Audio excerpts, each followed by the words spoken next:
What's up, everybody, and welcome to Houston. Yeah! Oh, my God. Damn.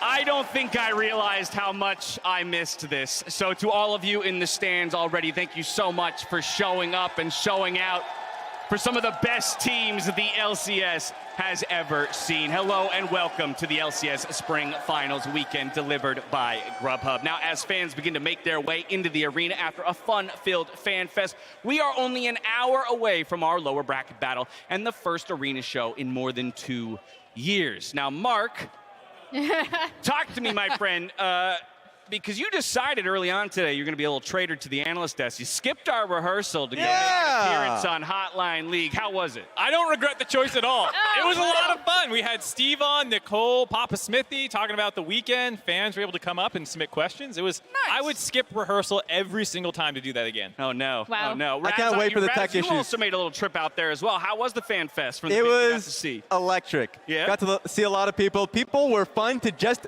be in a live event again. Yeah. It's been way too long, 2 years, and I remember one fan was talking about the fact that when he was living in LA, he didn't get the opportunity or the chance to come out because it felt so easy. I mean, and then now it's like it's been 2-year drought, so he's back at it. So like Nice. that's incredible to hear. We're 2022 spring. 2019 summer was the last time we had a live event in North America for League of Legends. Yeah. It's been a very long time. So it's just, it feels great. I mean, even just how many people are here now, an hour before the games start, that we're here, even to watch Hotline League, like 2 or 3 hours before, you know Look, I'd say that there's an appetite for this, and it's great to I have. didn't realize Mark Z had so much pull.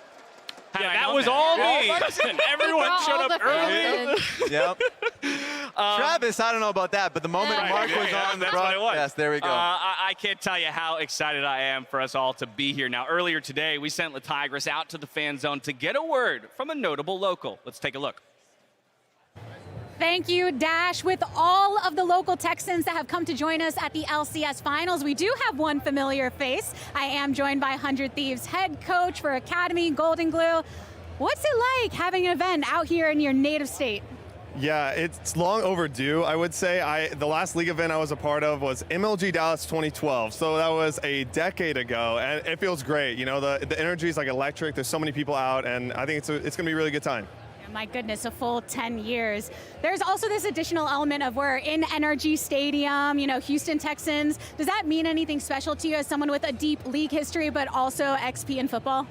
Yeah, I mean, well, I think the coolest part for me is I get to see a bunch of the friends who I met, like, before I got into esports, you know, like the guy who introduced me to League Season 1, and, like, I got to meet up with them, hang out, and now it's kind of like, I wanted to be a part of esports and League, and now to come back, it feels kind of like I'm coming home, and maybe it feels almost like I've made it kind of thing, where I get to go do things like this, and it's really awesome. Any fun moments with fans for this kind of welcoming home that you've been experiencing? I just, you know, been taking photos, talking with them, and, you know, it's like people coming from my area where I live from, and it's just nice to meet everyone in person, and especially post-COVID, you know, it's feeling really good. I know you've been on the grind with 100 Thieves as an overall organization. They've got a big matchup tomorrow. Have you talked with the team? How's everyone feeling? Yeah, I definitely hung out with the team, talked with them, tried to catch their feelings. I think everyone's feeling really confident, and I think all the teams here at this tournament are very good. So I'm really excited to watch the matches and see our boys compete. Oh, that being said, everyone being really good, do you have any predictions on who's going to be facing 100 Thieves in the finals?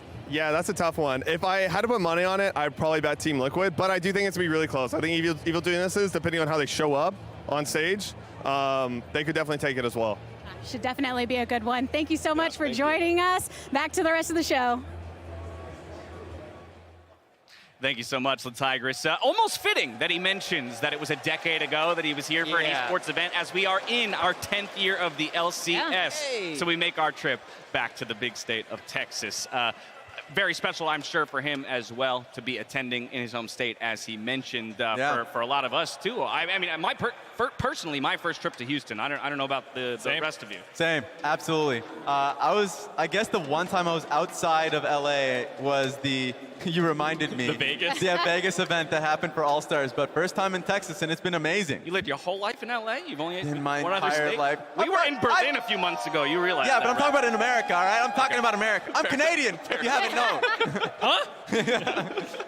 All right, well, as we work our way towards this lower bracket final, we have a couple of pieces of business to take care of. First and foremost, we have concluded the spring season of Champions Q, and we can now announce our season-long winner, and that is none other than C9's Sven, taking home 25 grand for his performance across the two splits. There we go. It's the champion, the first championship C9's won this split. We'll take it. Oh, no. There we go.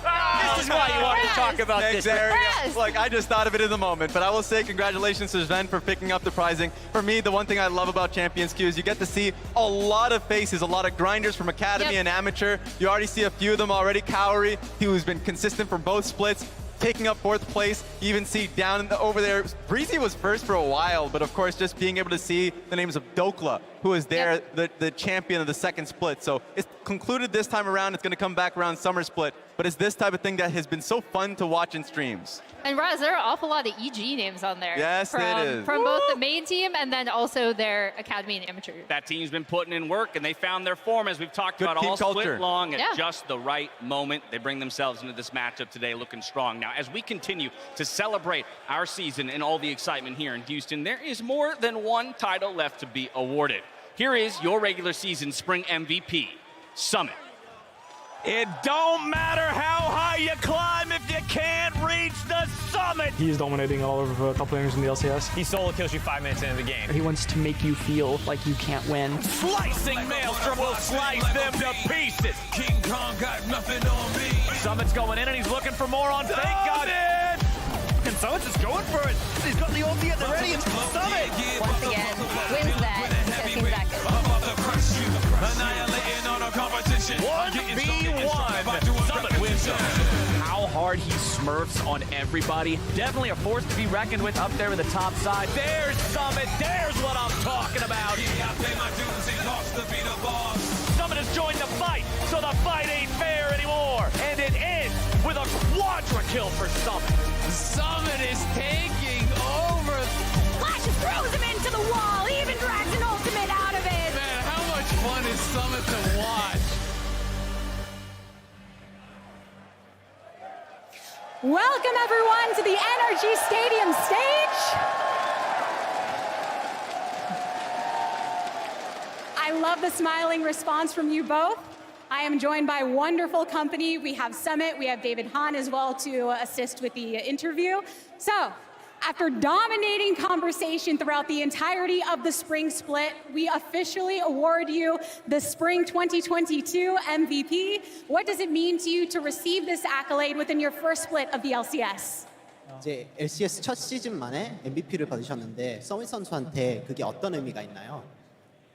It means a lot to me. That my performance this split is being recognized. So many people recognized it. That recognition started very early within the split as well. What do you feel is the most exciting component of your play and overall experience? 이제 서밋 선수가 이번 시즌에 이제 플레이하는 것 중에서 가장 신나는 점 또는 이번 시즌의 전체적인 경험담에 대해서 얘기해 주세요. Overall, I played an aggressive game. Happy that it worked out. Worked out well indeed. Did you tell your friends and family about this already? If so, what was their response? 이제 친구들과 가족들한테 이 소식을 전했나요? I haven't told them yet because I wasn't satisfied. 아직 만족을 못해서. He's not satisfied with his current performance, so he hasn't told them yet. Well, that being said, I know that you would love to be here in Houston with your team, but looking forward into the rest of the season, what are you focusing on as a player? 이제 다음 시즌으로 들어가면서 선수로서 어떤 점을 집중하고 싶나요? 장점은 좀 극대화하고 단점은 좀 보완하는 플레이어가 되고 싶습니다. He wants to improve on his weakness and makes his strengths even better. Yeah. A lot of love shown from the crowd when you arrived on the stage. Any words for the fans that have supported you and continue to do so? 이제 팬분들에게 한마디 해주세요. Thank you to everyone. Thank you, Summit, for joining me. Thank you again, David Hahn, for assisting as well. I do want to ask you one more question, though. Who's going to take the spring championship here in the LCS? 누가 이길 것 같아요? I think 100 Thieves win. A lot of agreement from the crowd, it seems. We'll have to see how all of that shakes out. So much more action to come here in the LCS. Let's head back on over to the desk.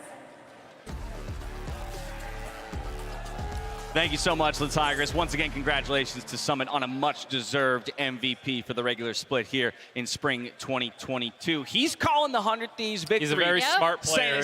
He's saying it doesn't matter what the teams put up today. Whoever goes up against the behemoth in the defending champions tomorrow isn't going to make the cut. Yeah, I mean, I don't want to tilt my hand too much about our predictions because we'll be talking about that, but he's very smart is what I'll say. I'm very impressed with Summit's answer there. You're playing it clean. I see you. I got a different point. I mean, I'm happy that it's just so refreshing to see the crowd reaction to Summit's MVP. Yeah. Yes. Honestly, because the way the split ended for Summit, with playoffs included, was so unfortunate, bad, and also toxic online. So when he's able to get that warm reception in crowd, just like the difference of having these like pockets of community that can be so negative sometimes, but knowing how many fans are here that are positive, it's just refreshing is the right word for it. Especially because if a player puts in the effort, or just in general have been thriving as he has been dominating in the regular season, they just want players to succeed. That's it.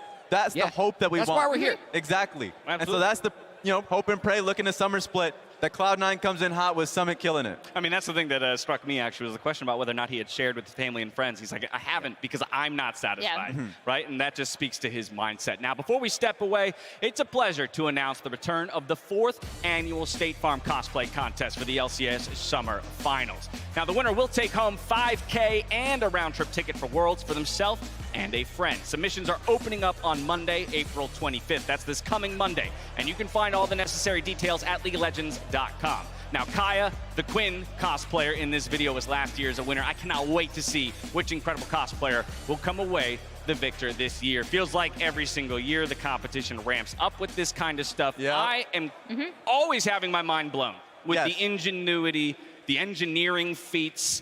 It's not, it's just so fascinating to me to watch what these people can come up with. And thank God I'm not the judge, because I'm a simple man, and when I see like a Fiddlesticks cosplayer just hopping around, You're like, I'm sold. That's it. That's Give it it to for him. me. Yeah, Exactly. and then the jinx comes on. You're like, give it to her. Actually, her. Yeah, I had the unfortunate pleasure of being a judge one time. It was very difficult. There it I is. was glad to have a bunch of actual cosplayers along with me to make the job easier. We're going to step away for a quick break. When we come back, we'll continue to preview this series that we're all about to enjoy. Catch you back here in just a bit.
What's up, everybody, and welcome back to the LCS Finals, a weekend delivered by Grubhub, coming to you from the NRG Stadiums in Houston. Now, as we kind of turn our attention towards the match at hand, we got TL on one side, we got Evil Geniuses on the other.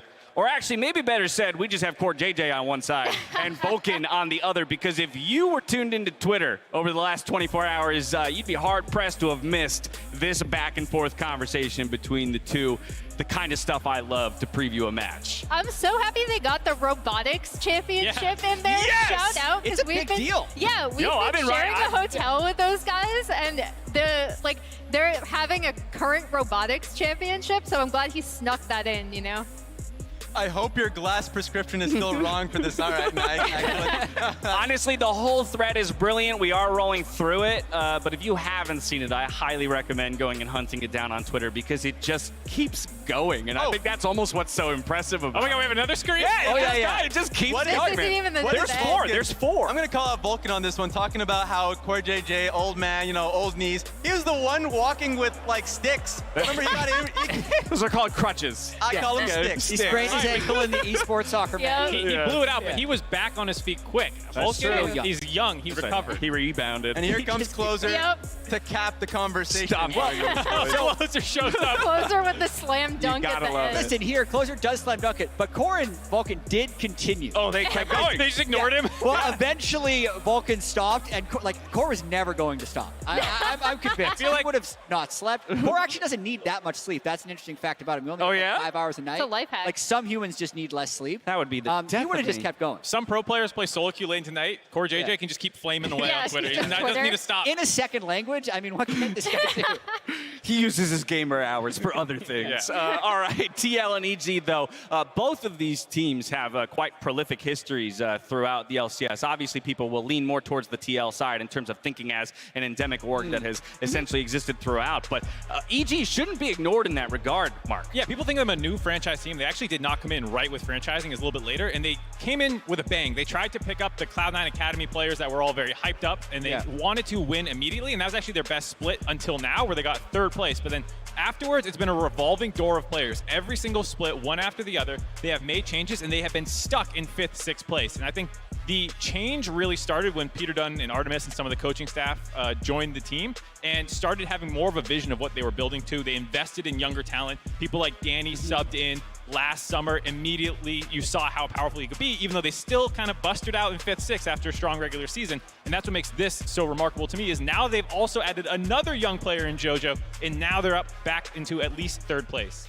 Yeah, I love how you can track their scouting through to developing those players in amateur and academy, now to LCS Finals weekend. And what's cool about that all for me, sorry, Raz, is that it just shows a level of commitment to the strategy, right? As we get a look at Fudge. The celebrity. What's up, my dude? Everyone hiding in the background.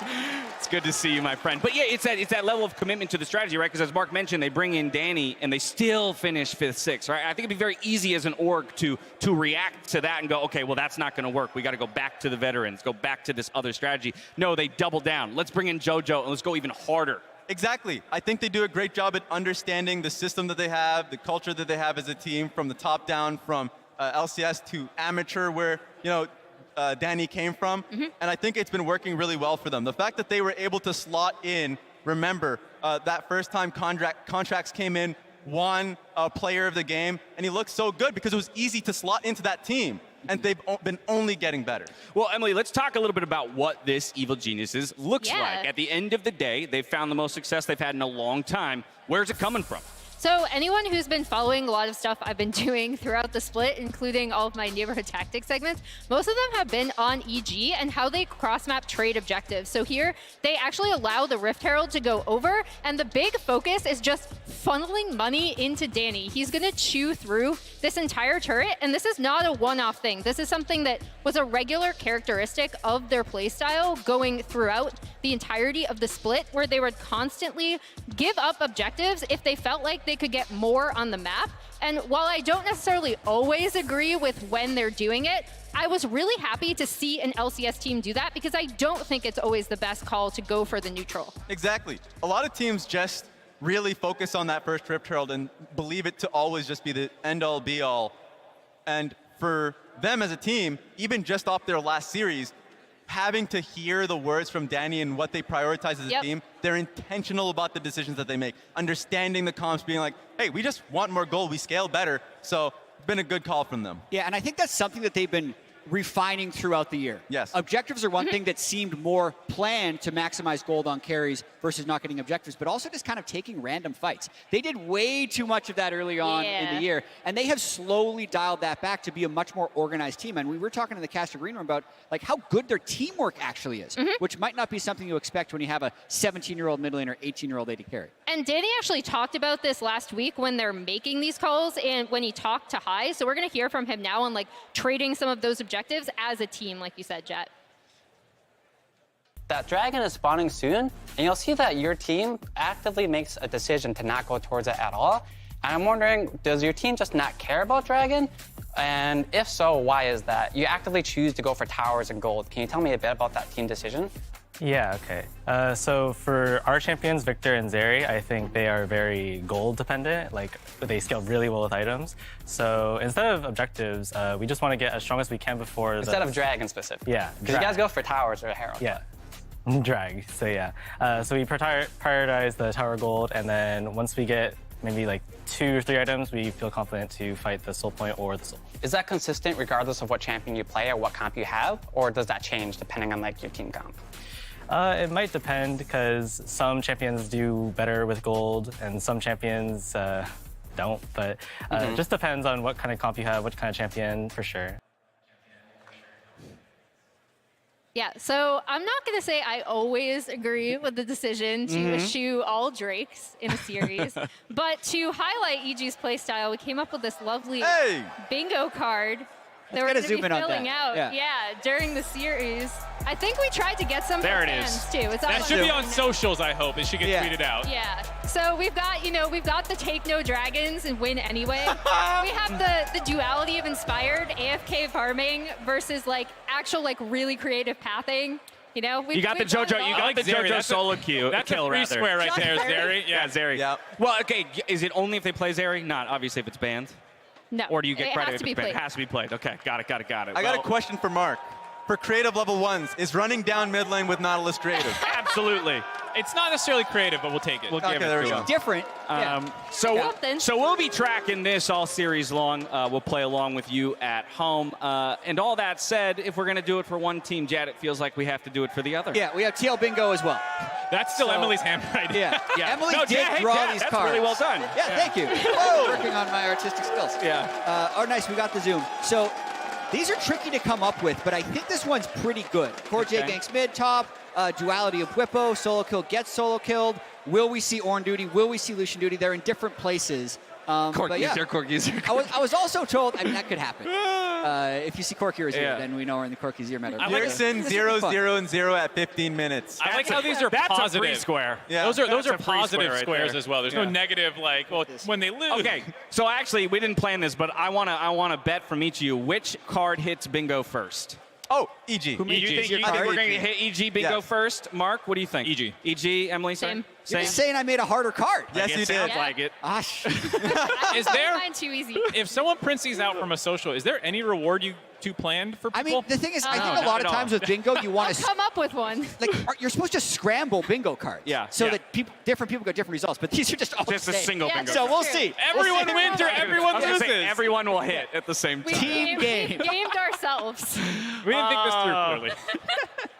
All right, well, they're getting ready. Hey, yeah, that's right. Teams are stepping onto stage, getting their ready checks in, making sure everything is functioning as it should be. But we talked about EG's history, Jet. I think we have to do TL the same service and talk about their history, one of the winningest orgs now in LCS history. I think so too, and at least in the last, I'd say since the beginning of franchising, they have had a different model than Evil Geniuses. They do retain some talent over years, but for the most part, they're going for big ticket free agents year over year to try and get the strongest possible roster. And this is actually a year where they've undergone more change than usual. They switched out 3 different players. Hans Sama, Whippo, and Bjergsen have all been new to the org this split, and they haven't had a huge amount of time to gel, but have still looked incredibly strong in their moments.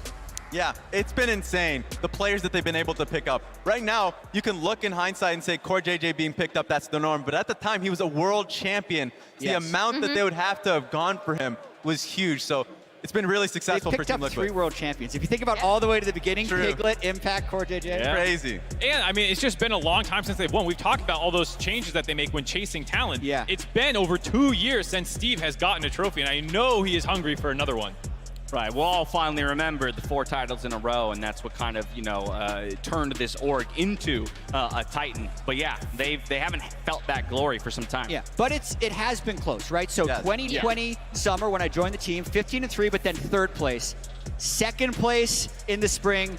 I left the team, 2nd place again. They've been top 3 now 4 splits in a row, but haven't broken through to that title since 2019 summer. And it's been pretty hilarious because I remember the usual memes of 4th place into then getting 4 trophies in a row. Yep. It's just fun how much this team has transformed. And looking at the whole LCS landscape and how teams have been investing in their academy and amateur structure, Team Liquid has done that with their academy team as well, just winning the proving grounds with players like Armeo, that we've seen on that stage before. Freak was joking about the 4s in the room before because no one has really mentioned like the Team Liquid curse because they used to be 4th all the time. Yes. Before they won 4 consecutive titles.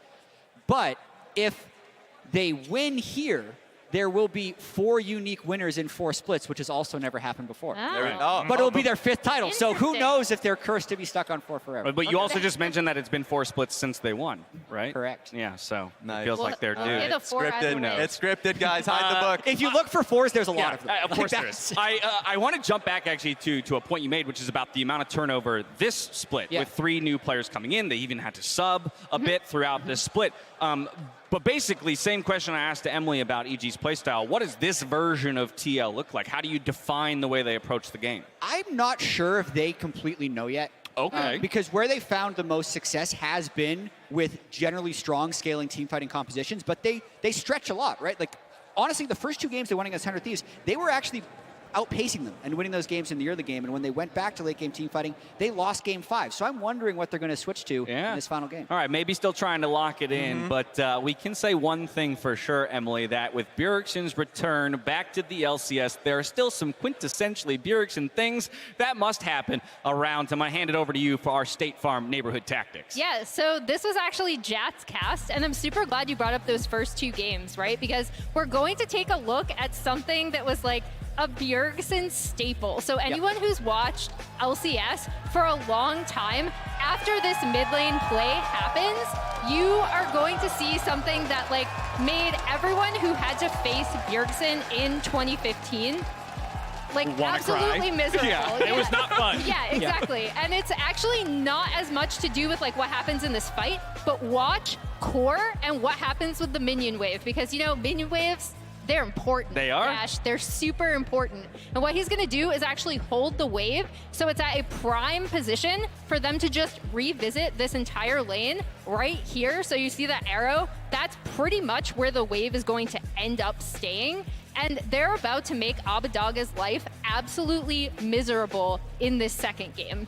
What I love about this is worst case scenario, you just have a freeze. Best case scenario is exactly what we have happen here. Even Huhi looking to try and aid his team. And it's honestly because Abadaga is saying, I can't farm safely, cover me. Yep. But TL is ahead of the play, so they're actually bringing a 3rd person, which is why Bjergsen flashes in, misses the chain, but it doesn't matter because they've been setting up this play pretty much the whole game. This is the clip that we found, but they were running this for the first 10 minutes of the game. And people always debate, is it the team that's setting Bjergsen up, or is Bjergsen doing this? And the reality is, it doesn't matter. This is a thing that you do as a team, whether it's them calling it or Bjergsen. He's been doing it for years, as we've said, and it's something that you have to be aware of. If your lane state gets screwed over mid, it's not going to be, oh, I'll break it myself or just bring my jungler, because TL will do the exact same thing. Yeah, and I love that that's the focus in this example for Bjergsen. They will do it for Bwipo. They will do it for bot lane. Core JJ is the type of person that's like, Hansama, peace.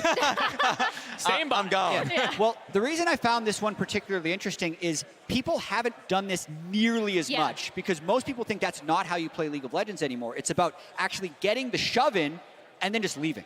Yeah, right? especially But holding mid is not seen as much. Yeah. Mid lane has changed so much over the past few years, actually, with people preferring that, like, shove the wave as soon as possible, roam to sides. I'm so glad you brought that up, because watching this again, I was like, wow, this is like going back in time. It absolutely is. We'll have to see, though, if the old style can defeat the new. And speaking of the old versus the new, going back here's some interesting matchups that we have here on the stage today. We've talked a bit about it. A number of the players on Team Liquid have quite storied careers. What was Impact doing when he was 18 years old? He was winning a world championship all the way back in 2013. From there, you can hop over to Santorin, guy who's been hunting for another trophy. 2015, though, he steps into the league, and he picks up an LCS trophy alongside Bjergsen. That was 17 years old. Look at him, baby face. Did we stretch that picture to make him look different? Oh, my goodness. The chiseled jaw, by the way. Where's the hair? It's been growing for another, like, 7 years. He hasn't cut it since that picture. Yeah, let's see who else we got. We've gone through 2. Who you got for us next production? 17 years old, okay. Inspired in 2015. So when Santorin won his first title. Oh my God. That is Santorin won awesome. a title, and Inspired was playing rec soccer or something. I don't know what that is. Look at that mullet. I was going to say, fantastic great hairstyle. Jack, it is called football. Amazing. Yeah, he was playing football. He needs to bring that style back. I would love to see it next year, you know. Full send back to that haircut. Here's a trip down memory lane. Bjergsen, 2014. He wins his first LCS title with TSM at 18. He would cement himself as the franchise player. And this is the one I'm looking forward to. JoJo at 2014. Yeah, so let's when see. Bjergsen won his first title, what was JoJo up to? Oh, wow. 10. JoJo was 10 years old, gosh. taking his school photos. You gotta love it. And here he is now sitting across from Bjergsen on a stage looking to challenge for his first ever title. We're not done yet, though. Let's talk about Hans Sama. 2017, they took SKT to 5 games, almost completed. That should have been over in 4. It should have. Should have been over in 4. Oh, but so many brilliant things came out of that best of 5. And once again, he was only 18 years old. That was 5 years ago. That's insane. Yeah. My heart's already broken. I don't want to even think about that series. Yeah, I'm glad they didn't pull any pictures of us at those different ages. All right, Danny. Oh, that's cute. So when Hans was taking SKT to 5, Danny was 14 years Feels old. like he was swimming. I think, he's at the swimming pool or the water park. So the thing I like about this is we've talked so much about EG's young players, and they're 17 years old, and the stage that they're stepping onto, but almost all of the older players in this series were doing the same things at their age. Most of these people were winning their first titles at 18, winning world championships at 18, and so it's something that's interesting where a lot of the older players have been in their exact shoes, and it shows that age is not a problem. You can be young and successful right out the gate as a League of Legends pro. Yeah, people oftentimes just think about the now rather than the journey. And so when they think about new names like Danny and JoJo, hey, we don't know where it will end up, but we know where it can start. And so it can start today. It can start tomorrow on that first championship win. I think this is super interesting. And 8 years ago, I couldn't wait for 8 years from now so that we could think about these problems. Because, so when Impact won his first world championship, and this happens with a lot of new games, you're like, okay, they were good at the start. How long can they continue to be good? And then sometimes it's like you have these games that are dominated by people with experience, or you have games that have a constant upheaval of young talent who can keep up. We have actually a very strong mix. Impact is the guy who's kept up the whole time, even though all of his, well, except for Faker, everyone else who was on that team have been replaced by younger talent. So I agree, it's super cool that the young guys back then are still some of the best players now, but it's almost like, is it more impressive that the young guys now have broken in because there's so many good players with experience that they had to replace? They have to overcome more, without a doubt. Well, I think it's also the word churn matters a lot too. Because we didn't cover Vulcan, but he's someone who kind of came up in the middle, a bit of a bridge in terms of his age between the old guard and the new guard. And there are a lot of people that slot into that kind of category as well. And so there has been this kind of constant new blood of superstars in the league. 100%. I mean, it's already impressive, specifically for Danny, the fact that he was able to leapfrog Academy as a whole from amateur. Just exactly right. And a lot of the times, the fact that they're mixed in with these veteran lineups, the fact that Danny and JoJo are with Impact and Vulcan means that they can grow at a faster pace. And so I'm excited to see what these years look like for these players. I think it's also like you heard Impact in their post-match interview last weekend where he was talking about like, oh, what advice are you going to give the younger players? And he's just like, oh yeah, you guys will be fine. Like, and not only does he have experience, but you can look at him and you'd be like, wow, you won a world championship when you were 18. Like, It is doable. If there's anyone that's I gonna can win this final. If anyone's gonna instill a sense of confidence in a young player, I imagine hearing words like that from a former world champion is what's gonna do it. But Mark, back to the point you made, kind of about what the veterans had accomplished at the ages of the young players that are stepping on the stage today. That makes it doubly cool for me that in order for those young kids to put that, post up an accolade like that, they're going to have to do it against the people who have already done it. Should make it feel that much more special. Now, before we head to another break, Hai broke down some of Bjergsen's play with his TSM Academy protege, Blaze Olive, in this edition of Pro to Pro.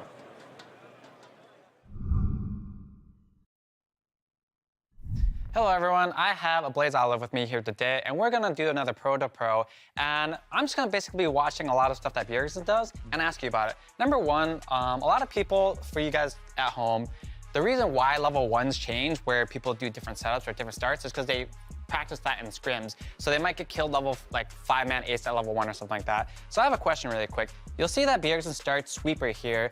Is that something that is pretty common nowadays? I don't think that many mid laners start sweeper. Can you tell me if it is and how you feel about it, and do you like it? So it's something common for Bjergsen specifically. I notice he does this a lot. It is useful because it allows you to set up a gank really well, especially when you have a jungler like Jarvan, where level 2 ganks, level 3 ganks are very, very powerful and very annoying, especially when you have a champion like LeBlanc. I think LeBlanc is like the only champion that does it on. I could be wrong, but he also sometimes just wards where the enemy would ward, but maybe he's evolved to just sweeping and just making sure there's no ward before he gets to lane.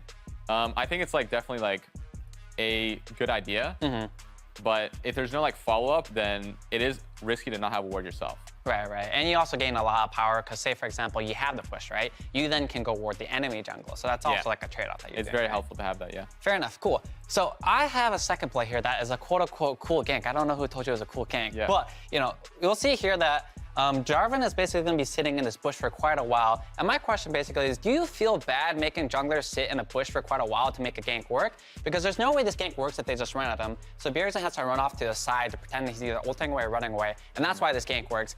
I always feel bad for my junglers. So I just want to know how you feel about these kind of plays. Yeah, it definitely is very awkward. I think the problem that this situation is, like the problem with it is that in this case, the gank works, and that makes all the time you spent and invested very worth it.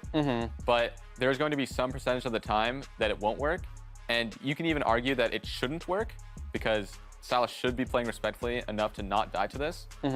It is awkward, and it's kind of just a flip, at least that's how I feel, where I think they knew that Sylas had no flash, so they know that if they get the gold card, he just dies 100 to 0 because they have Ignite and red buff and Jarvan damage is enough damage to kill. So I think it's just, if the jungler has something like urgent or has a plan already made up that he can go for, then he doesn't have to sit and wait for that long. But I think in this case, or in that case, the Sylas with no flash is the plan. Like that's what they're trying to do. So investing that time to make sure it works is worth its time. Got it, for sure. So in this third clip I have here, this is a very relatively basic play, but a lot of teams actually mess up on it here. You'll see that the enemy Vex just died recently, and now Bjergsen is backing and his wave is frozen. You'll see that then basically the entire team comes mid. So if you're in this position, are you the one that's telling everyone, hey, you guys have to come here, a fight's gonna happen? I find that a lot of teams have struggled actually doing that because they don't, like I said, they don't want to waste people's time. How do you feel about when you're in these situations? Are you the ones that are telling your top laner, your support, hey, you guys need to be here as well, or? Yeah, I mean, definitely it's on the mid laner. It's the mid laner's responsibility to say, hey, this wave is like unplayable for the Vex. You need to come here and kill him because he will die. Again, it really depends on like what the plan is in the game. So in this game, they've made it very clear that they want to shut down this Vex, and Corjay freezes the wave, and I wouldn't be surprised if at this point they already know that they're just going to kill him again. But I think like 100 Thieves has the right idea where they bring people to unfreeze the wave, but they misplayed just due to like summoners. Like the lane state was really doomed, kind of. Gotcha. So basically, people need the confidence to call for these plays, even if they don't work out. That happens, right? But you still have to make these calls so that these situations can happen. Yeah, you have to put the threat that you will do something like this, because if you never do it, the opponents won't respect you doing it, and eventually it'll just be the Vex walks up by herself, unfreezes the wave, and as the mid laner, you're gonna be like, wow, she shouldn't be able to do that. She should die. Right. Well, that's all I really have to show for you here today. It'd be cool had I gotten to ask their opinion on it, but it's great to hear from you as well, because I've definitely run this through you a few times where you guys had some interesting base races in the past. Yeah. So that's gonna do it from us. Thank you very much for joining me today. Thank you. And have a good one, everyone. Thank you so much, Hi. Thank you to Ablaze Olive as well for the professional insight on that man on your screen right there, Bjergsen. Taking a look at his noggin. Yeah. Inside the noggin, yeah. Exactly. That's what it is. Yeah, they took a look inside of that big brain that has delivered many championships to TSM. We'll see if he can do the same thing here for Team Liquid. They got to go through today's matchup, though, to get that matchup against 100 Thieves tomorrow. Welcome back to the LCS Spring Finals 2022 presented by Grubhub. Let's talk about the matchups. We got 10 players. We got a lot to talk about. We will start on the side of Evil Geniuses in the jungle with Inspired. So I have a hot take, and it's that I've seen a lot more creativity out of Inspired in North America than I did from him in Europe. I actually think we've seen both the super carry jungler that we saw over in LEC, and then we've also seen a lot of really creative pathing. This is the run of play where he didn't take his red. He actually goes all the way around the map, invades here, is able to take basically both bird camps, do several ganks, one top, one mid, and I thought it was the biggest thing that I think a jungler has, like that they have to manage in the beginning, is time. And while I know a lot of people be like, maybe this isn't as efficient as it could be, because he was so precise and had such good lane communication, it worked out really well for him. Yeah, and I mean, the fact that he's able to work with his lanes a lot more, in this case it was Xin Zhao, so it's very natural. But when he was, and this is something he does a lot, you call him birds, I call him chickens, he oftentimes look for the Raptors camp, and he gets buy-in from his team. And and also it's a pain for the enemy team, also like knowing constantly, okay, he has the timer on my camps. And he's going up against Santorin, who has just been so damn good this split. It's been amazing to see, because he is not the highlight player. If you're looking down the roster, oh my goodness. That quick reminder. Just so everybody knows. Of what Inspired was doing when Santorin was winning his first title. Inspirational. Yeah. So on the point about Santorin kind of matching junglers, I think it's really important against Inspired, who, as you saw in that graphic, was actually first in kills and assists at 14. To Emily's point, he's very proactive these days compared to this kind of like, my lane's push and I farm and I invade and I control the enemy jungler. Yeah. He's more lane oriented, which I think makes sense with people like JoJo, that you want to like unlock more than just let them push. And that's been the thing, right? The fact that he's been able to work with JoJo Pion. It looked ugly at the beginning of the split. There have been times where they're losing games because him and JoJo are not on the same page. But that has completely turned. And that's the greatest thing about the regular season. Time to work on things that are your blatant weaknesses, right? Especially when you have younger players in the lineup that have to learn a lot of the set plays and just general things about going up against better players in comparison to Academy and Amateur. And so I feel like both of them have gotten to such a strong degree. I'm excited for this specific matchup, knowing that Santorin's at his best, Inspired has evolved. And I know you're going to love this narrative, Raz, because you are the original Santorin, yes, right? I am. As you titled yourself. Yep. So obviously, we've touched upon the fact that he has not won a title since 2015. And the big thing about that title is talking to him about it. He's like, yeah, I don't think I was a good player back then. And now I think I'm a very strong player, especially on this team. So obviously, like, he is very much searching for that redemption for himself in a way. Like, I think it's more of an internal redemption, because yes, he's already won the title, but he'll feel a lot better about it now because he has a lot more confidence in his own play. And after the TSM run, he took a big fall. Yes. Right? He had to work back through the Academy system to make it back into the LCS, and he has been so close to the title for the last 2 years. People don't remember that well the 2020 FlyQuest team, who finished second. Yep. That was a very strong team. Santorin lost both finals, one of them in a Game 5. Then you even go to the next year. Even he had migraines for the Spring Finals. Team Liquid lost in Game 5 there as well. And then again, he gets to finals at the end of 2021, lose in 3. But he has been so close. I know he wants it so bad because it's just been so long, right? He was a completely different player and person back in 2015 when he won. So to be able to win again, I know is very meaningful for him. Oh, and that's the biggest story. If you're a Team Liquid fan, you want him to succeed and finally hoist that cup once again. And it's just so cool that he's reunited with Bjergsen for that first opportunity to get it. We'll see if they can get it done. From here, I want to flip our attention down to the support role. Raz, I'm coming to you on this one because plenty of accolades adorned by each of these two guys individually. Yes. When it comes to their performances. in the LCS. So these two supports, Vulcan and CoreJJ, have just been the best supports in this region for so damn long. And you instantly look at this and say, okay, Vulcan has been tied with Biofrost and Aphromoo, but you flip to the next full screen, and it has been the fact that they have not had a lot of time played in North America. Like 10 splits, 17 splits, 13 splits for Smoothie. Vulcan comes in initially, and then CoreJJ, and it's really funny because that one split from CoreJJ that he didn't get it. Right. He was an 80 carry. 6 out of 7 for CoreJJ, and, Yes. and that one is an 80C for Vulcan. It's 5 out of 8. Yeah, and the last thing too is for CoreJJ, 6 of the awards that he was able to get, 5 times he was first all-pro. Wow. And then Vulcan only got 1, but a lot of times if you're dealing with CoreJJ, I can understand. Well, yeah, it was the one time they finished 9th when TL was kind of imploding. And I think it speaks to their head-to-head matchup as well, where it feels like more often than not, they are undisputed the best 2 supports in North America recently. But, you know, CoreJJ kind of beats them out a lot of the time. Just directly a little bit, ends up with the championships, ends up with a lot of the times when they're actually against each other. There has been some times that Vulcan has gotten the best of him. But I was going to say, 24-20 actually is not as big of a spread as I might have thought.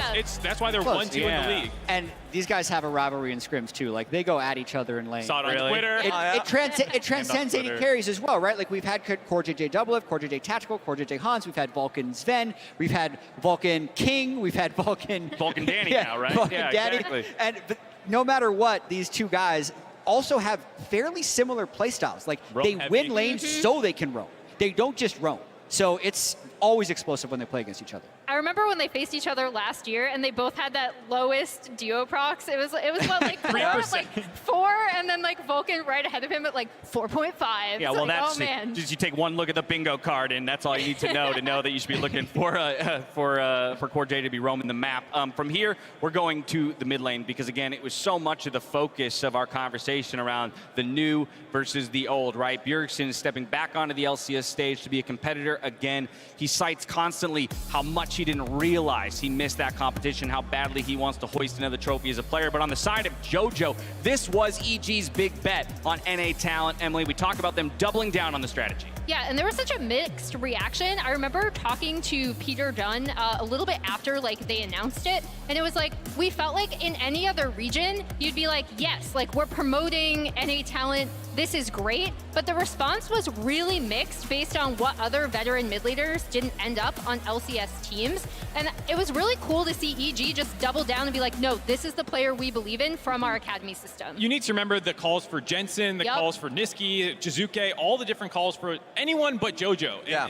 There were supporters, but it was mixed when you saw that graphic. People thought it was going to be a bust, especially after such a hot start in lock-in, which then led to a bit of a But the collapse. 3-0, right? Yeah, as the well. 3-0. Yeah. And so that was something that people used for ammo. Yeah, and that was, I would say, I would come out and say that I was a doubter. I was a doubter in the sense were that, you? yes, I was, simply because if you want to be a championship team, you're bringing in Inspired, you have Vulcan that you also brought in as a team. You want to aim for a championship, and a lot of the times development and championship are just going on opposite spectrums. I remember Fnatic when they brought in Adam and had Whippo in the jungle. I was also skeptical then.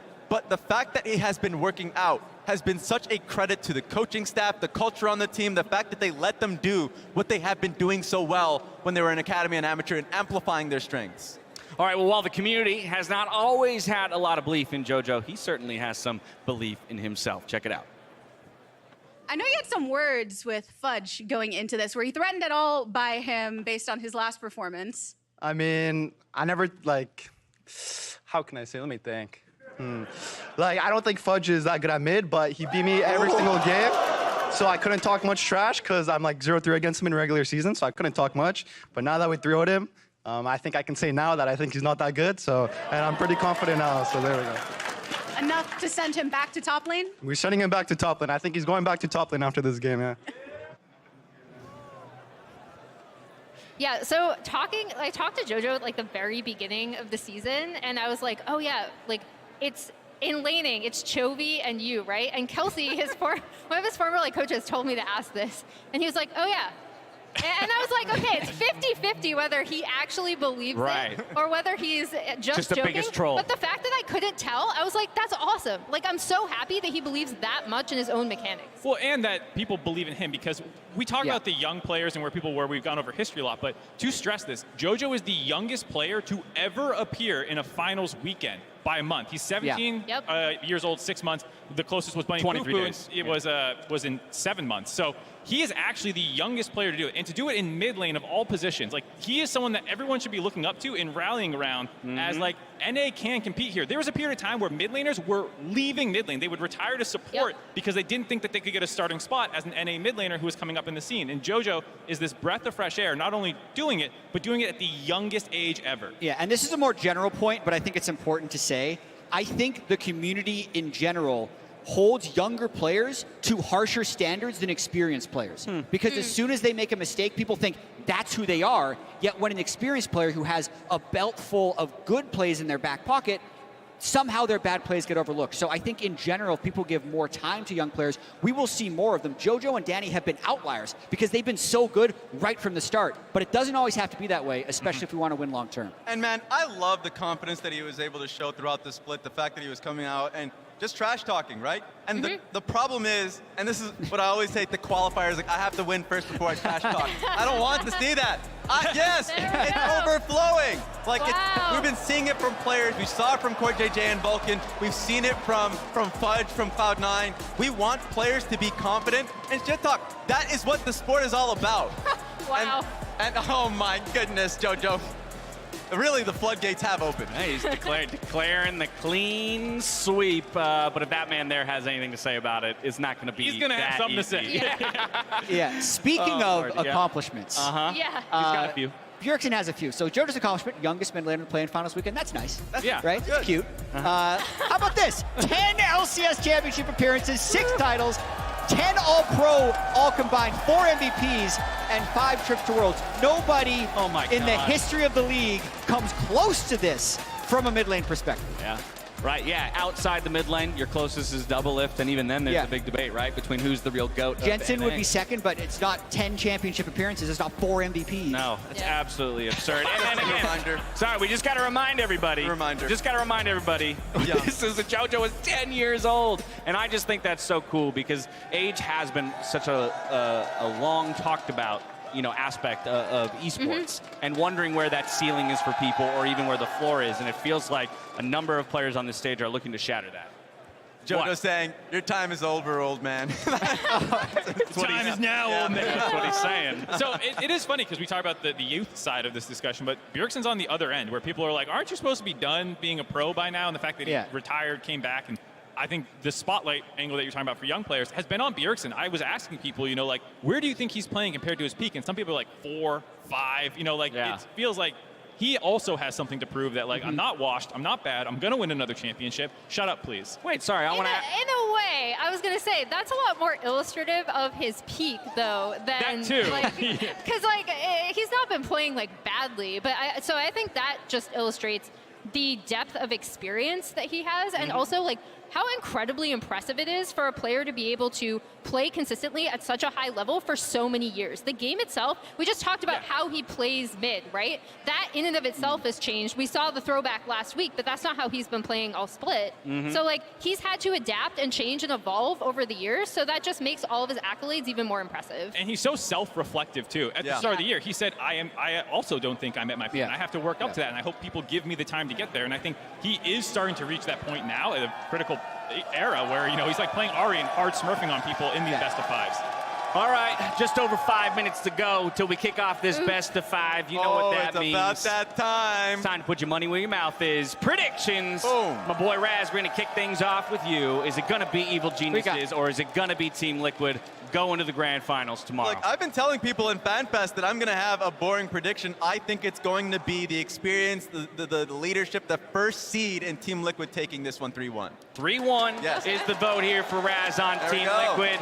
I'm just getting a sense of where the crowd is. Okay, you know, you got a few people behind you, but that wasn't overwhelming. Mark, what about you?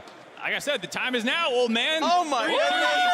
Oh, 3-2 for EG? I like the aggressiveness we've seen out of them from level 1s, from drafts, attacking them as a team. Their game plan versus C9 was incredible. I think that they have all the momentum right now and a lot of support from people behind the scenes talking about how good they are, and it finally feels like that's appearing on stage. It seems like they got that amount of support in the crowd as well. Bigger cheers for that prediction. Emily, what do you got for me? All right, so I learned from my good friend Mark Zimmerman here that you can make different predictions on different things. Oh, yeah. Oh, no. So I was a guest on the dive, and I believe I said EG 3-2 there, but I flopped. You left me. Yeah, Oh, no. I did. That's And so Raz's now- job Yeah, to flip-flop. I know. You're flip-flopping? I'm sorry, Raz. Don't No, steal I his agree. thing. That's Stealing your thunder. This is the church of flip-flops. It's Raz's whole thing. 3-2 TL. Oh, 3-2 TL for Emily. All right, so a close series either way. Jad, I turn to you. I think being the favorite in something is very hard because so much about life is setting appropriate expectations. Said somebody who was a favorite in right? everything he's and I ever think something done. Bjergsen did well when he came back is he set appropriate expectations. It's going to take time for me to ramp up and get better. Hating us. Yeah, I think so. Yeah. And also, the last time they played, it was very close, 3-2. It was. True. But I would actually say TL in a 3-1 or 3-0 if I felt like they were completely on point. But because of how close the last game was, the fact that I do think they're favorites, I'm going to repeat 3-2 TL. It's no bait. There's no bait. I just had to tell a story. No, you literally just walked us in a circle. Maybe I'm changing Oh my my goodness! mind. All right. It's a process. Control C, Control B from the previous matchup is what you did. Oh my goodness! All right, 3 votes for Team Liquid on the desk, 1 for Evil Geniuses. But we're not the only people in the building who are throwing out predictions. We got a few others to show you. First, we're going to start with the rest of the broadcast team and the on-air. Oh, wait a minute. Pool. That's very. Whoa! Whoa! I'm actually. I am. Mark and Freak. There are 3 votes here All right. for EG, and interestingly, 2 of them are Well, the 3-2 call, and one of them is the 3-1. This is what the graphic looked like for TL versus 100 Thieves last week, and I was on the 100 Thieves side, and I was true. right. So You it's were. probably going to happen Congratulations. again. High and Captain Flowers out there with the TL 3-0 I hope prediction. not. I am. Captain Flowers is a 3-0 only kind of guy. I hope not. 3-0, 3-2. I think the people in this stadium want a longer series. Do you guys we all want do. a longer series? Let's go. Oh, come on. You could give us a little bit better than that. Who wants a full 5 games? All right, okay. We'll see what happens We'll when see. Silver Scrape starts piping into the building. What about those of us who are not on the team? We got Meteos, Double Lift. Oh, no, throw it back up. No, it's It all was right. almost entirely. Hot okay. summer. I agree with this one. Woo! It's a good decision. It's a good All right, call. let's see what those There's in the only community one think. EG in there. Scooch. Wow! Scooch knows what's up. Yeah, Scooch. Good decision there, Scooch. I am actually a little amazed at how heavily TL favored the predictions are. It's hard to be a favorite, Dash. Look, they're a first. Oh my God, they're a first seed for a reason. I Uh-huh. understand this completely. The thing is, the problem is, Evil Geniuses have really just been upending a lot of expectations. 4th seed, tied technically. They had to go through an entire tiebreaker, so they don't get that 6th seed. And they have been smashing in playoffs. And I mean, that was a close series versus Team Liquid. Mark, okay, well, you got something? Oh, I was going to say, producers just hitting us in our ear that Kobe is apparently very adamant to call him out that he's also an EG 3-1 predictor. Okay. So okay. he wanted to. Wait, was he not on the graphic? Why didn't he I make think he it was, on but there? I think he was. He just He wants to swap Oh. it. Oh, he's I mean, flip-flopping. so if EG wins, Yes. right? When they won their games in the previous matchup, it was through smashing Team Liquid in the early game, right? Ornn is going to be a question in this series as well, right? Because Team Liquid lost so much to Ornn, and Impact can play that so well. But I still think that this could be a very close series. I mean, 3-2 is that's a close prediction. That's very much a good go either way. And we've seen different styles from both teams, so you know they're going to be able to adapt if something is not working in games 1 or game 2. Yeah, I mean, it's looking tough. Look, Looking tough for who? I didn't think it looks tough for either team. It's tough for the It's kind of the predictions. reality. It's tough for the yeah. predictions. Okay. Because you go to the Fan Fest and there are so many people just saying different names. And Yeah. at first I didn't expect to, I just didn't think there were going to be many EG fans. But there are a lot of Evil Geniuses fans here in this stadium. How many EG fans we got? Yeah, we got a few. It's the perennial powerhouse in Team Liquid with the front man Bjergsen returning to a finals weekend. Let's see if they can take it and earn that rematch against 100 Thieves, or if it'll be all Evil Geniuses. Let's get to the stage to kick off finals weekend, delivered by Grubhub. When the pressure gets on, like, the thing you always worry with talented young players is that you will fold under pressure. Danny is going off Zeri is disgusting. And Danny is going to find 2. Make it 3. The man has the Penta in his eyes. Another Penta. That's Go for it. 4. Go for The it. Danny Penta. It seems to happen all the time. Danny, the Penta kill machine. And the opposite has happened to Jojo and Danny, I'd say. Gonna have to run as fast as he can. Jojo just fending them off. The fight is what they want instead. Is by Thompson. On off the over the top. It's picture perfect out of EG. Gonna find 2 kills already. North America's new hope, new talent, new team. There are some teams that if they're towards the top of the standings will always be the teams to beat. At the moment in North America, Team Liquid. But they're here again. The chain, the double knock up and done. Just everything lands. World domination. There is another level that TL can absolutely reach that we haven't seen yet. 1, 2, 3, Han Sama running away, but the chase is in for the Vex. Babadaga, he's getting kited. Oh, Han Sama, you gotta believe it. Now Evil Genius has to go up against them, and you have to believe that Team Liquid is the favorites in this series. In time, realize, all right, this is dangerous. TF going to be in range, and that's going to be a lot going on. Just change the crowd go again. We're going to knock him down. TL gets kill number 3. That is a rematch of the 5-game series that opened playoffs for Team Liquid and Evil Geniuses. Of course, the winner moves on to challenge the 3 seed and defending LCS champions in 100 Thieves.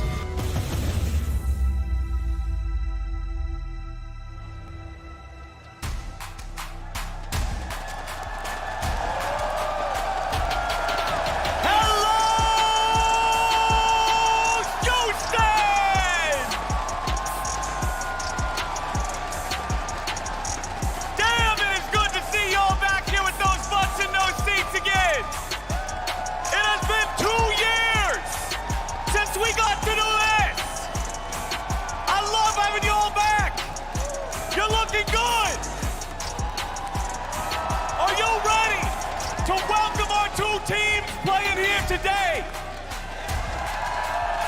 Well, all right. Coming up first, the higher seed and more trophies than most of us could already dream of. Please welcome Team Liquid.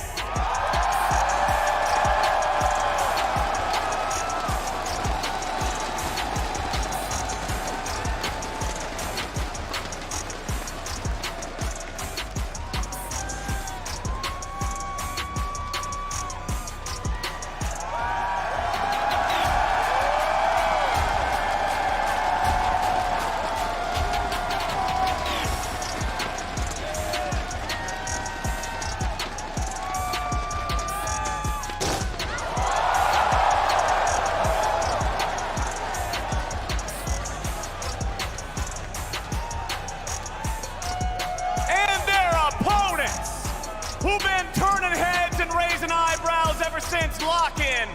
And you know they gotta be hungry for this rematch. Please give a warm welcome to the Evil Geniuses.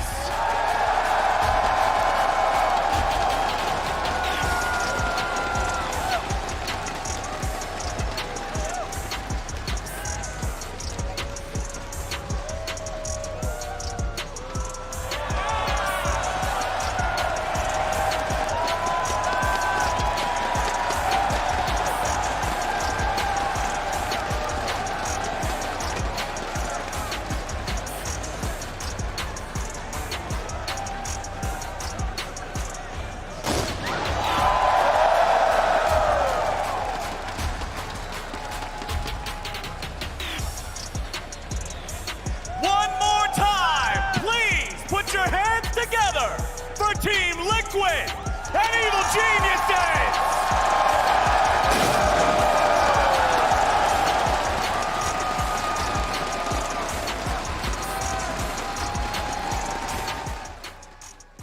Welcome to Hustletown, USA! Oh!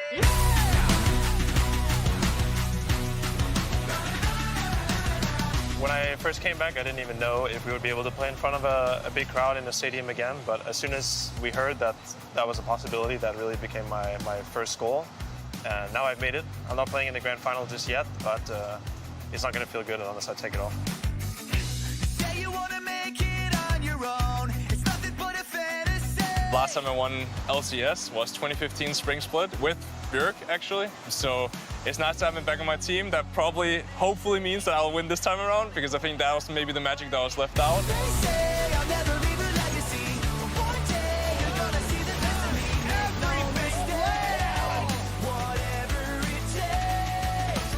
People say that the play last year that I made with Shisana was like the greatest in LCS history.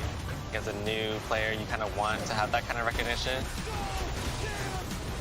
But being a champion matters more than having a highlight play or a pentakill. We eventually fell short, so I want to bounce back this year.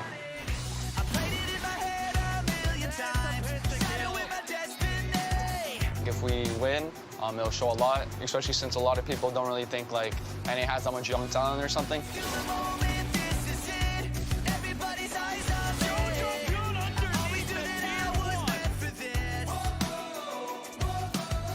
It's gonna be the biggest accomplishment of my life. Like, I never played in this stadium, but I'm not even nervous of it. I feel like it's just destined to happen. I'm gonna accomplish this and I'll win back-to-back. I definitely get the feeling that 100 Thieves is getting a little ahead of themselves, and they have been performing pretty well this playoffs, but I think they're far from being a team that's gonna, win multiple championships in a row, and we're here to stop them. Well, if Björksen wants to beat us, he needs to qualify for the finals first. So I'll be waiting here for sure. 100 Thieves go for broke, and they're gonna break the Nexus. They break their ankles, and they're headed to the final. These moments are what you play for as a professional player, as an athlete. Like, this is all we care about. This is what we dream of. The competition is nothing without the fans. It means a lot to me being on the big stage and, have my family and friends watching me and all my fans watching me. I think I'm going to be taking all that crowd energy and using it for myself. It's been 2.5 years since LCS was off the fans, off the stadiums. Winning first finals back here, it will mean a lot. We are playing to go back-to-back and beat these iconic players.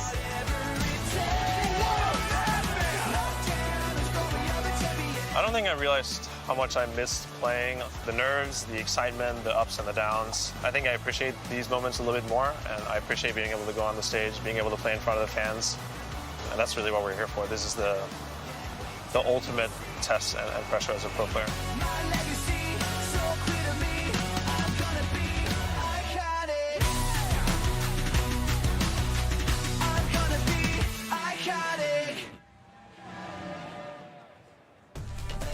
Hello and welcome back to Energy Stadium.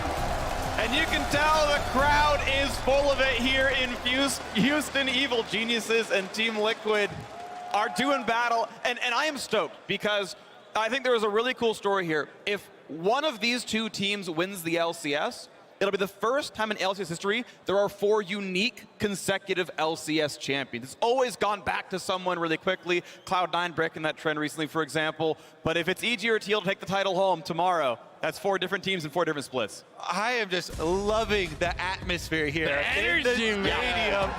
I don't know what it is, but every time we cast in a stadium, there's somebody out there cutting onions because my eyes start to water. It is so hype. Let's get right into the Champion Select, though. One thing that we've noticed with the mid laners especially, Team Liquid have a tendency, and every team has had a tendency to ban LeBlanc versus JoJoPyun. There have been 13 LeBlanc bans in a row, specifically on blue side and red side versus Evil Geniuses. Last time they played, because this is a rematch, the Rise also supplementing there. That is what JoJo went to after the LeBlanc was banned. Meanwhile, the Ahri, Bjergsen's go-to, that has been the target man for the Team Liquid mid laner. I mean, EG, they have what is the most dominant mid laner in the laning phase in the league. JoJoPyun is reputed for that, so it would be surprising if LeBlanc is not going to get banned out here. Ahri has been taken away from Bjergsen. I think that has been his best carry pick. He was shining on it at the end of the regular season and in playoffs. But I would be very surprised if LeBlanc is left up. Exactly. That first cliffhanger that we have. We went into the last few seconds here, but this is 14 games in a row now that LeBlanc has been banned versus JoJo. Jinx. And they instantly take away the Jinx because the Zarya is banned. Yeah, and it feels like you're looking for maybe a Nautilus pick here for Core JJ. I think that is going to be incredibly high priority, but I'm interested to see, do TL want to go early aggressive? Do they want to look more for the scaling options? Things like Volibear are very high prio for Santorin if they want to scrap. If they want to go early, you could look for something like the Nautilus, like the Volibear. J4, another great early game option. And it's going to be interesting to see what kind of a direction they want to take us in. Ooh. Yeah, and exactly. The key about the J4, so many of those options early on in the game. You can do the level 2 ganks. You can circumvent some of these wards, a lot of these routes, unexpected, and try and get to one of these solo lanes very, very early, especially when you're playing against JoJo, who, like you say, you know is going to play early game runes, is going to play very offensively, past 50%. Towards the Summoner's Rift there. Play very aggressively, but EG on their side. Now, the support role has been really crunched on locking in Engage. The Nautilus you mentioned, the Leona has also been highly prized. TK is the premier defensive bottom lane support, but also having a very good lane phase. Now, this is so interesting for EG because traditionally with this type of draft, if you're going with TK, you're saying, okay, well, maybe you want to draft Engage from top side, but generally TF wants to pair with a carry from top to be able to actually really heavily play towards that and snowball in his side lane. So I'm curious to see where they are going to get their Engage, or if EG is just going to really go light on it and try to focus more on split push, because TL are very clearly drafting more for 5v5. You have Xayah, you have Corki, mixed damage there, tons and tons of scaling with early game pressure supplemented with that J4. Also, it's a little bit difficult to pull off Twist of Fate ganks into the Xayah bottom lane. If you have your ultimate available, always going to give you another out. Bjergsen and Team Liquid, though, they feel confident in their scaling. In game 1, opening of a best of 5 here, going with the Corki to try and push the wave early on, just focus on minions, scale up. You can still scale up into being that monster AP poke for later in the game, even though they did nerf the package timings. And if EG wants to play towards sides, they're going to very likely have to blind pick their top, right? TL have 5th pick here. They can save that for Whippo, try to get a good matchup for him that he can look to answer. But so far, focusing on Inspired. Lee Sin, Xin has been another big one for him, when J4 is off the table. So it'll be interesting to see if they want to continue putting the pressure on that, where EG, banning the GP makes me think that they are maybe going to go for a tank here, blind. Take a tank, supplement your comp, get that Engage, put Impact on something that he's very strong with. So with the GP ban, Ornn is such a smart counter ban because that's really what you're trying to unlock, but you still can go something along the lines of a Scion if you want to fulfill that same role. Yeah, unless you ban a Sylas, Malphite's got no chance getting picked up here. But if you're looking for like an Engage-based tank where it's going to be long range, it's going to be reliable, like Malphite and Scion, or sorry, Malphite and Ornn are like the two. Scion, you can play around it somewhat. There, there's gameplay options around there, right? But we're kind of table here as well. Leona conspicuously still up, so if you want Nautilus. Engage. Yeah, Nautilus actually the big one. That's Core's most played by far. It's triple his second champion there. We had the early Karma ban. They want to get rid of Enchanters. Renata Glass gonna be locked in here. It's gonna be Core's first pick of this champion all year. And Renata is quite good if you're expecting, your opponents to go for some extra hard engage, from the other side of the map as well. We'll see about the blind pick first here from EG, though. Aatrox very popular after the buffs to the sweet spot damage up on top side for blind picking. And we got to see it last week even as an answer to the Ornn, right? Ornn obviously banned out in this, but a lot of people liking this specifically into tank matchups. So will be the blind Aatrox here for Impact. And now we're going to find out, are they going to get any sort of real hard engage, or is it going to be more about fishing with gold cards here from JoJo? Because the last pick, of course, will be Inspired. Need themselves a jungler. Is it going to be something fightery? I mean, TF and Kha'Zix will kind of combine for killing someone off. Aatrox, a little bit of, I actually don't mind Nocturne here either, so it's very much heavily about the sides. The two globals showing up. Yep, double globals here for EG towards the mid stages of the game, looking for those picks. It does put more pressure on trying to get the outer turrets down very early, and Team Liquid already going through some options here to answer if there are multiple globals. The problem is, if you're trying to answer into the team that already has Nocturne, you have to be aware that your communication and timing has to be very quick. As soon as Nocturne ultimates, you have to pop your ultimate or else you won't have time, because there's a small delay between Nocturne ultimate going off and you being locked out of using your own globals. It's a really interesting draft here. I mean, the last 2 picks here from EG, it feels like TL had a good read. Renata, to me, is one of the best counter-engaged champions in the game. And if your read is that the last 2 picks here are going to be dive, which they were, Aatrox and Nocturne, well, you're now diving into potentially that counter-engage from Renata, throwing the ult out, with the Berserk. And it is incredibly strong against Jinx in particular, who is almost purely auto-attack based. So if you can actually connect with Danny with that ultimate, that can win you a team fight. I actually love that Evil Geniuses in the first game of this best of 5 are putting a lot of pressure and faith on their young players. Danny to carry these team fights later, but Jojo, the Twisted Fate early on, needs to make some proactive plays. They want to open up this map so they can make those picks, so they can use their globals.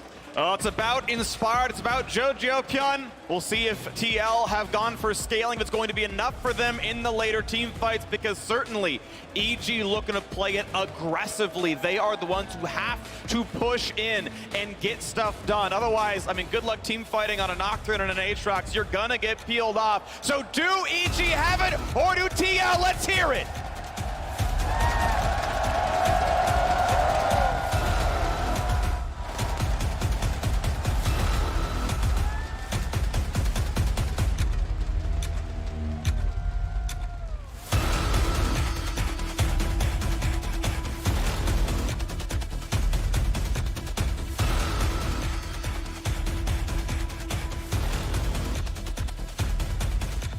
It is time for Summoner's Rift. It's time for Game 1. Team Liquid and Evil Geniuses. TL at side choice, they picked red. EG came out swinging, they got double globals. Let's see what they can do. I'm already so excited for Game 1 here.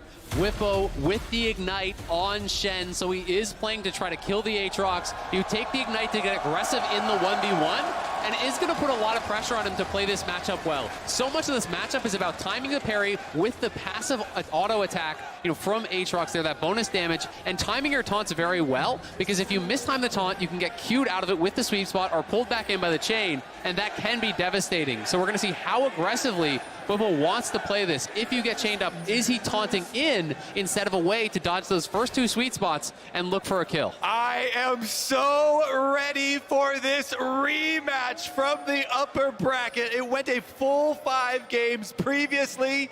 Evil Geniuses versus Team Liquid, Game 1 here for who gets the spot in the finals.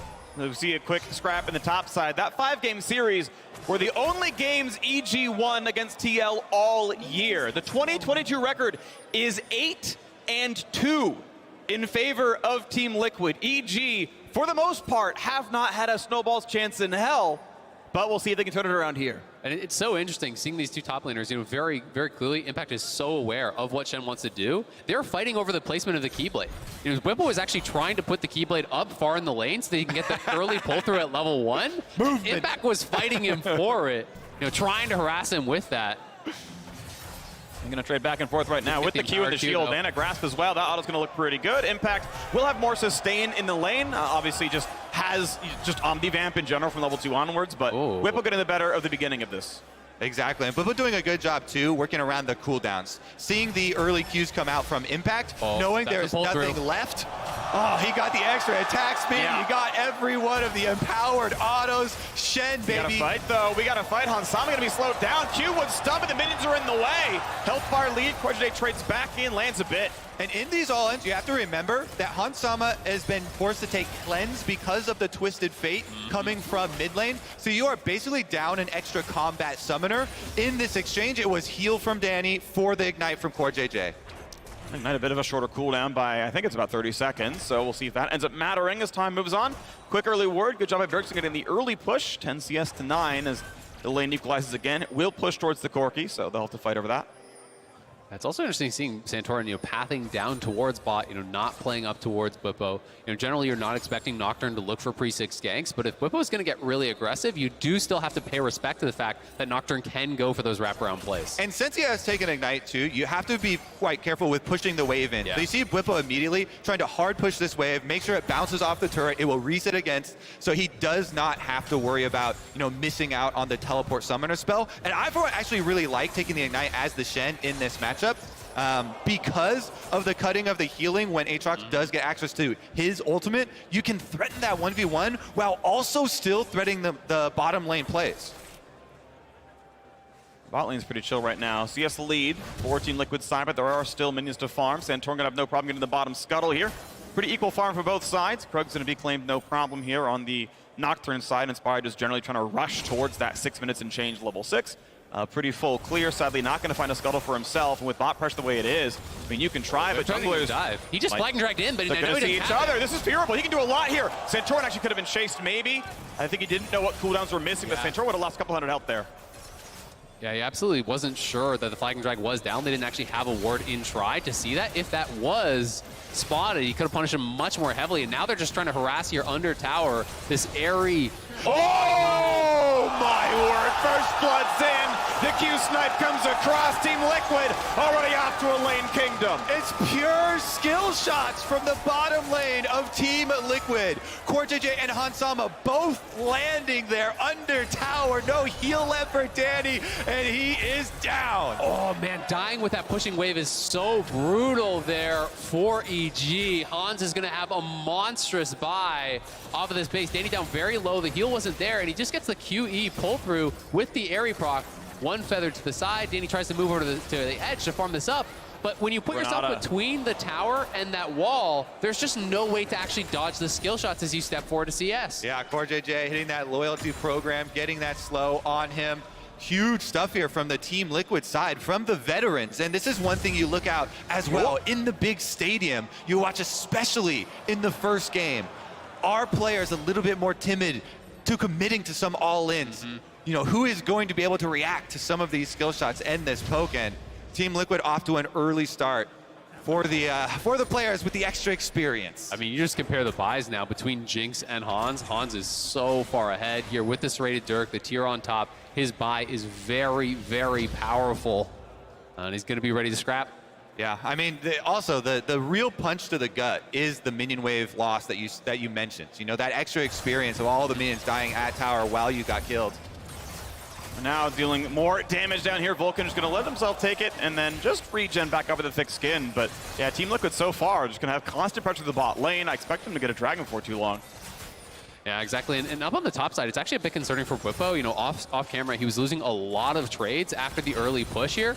He had to actually base to match the base from Impact, but because he's not playing TP, his wave was actually pushing away from him. So Impact, in fact, you know, going to end up ahead as he has more minions to farm. Double Ruby standard early buy here for Bwipo. It allows you to kind of go really in any direction. You have multiple mythic options. You can go towards Titanic early.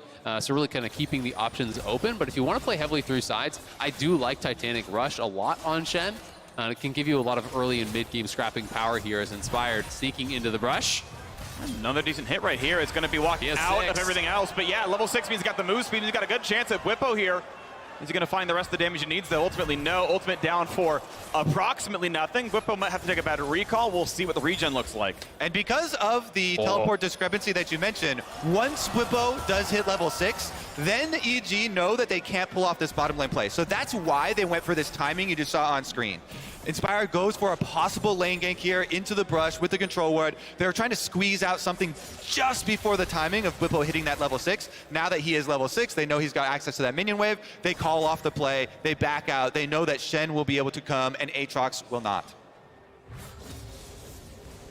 It is getting a bit tough, though, for Bwipo. You know, you always have to be nervous. You're low HP. You know, Inspired's going to hit 6 here very soon. If he pass up towards top and you can get a kill on this guy under tower with no TP, it is incredibly punishing. You know, Ignite really is high risk, high reward. If you're not dominating the lane, you're just straight up falling behind by not having teleport. And the strategy for Impact is to constantly harass and push in the Shen. So then, even if Shen does teleport away with a Stand United, you can get turret plates. You can deny minion experience on the tower. And you can even, as you're saying, call your jungler to focus the source of that global and really remove that extra advantage if you can keep him low health under the tower. Because Inspired now is also level 6, and the Nocturne ultimate available for one of these EG plays. And again, this team is looking to retake that gold lead early. Both teams moving top, actually. You see Nocturne and TF in the river. Bjergsen has moved up here as well. So Bjergsen's actually going to cover top, and Bwipo very likely going to make a move towards mid to catch that wave. So they're trying to just make sure that they're not actually giving up minions and plates for free. But with that interrupt, yeah, EG, start up the Herald. This has been spotted, though. Bjergsen could TP out, and Shen does have Stand United, so they can potentially challenge here if they really want. These delaying of backs is so important, and that's when you hear casters always talking about tempo and timing advantages here. If you can interrupt those recalls when you're going back to base, that's where you get objective victories like this. So Impact hitting that chain, searching around, fishing around, trying to stall Bwipo as he resets there, and Inspired is rewarded with the Rift Herald. And you can take a look at the gold overall. The FTX total gold graph on the side. Yes, on Sama's the farthest ahead thanks to the first blood, but the actual gold difference across these teams is 100. When you consider it's 500 plus for the first blood that early on, like EG are just landing a lot better. 25 CS for Impact in the top lane, and they've got the first Herald as well. Except for bottom lane. Yeah, I know. I'm saying the overall game is close for the 500 gold first blood. That is a very strong laning phase from the solos. Yep, absolutely. They are looking really, really good thus far, and it's definitely a bit of a concern there. Bwipo, did of course cover mid. Bjergsen moves top to cover that, so they're not giving up plates. He picks up a little bit of farm, down towards mid, but Impact is waiting for him now. Does he have the timing on the taunt? He does. Taunts out of the chain, so should be fine, but in comes JoJo. Walks right out of it, flash back out of the tower. I don't think they have a kill credit at this point, so he's going to be safe, but that is the dodge zone down. That is his flash gone as well. Yeah, nicely timed there by JoJo, threatening the gold card, then waiting out the Twilight zone there, that parry zone, to be able to land the stun, force the flash. And with Inspired pathing up towards top, there is a potential 3-man play to make a dive here on this Shen, who's not going to have taunt right now. He's not going to have the parry zone right now. He is susceptible. We'll let you know as soon as we find out what the pause is about, but hopefully it'll be a quick one. We'll be right back into the action. Yeah, EG priming for one of these big plays where we've been waiting for a Twisted Fate combo with Nocturne, trying to pick off one of these members on the side lanes. Meanwhile, Team Liquid, that bastion, that successful bottom lane is everything to them. Being able to push in, keep tower pressure, get the dragon in trade, and knowing that they have very good scaling outs in this game makes this look like a fairly comfortable opening for Team Liquid, which makes you think EG are about to make a pressure play. They are about to reach for something here, and the tension is really building on their side. I'm curious, yeah, where does it actually happen? Because I am curious if Fed Aatrox's going to do enough when Xayah's basically been free farming when she's pretty far ahead. Cooldown boot's already in there. Like, you do need more than just 100 gold lead while being down a dragon. I feel like this EG comp to work. This is about the time where it actually turns online. Like, they're not missing a lot of plays up until this point, but I now need to see the next 10 minutes be really high tempo. Yeah. And I would like to reiterate that EG, the goal for this team is to trade First Herald for Dragon. They want that Rift Herald tower destroying power because it opens up the map for their Nocturne Twisted Fate plays. They very much value the early gold, but also the map territory that you get with that objective. Last series that we had with this team, it was a very big conversation of them giving up so many dragons, trying to snowball it off of early gold. But especially with this team comp, the open map is beneficial. So EG reported a hitch in their gameplay, so they're just having network techs check it out, make sure there's not any issues going forward, and we will continue to give you those updates as we have them. Yeah, Spirit's Refuge, the parry zone for Shen, 18-second cooldown. Early on in the game, that is susceptible. He just used it, so there's still quite a bit of time on that. Inspired is just about in range of ulting this Shen, and they do have the wave pushed up there. JoJo's still in the area, so there is potential that they could just try to turn off the lights, go for this dive immediately before Bjergsen could potentially answer with the TP. And yeah, I mean, do you have Bjergsen show up, right? Does the other realms happen in time? Obviously, it's really only Corki who can be there for that one. So, yeah, I want to see if EG makes something happen down there. Bot lane has remained about 2 waves apart, so Danny's been able to relatively safely at least grab a pickaxe and kind of keep up. So, still a lost leader down there for sure. And as the first dragon came through, we'll have the next one. I mean, it's like 3 minutes away. It's actually going to be a slightly late dragon attack for the bot lane control they've had for TL side, but I mean, we're still on pace for well under 30 minutes. Yeah, and while I will say, you never want the Shen to be falling behind, especially when he is going the Ignite route, the more aggressive path. If there was anyone on the team to fall behind, it would be your tank that you'd be most okay with. Shen can still add a lot of utility, a lot of power to be able to answer these plays, to be able to push out waves in the side lane against TF, who's not really going to have a lot of kill threat in the later stages. Yeah, my real test for Bwipo is going to come later, and it's going to be the speed and accuracy with which he can get his Stand United off. Because that's always my test for good Shens. If you're ready and looking for it, you can react to a Nocturne ultimate. Nocturne Ultimate will deny your Stand United if you are too slow, but there is a window there where you can get it in, and he's going to need to get it in on the player that is most susceptible to the dive at the time. Another really cool thing you'll see with the very skilled Shen players is actually the Keyblade placement in these team fights. You can leave your Keyblade on one of your carries and actually reactively parry for them, on things like Gold Card, which can be incredibly effective. But it is very difficult to pull off. You have to really be cognizant of where you have that at all times. Oh, I'm so ready for this play from EG, because that the tension is also building within this team. Yeah. They have drafted much more early playmaking. They've got the Rift Herald in hand. This big moment, this make or break for the first opening game of this series is about to crack, and the pause is just extending and increasing my adrenaline building. There is one buzzkill I want to just mention here, because on my screen I have Jojo Pion. He's already walking back down. Like the Shen flashed over the wall, he's back down in a tri-brush. Like the man's like, yeah, we're actually out. No big deal. So I'm curious. He could always turn around, obviously, right?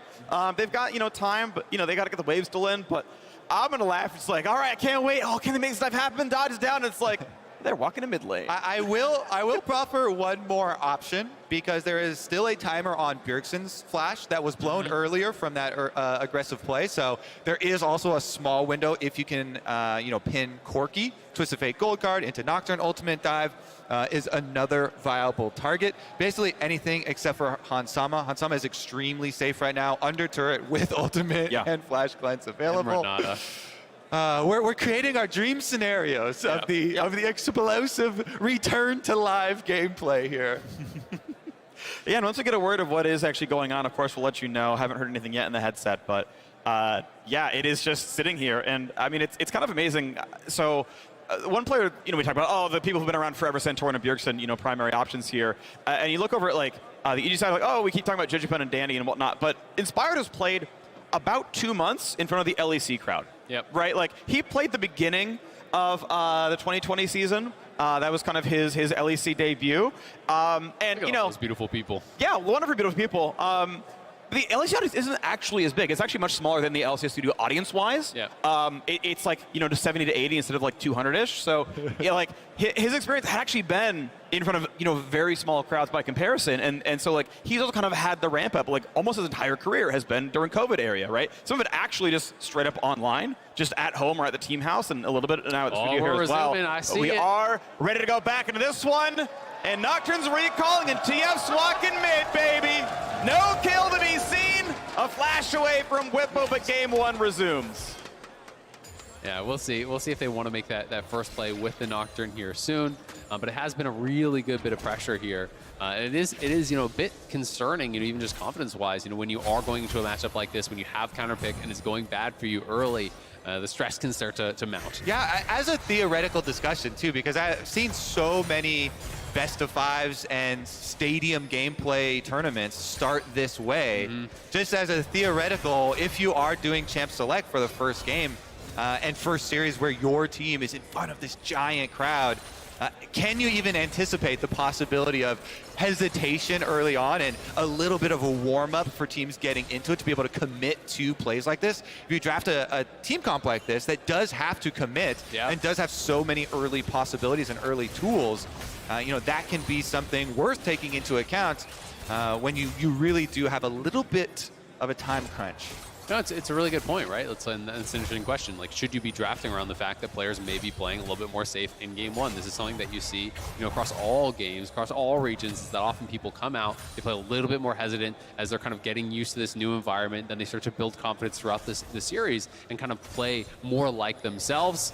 TL threatening down on that bottom side here. They're going to go for the dive. Go for it. Here we go. Taunts through. Health marker. Lucas dodge on down, but the sweet spot lands and kills. Tastes like what you want. Now on the bot side. Yeah, get a bit of a slow there. Santorin will have to jump over the wall if he needs to, but honestly, 3v2, you can't take much of a fight there on EG's side. And they pop the Rift Road on top side as well, so they're working through it. Bjergsen's trying to get there to pick up the remnants on top side and push Impact off the tower while the rest of Team Liquid try and get their ramifications on bottom side. 3 turret plates worked off by hand. Santorin coming for the extra jungle pressure. So 600 gold game right now. Again, TL's bot lane absolutely crushing it.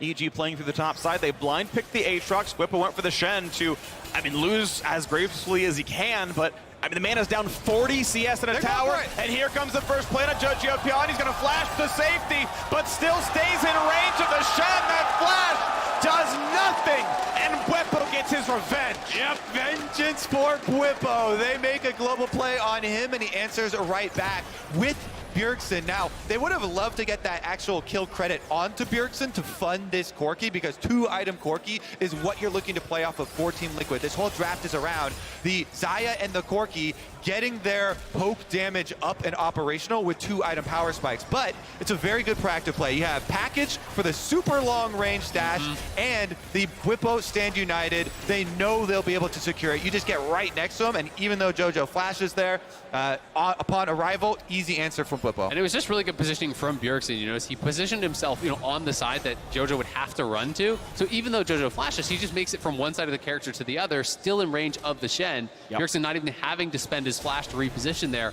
Was really nicely done, and that's exactly what you want to do as a Shen when you're losing lane. Don't get locked in the 1v1. You still need to make proactive plays, because proactive uses of your ultimate are much more consistent than when you're doing it defensively. Oftentimes when you're doing it defensively, the opponents just disengage, but when you're the one starting the fight, you pick that fight, you take your moment, and you punish the enemy team. Yeah, so I would say if you're looking at the goals of these two teams, they're trying to dive. Team Liquid, so far, much better at accomplishing them in the early stages. A lot of people up there. 4 members now circling. That's a dead man walking. Run, up for Bjergsen, but can he get away? Of course, they can burn the turret down as well if they really want to. Player on the top maybe a little bit. They're going to put the attacks on. They'll get excited for it. He's going to run away, and poor Whippo has nowhere to hide. Dodge zone buys a few seconds. They're going to get kill number 2 on the board. Whippo just being assassinated in the top lane. And that's a critical kill for Danny to get him back into this game, get him that tower gold. He's around for it, and he gets the kill. He's pushing up here to the tower, tier 2 tower as well. But TL trading plates mid, taking down the tower bot. They're getting a lot here too. And I want to mention that those turret plates for Team Liquid, yes, Whippo goes down in addition to the entire turret on top side, but the money is still going where Team Liquid want it. See if Danny can. Xayah means the damage and will not be feared in present in time. He's not going to land with the fear. And here we go, the engage for the Aatrox. Pushes the flash away, a little bit too late. And Impact straight up solo kills Han Sama through 2 summoner spells. And he's going to eat Santorin next. The man is hungry here in the lower bracket final. And they're not done yet. Cortez gets gold carded. He flashes under turret, but Freak is duped. 4v1, this man's not gonna live. Who's gonna get the credit? Jojo Pion finds his first kill of the matchup. EG wants some excitement, and they're gonna get it. Danny's running away for his life. Whippo cannot do what Impact did. Instead, Impact wants kills the other side of the map, goes for another baton to safety. The evil geniuses have been unleashed, opening up with an explosive couple of plays here. Now 2,000 gold in the lead. That series of plays started with a 4-man dive top, ended with a 4-man dive bot. Meanwhile, not only did Danny get that first kill top, he took the full tier 2 solo gold on the Jinx for that, survives while Hans blows his thumbs and dies on bot side, so that does a lot to try to get him back in this game and caught up with that gold. King Impact. Impact, the member for EG to accrue the biggest lead so far in this game, and he takes the initiative to roam down to bottom side, pops the ultimate, gets number 1, number 2, and number 3. All 3 sweet spots, and that is 3 extra explosions on top of Xayah's head, chasing the extra ones down here. It is just a huge resurgence here for EG, who were slow to wake up. And it was so critical for him to hit those sweet spots to actually buy time for the Infernal Chains to snap him back, because Hans couldn't create enough space. So even when he does flash, he's still in that chain. He gets pulled back. He goes down. Now they're taking a second Herald here. EG off to the races, and off of these couple plays here, you have to think they're growing in confidence. Going to be looking for the next aggressive move here very shortly, as their cooldowns will have been coming back up during these replays. And you mentioned top lane tier 2 with second damage. It did indeed get crushed. So Danny, you can see they're now 4th place in gold. Okay, now, next order of business for EG is to push out on bottom side of the map, try and get the next secondary outer turret off the map here, so they can have both sides of the map threatened here, with Jojo Pion's ultimate and Inspired's ultimate both ready to pull off the next global pick. And it's going to be really interesting to see if it is a scrap at this next dragon because, TL already got the 2 early dragons here that has been traded for heralds on the other side. EG have accrued a gold lead, and are they confident with that to try to fight for it? The other option is TL can just give that up and try to trade it for gold of their own to utilize the scaling advantages that they have drafted for. And the question is, how much gold can EG get before that dragon spawns? Because they want to pressure the entire map here. Tower. Everybody rotating down to bottom side. As you can see on the mini-map, Team Liquid are being traded the top side. They want here too. This is going to be something that Team Liquid will lose in a race because of the Rift Herald, though. Rift Herald pushes always have to be answered, because then you will be able to push on secondary turret, while Bjergsen is going to be laid on top side. So EG have the power play with Rift Herald. You can see this turret take a lot of its health down right now. There's enough wave clear with Bippo threatening the top. They can't do a whole lot more with it. Still some alone time for Bjergsen in the top lane. Means he will crush top lane outer. They've checked that box, though. Gold number 2. Outer turret number 2 off of the map. So now can they make a pick? They're going to look now at the Corki. No way out. Easy set up a crowd control and just cannot live. 4 kills for Impact. Love this play. Inspired uses the ultimate to deny the stand united there from Shen. Even though he's cross-map, that's such an intelligent play, not allowing Bippo to bail Bjergsen out of that tough situation. EG continuing to make it work. Exactly. That was my test. How quick can you click your stand united for Bippo? It's so hard because you have to have your mouse over the person that you want to stand united on. You don't have a big window there with the Nocturne ultimate, and EG, they take advantage of spreading the map. Exactly what they have to do in this now 2 minutes between the next dragon spawn. And the thing is, you've got a mind read as well, because you can Nocturne ult, then TF. Yeah. And it's like, is it Bjergsen? Because no one's on his screen right now. Oh, it's Bjergsen. How is it supposed to know? Do I have a time stone? You don't. Exactly. I mean, Nocturne wasn't even ulting in, right? He's farming camp spot side, so you can't really call where the Nocturne is in that situation. But TL going to have to be on point when they're playing through sides because of all these multiple globals that they have here. But 145 until this next dragon, that is going to be a big inflection point in this game. Also want to point out, that's why for Inspired, for the Nocturnes, especially pro play, you always rush the cooldown reduction components first. In addition to the Lucidity boots, went immediately for that Kindle gem after completion of the Stride Breaker. So, as we mentioned, the timer between dragons is the window for EG. Try and push out the minion waves, both sides, make your pick. They have invested the extra teleport there to get back to mid lane afterwards for JoJo, so he's used his spellbook to switch back over to heal, but they still have the extra answer. Since Impact also has his, that means you can still push out top side and bottom side, and then look for the next cooldown here. Inspired's ultimate already a go. It's also interesting to note, Bjergsen again going for the more AD-focused build. People have been somewhat critical of this. A lot of people play that poke build still, but he has not been going the Ludens. Even back months ago, he was playing shield bow. He's playing these more on hit styles. It is higher sustained DPS, but you do lose out on some of the oomph with the rockets. Yeah, I think that they are worried about not having time to sit and poke. Yep. Because EG have guaranteed engage. They've got double globals. They've got a flank from Impact that will be coming your way. This should be immediate engage from EG, and so he's trying to cover those bets. And he's hitting 3 high health champions, right? Like, you can see the build right now. Inspired's going towards what looks like Warmog second, actually. Like, he's going to be a very good Divine Sunderer target, all things considered. Now, Hansama going to be the target here. Not quite pulled back. Impact, plenty tanky, and the ult's going to get very little done. Inspired just pops a spell shield, and it's going to be just fine on that one. Yeah, Impact is chunked out, but he has TP still available. Bippo is pushing top, does have to stand united, but again, Inspired can look for that play, shut off the lights, not allow him to actually join here, and TL now trying to walk in. If they fight for this, this is such an important part of the game. Package is available, and he's TPing in. Package, TP, and this would be 3rd dragon for TL. EG don't want to give it up, but can they really separate this fight? How far back can they push Bjergsen?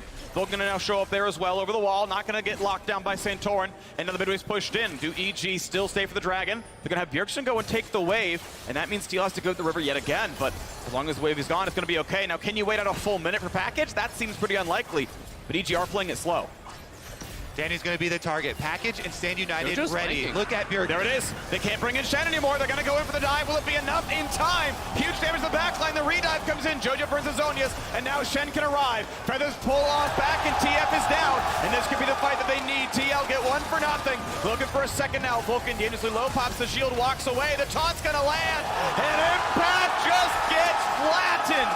700 gold. Whippo gets payback. Team Liquid get their Dragon Soul points, and they get their money back. Critically, Azale, the extra shutdown money is going very, very far. Team Liquid, post 21.5 minutes, their scaling is going through the roof now. That is such a big deal. They're pushing themselves to Soul Point.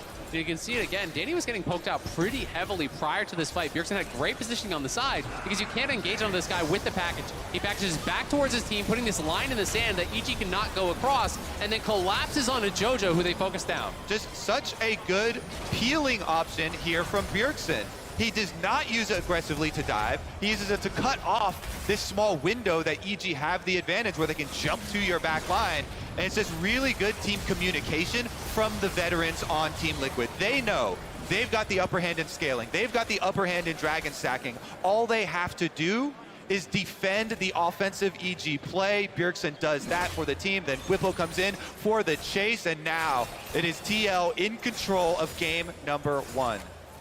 Looking pretty good. Technically down in goal, but it does feel like they've got the pressure overall. I mean, the team fights have looked really, really good. See if EG can keep the game split up again, because, again, these are not as good of team fighters. Jarvan and Corki both are better team fighters than Nocturne and TF, so split maps what EG needs. And it's a good point you bring up on the gold graph. You know, sometimes the scoreboard can lie to you based on what champions, have been accrued by the teams. And Team Liquid now, all they have to do is look towards 3.5 minutes. And with the second Muramana about to actually tick over here, Bjergsen is about to complete his. Hansama has now completed his. These guys are on really big power spikes. It was, in fact, Anathema's chains from Inspired, which is actually put onto Bjergsen. So they're very likely going to be focusing Bjergsen, trying to utilize that reduced tenacity that he will have. The longer CC, lock this guy down, burst him down, because Hans has been really hard to actually get onto with the cleanse and the Xayah ultimate. He has been equal to the test. Yeah, the actual Anathemas is a key part of it. And I love this item because of the offensive capabilities of it. You mentioned increasing tenacity reduction on your target, and since Bjergsen doesn't have the cleanse, he will get CC'd forever. Impact, though, on the way out. CoreJJ spotted by a ward, ultimately no C's as well. His sweeper saw the control ward, so he's like, never mind, not a play for me. Impact does walk away safely enough as Danny and Inspire kind of trade some farms. So Torrent's going to easily flag and drag away. And we are 2.5 minutes away from Mountain Soul for TL. And if you were worried about them not getting bursted before, it's going to be a lot easier to survive that now. Yeah, and we're going to keep our eyes again this time around on Bjergsen's positioning, because as we say, with the Anathemas on him, both Fear and the gold card stun from Twisted Fate will get increased by that. And so as long as he uses his range on Corki and uses defensive packages like we just saw, Team Liquid should be able to set up the front lines to peel. And that's why it is critical that, Jojo got the rapid fire at this point, because they can look to use that as to engage, fish for gold cards on these carries from TL, try to force out cooldowns, try to force out, little bits of poke and damage with that. Because TL for now feels like they are cruising. That last fight was so important for EG. It didn't go their way. They're going to have another chance here in 1:45. But if you lose that, it's hard to see this composition that is so much relying on upfront bursts to really be able to take them down. And it's worth pointing out, too, that a lot of the areas that Team Liquid spent their gold are in direct counters here. Freak mentioned the more defensive Divine Sunder there for Bjergsen, being able to work through high health stacking targets. They also have Locket of the Iron Solari there for CoreJJ to defend against this window of the dive opportunities of EG. And so, again, while they do have a 1,000 gold lead here still for EG, and they have the possibilities of pulling off picks, the importance of them picking off a member that is sectioned away from the rest of the Team Liquid team has just gone through the roof. They need to make that pick first before they can really retake control of this game.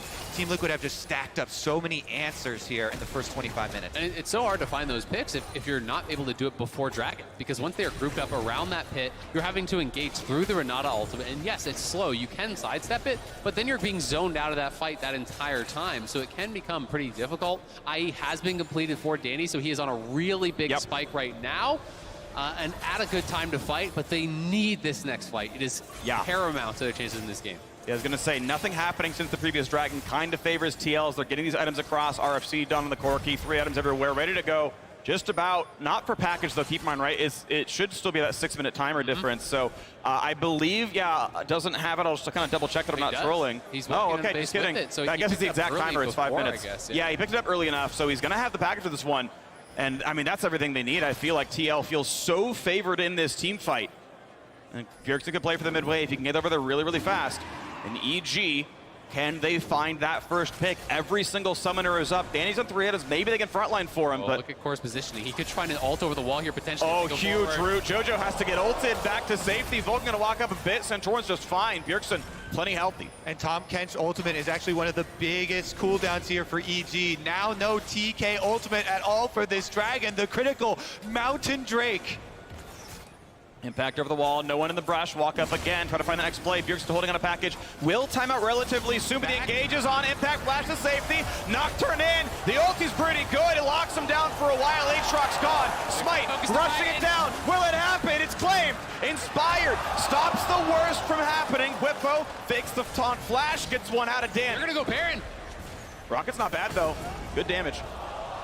Yeah, that is such a big fight. I mean, they get the kill, they do lose the Dragon, but they're going to go straight to Baron here. Santorin is very low. There's Honeyfruit over by the Baron, though. They're pinging onto it. He's actually just going to smite the Raptors and heal up because he has 2 charges of the smite, and they're going to try to force EG into a team fight here. And now there's 0 ultimates on the 4 members up from EG. EG have 4 members, and Inspired has flash. There's a chance that he can get over to the backside of Baron and look at Santorin, it's just a bait. He's going to be the one peeling action. Looks for the first one. Vulcan spotted. Flash knockup's going to land on a Jojo Pyun, and here's Shen to show up as well. Jojo flash to safety. Whippo still has his flash. He has his flash. Danny flashed away last time. Whippo made sure to count it. That man is as wide as the earth. Takes another kill. And Inspired forced to run away.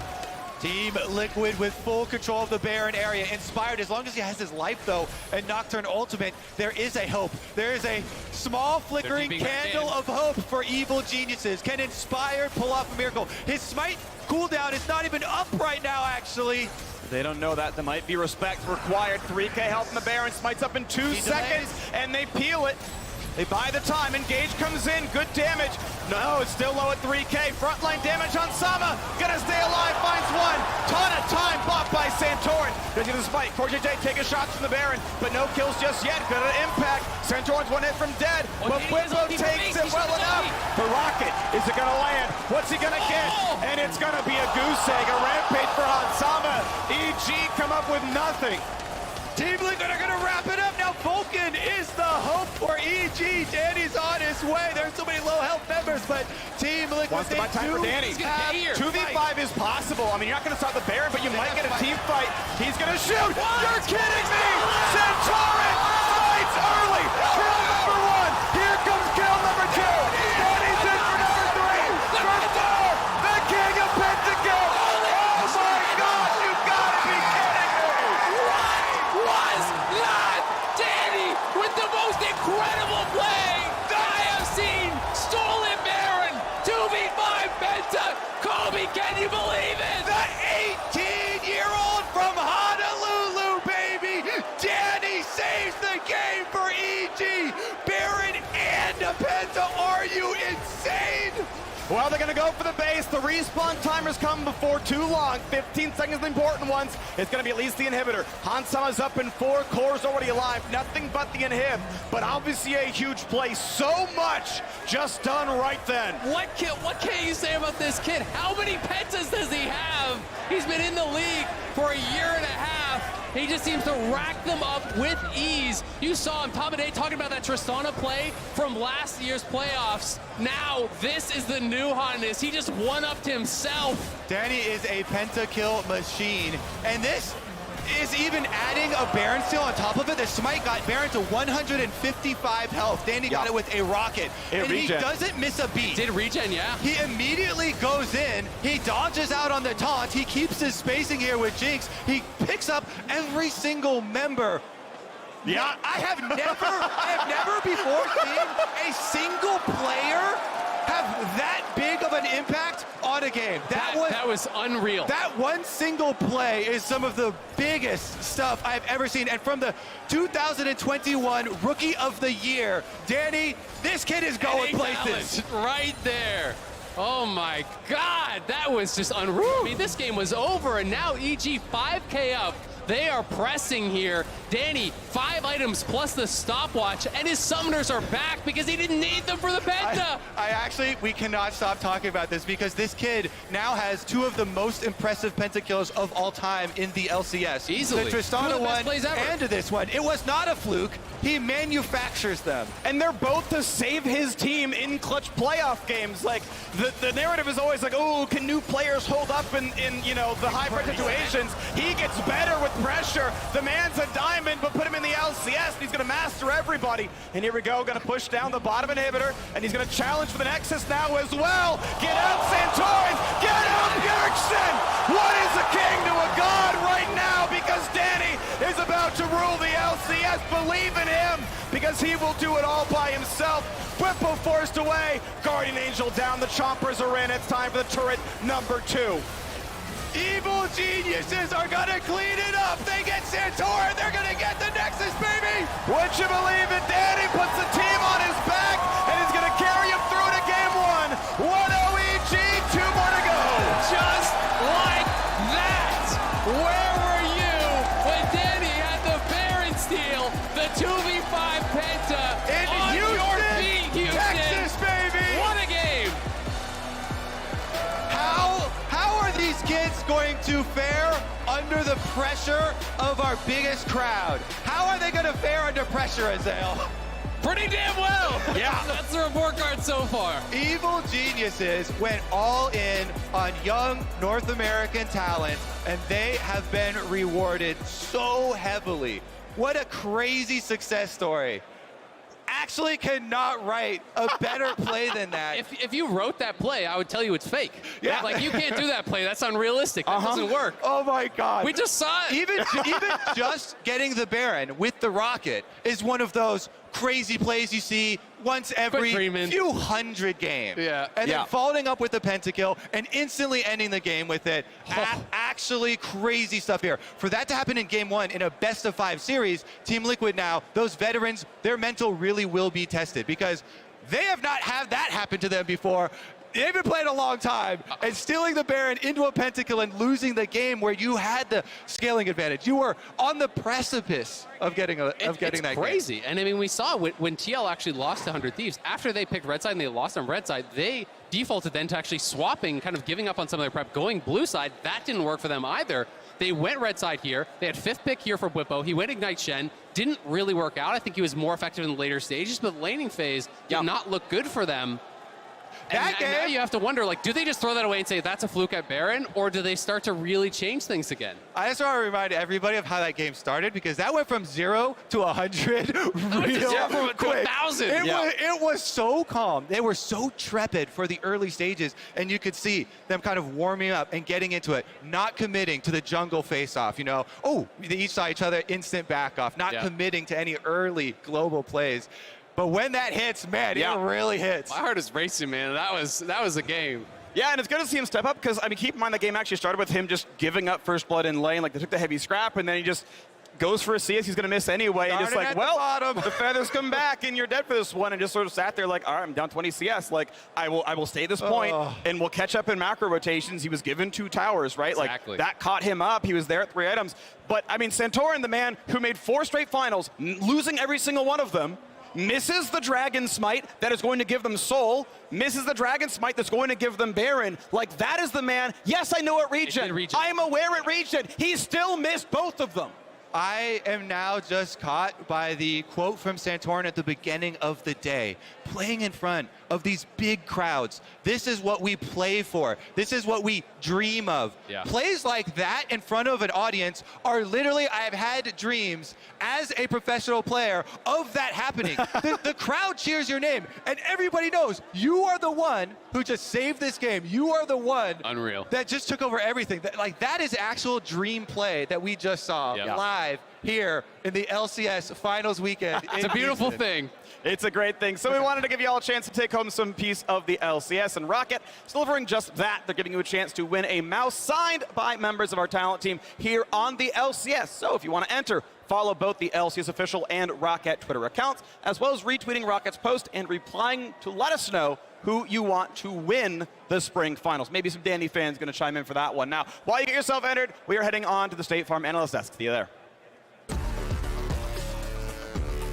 Thank you so much, Freak. Hopefully we've had enough time to catch our breath after that one. It's Evil Geniuses that take the first game in this best of 5. And it all came down to Danny. What a play on the big stage. I don't know if anyone was looking up here, but we all lost our minds. Your pen is somewhere. Raz chucked his pen over the guard. So they were trying to find Dash's pen. They found my pen. Yeah, we sent out a search party because we all popped off so big Dash off literally of that exploded. Yeah, that our stuff went everywhere. That was the most electrifying moment I have ever seen. It was incredible. That was insane, and the fans just blew up. He's the Pentakill Kid. He's tied for most in the LCS in 2 splits. He's played 2 splits. It's actually nuts. All right, let's try and make some sense of what happened. We're all still reeling a little bit, but we're going to try and give you a little bit of analysis. Let's start and pick ban, because we did have a lot of questions about how these teams would step on to the stage. We got that Jinx priority on the side of Danny, which of course would ultimately pay off, but I think the rest of the draft, as you take a look at it as well, that bot lane matchup, the 2v2, where we saw a decent amount of action, as well as the top lane matchup, are the ones to kind of hone in on. Yeah, I think the top focus was more of the point of EG's draft, with Jinx being the late game insurance policy. I don't think this is 100% how they drafted it up, but the early game was kind of like that, where the Shen struggles into Aatrox after first couple levels, and Bwipo took Ignite, so he really wanted to contest that lane, but there's a Nocturne coming up there, there's a TF coming up there, and they were able to get Impact super fed. That was my concern. I think you're going to be the target. Their entire strategy is based off you. I think not going teleport when there is, as you mentioned, the Nocturne, but specifically the Twisted Fate. You're not going to be able to survive that. You're going to lose waves. You're just going to try and play Econ. I think that's the goal. But yeah, this one for me was the start of it all. The fact that Danny ended up getting just sniped by Hansama here. I didn't expect the damage. I don't know if that third feather was able to do it, but he died off that, and you were like, oh, okay, it's not looking good for the EG bottom lane. Yeah, I mean, it looked like they really wanted to split the map, right? So obviously TL took absolute control of bot side, and then as we talked about that Shen Aatrox, the fact that they kept diving top, that they ended up going to, Impact on the top side. Yeah, to correct that graphic, Danny was down 31. He was under a lot of pressure early on. And Impact was kind of the story for EG initially. Then this team fight happened and let Team Liquid back into the game. Jojo Pune tried to stun Hans, but Hans is too quick. Put some respect in Hans' name. He got up in the air, out of the gold card, and they turned this fight. There's been a consistent great thing about Team Liquid, not even this roster, but just historically, is that they have great control around Dragon. If they're stacking, even though Evil Geniuses had a goal lead, it was just tough for Evil Geniuses to ever contest the Drake stacking that Team Liquid had. I thought it was over right there. I thought third Dragon gets picked up, they get the team fight win, and TL was going to be able to close it out. And Danny had something to say about that. Well, I especially thought it was over when, after that second Drake posturing, right? Because they have the fight, TL wins, and it's like, Vulcan's still there, and you're like, oh, Danny, he's just coming up the mat. He's just, he's just coming up, and he's Jinx. I mean, he already just does so much damage, and then steals the Baron on top of it. And the setup towards that was insane too, because Team Liquid were playing it excellently, peeling off Baron to get kills on towards EG. 3 members are gone because EG is desperately trying to contest for this. In comes Danny. What's the HP on that one? Oh my God. The fact that he even targets the Baron too, right? As Santorin thought that the rocket was coming towards him, and he smited for health. I don't think he realized Danny was going to auto the Baron, and then he's like, oh, I got to smite so I don't die here. And then that actually put it low enough for Danny to take it. I think that's what he was thinking. And as insane as that play was, honestly, the craziest part to me was during the Baron push, Danny's just like, the game's over. I don't care. And he flashed on top of Bjergsen to actually just end the game. Like, when Danny gets rolling, he's so confident. I mean, the game ended at 32 minutes, right? And you can see the gold change coming in at like 28-30 or 29. So he not only takes that Baron, takes the pentakill, then to your point, Mark, he says, within the next 3 minutes, I am going to end this game. And just as a reminder for people, just a small point, is the fact that even if the goal lead was there for Evil Geniuses for a while, this is Mountain Soul stacking from the Team Liquid side that they were going to feel confident with.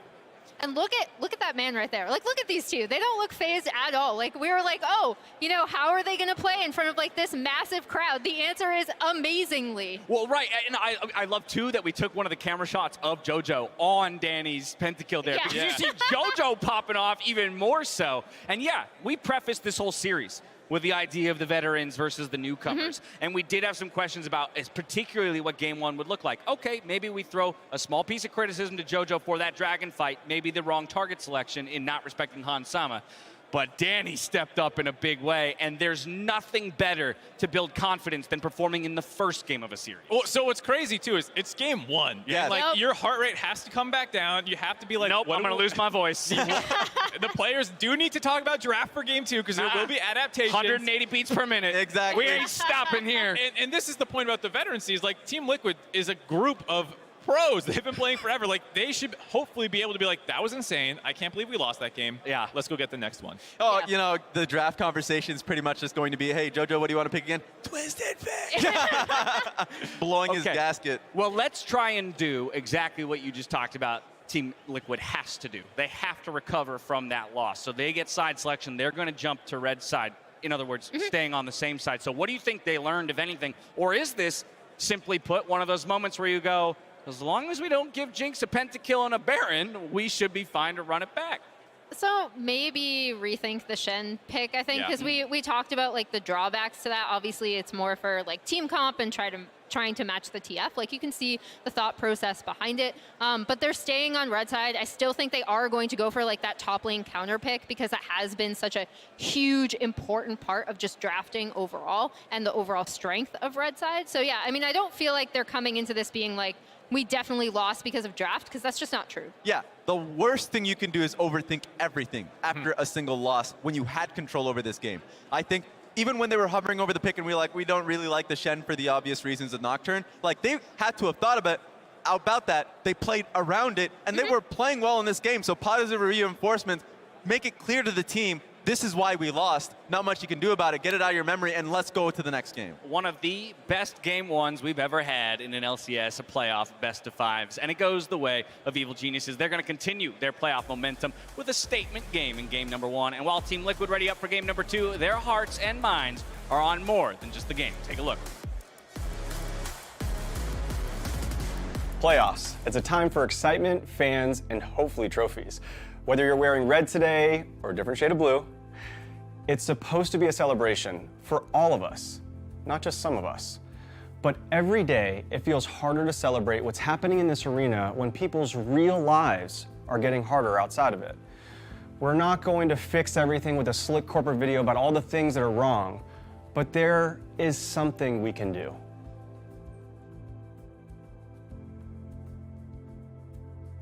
To everyone in esports and beyond who supports our world, thank you. It's time we support you.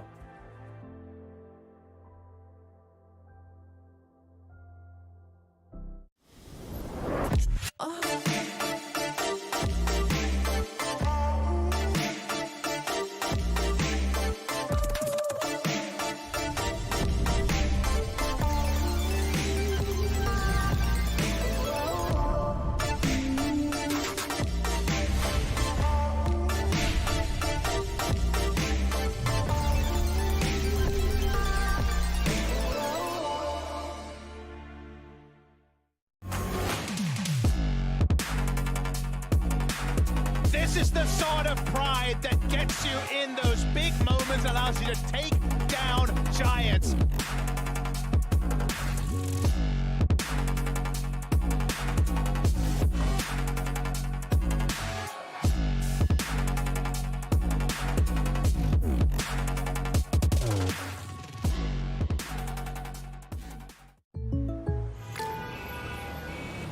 What's going on? Jake from State Farm, the perp just confessed. I think. I don't know. What? Oh, can't afford streaming anymore, so here we are. Oh, don't give up what you love.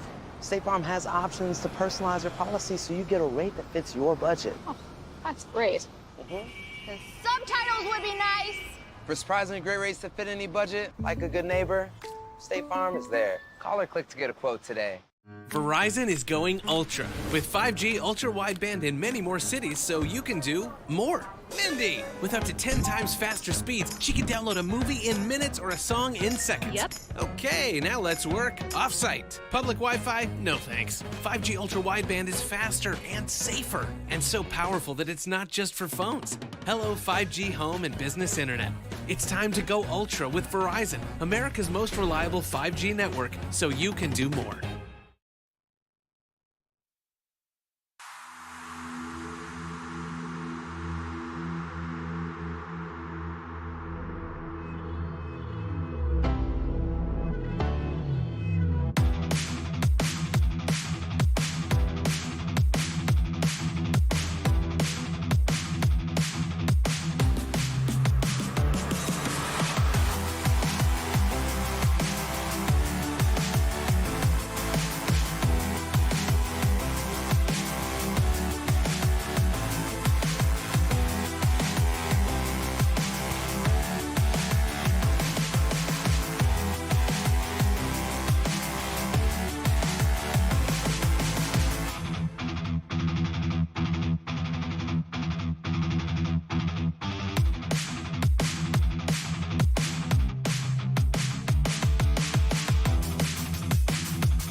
We took a risk. We did what many didn't think was possible. EG got mopped up in game number 1. And look where we are. It's about taking risks and understanding how those will pay off. We've placed trust in players where others wouldn't even take a chance. North America has incredible talent. Just look at our team. We're ready for that top spot. We're ready to win our first LCS championship. Thank you, EG, for continuing to generate the hype through your content. I am actually joined by some of EG's biggest fans on the team of JoJo. We have his mother, Yoon, and his sister, Allison. Over on my opposite side, we have Vulcan's father, Francois. I first want to go over here to Yoon. Did you ever expect to see your son performing in such a stadium like this? Oh, that really was really amazing. And just I wanted to say, wow, wow, wow. Oh, wow, indeed, across the board. And what about you? Your son has been competing for amounts of time. Have you ever gotten to actually attend any of the events? That's the first time for me for attending a big event like that. That's not the first time, obviously, for Vulcan. I'm super proud being there. It's amazing. That's cool. I'm sure that feeling of pride resonates fully through and through. especially when you're watching that game, I have to call attention to the magnificent moment, the pentakill from Danny to secure the Baron. Allison, what do you feel like the energy was like in the box when watching that moment? Oh, that was insane. Like, especially Danny's mom and Nicole, the CEO, they were going off, and so it gave me so much adrenaline. It was so much fun to be there. Pump it through the veins. Yeah. Now, before we get on with the rest of the show, I do have something to ask. I know that you've spoken content about trying to get Vulcan to, meet up with JoJo's sister here. Any arrangements to be made? Any comments on that? Well, since I met his mother, I think I can approve the relationship. But at the end of the day, that's a Vulcan decision. A Vulcan decision. Thank you for saying it. Well, thank you all so much for joining me. We have so much more action to come in this best of series. It's time to get it going. Let's head on over to Freak. Thank you very much. I am just excited. And, I will say that as one of the very few people who predicted EG, Kobe, I know you're adamant that you were actually predicting TL. I want to make sure you got that right. Am I accurate on that one? I'm just saying when I predicted EG, that is what I envisioned, okay? I saw exactly that game in my visions, in my dreams, and so we're just going to have 4 games like that. Yep, there you go. Great analysis, Freak. Yeah, that's just me. predicted the 1v5 Penta, right at the Baron. Yeah. We're already into game 2 pick and ban. TL is on red side, so they're not pulling away from that strategy. Very curious to see if any of the picks and bans are going to change, if there's going to be any pivots here, or if the teams are really because you could look at that from EG's side and say, hey, we just messed up early, or we could have snowballed that game even harder and not even needed that. And from TL's side, they can say, well, this was basically a fluke. The Baron healed, that made us miss the smite, that snowballed into everything else. But one thing is for sure, that TL are not getting back as an advantage, and that was a warm-up for EG. EG for sure was a bit slow on the pickup in the beginning of that game, and they are damn warm now, especially Danny, so gonna be a microscope on this pick ban. Again, the bans I expect to remain the same always from Team Liquid are the LeBlanc and the Zeri. They actually keep the Ryze ban as well.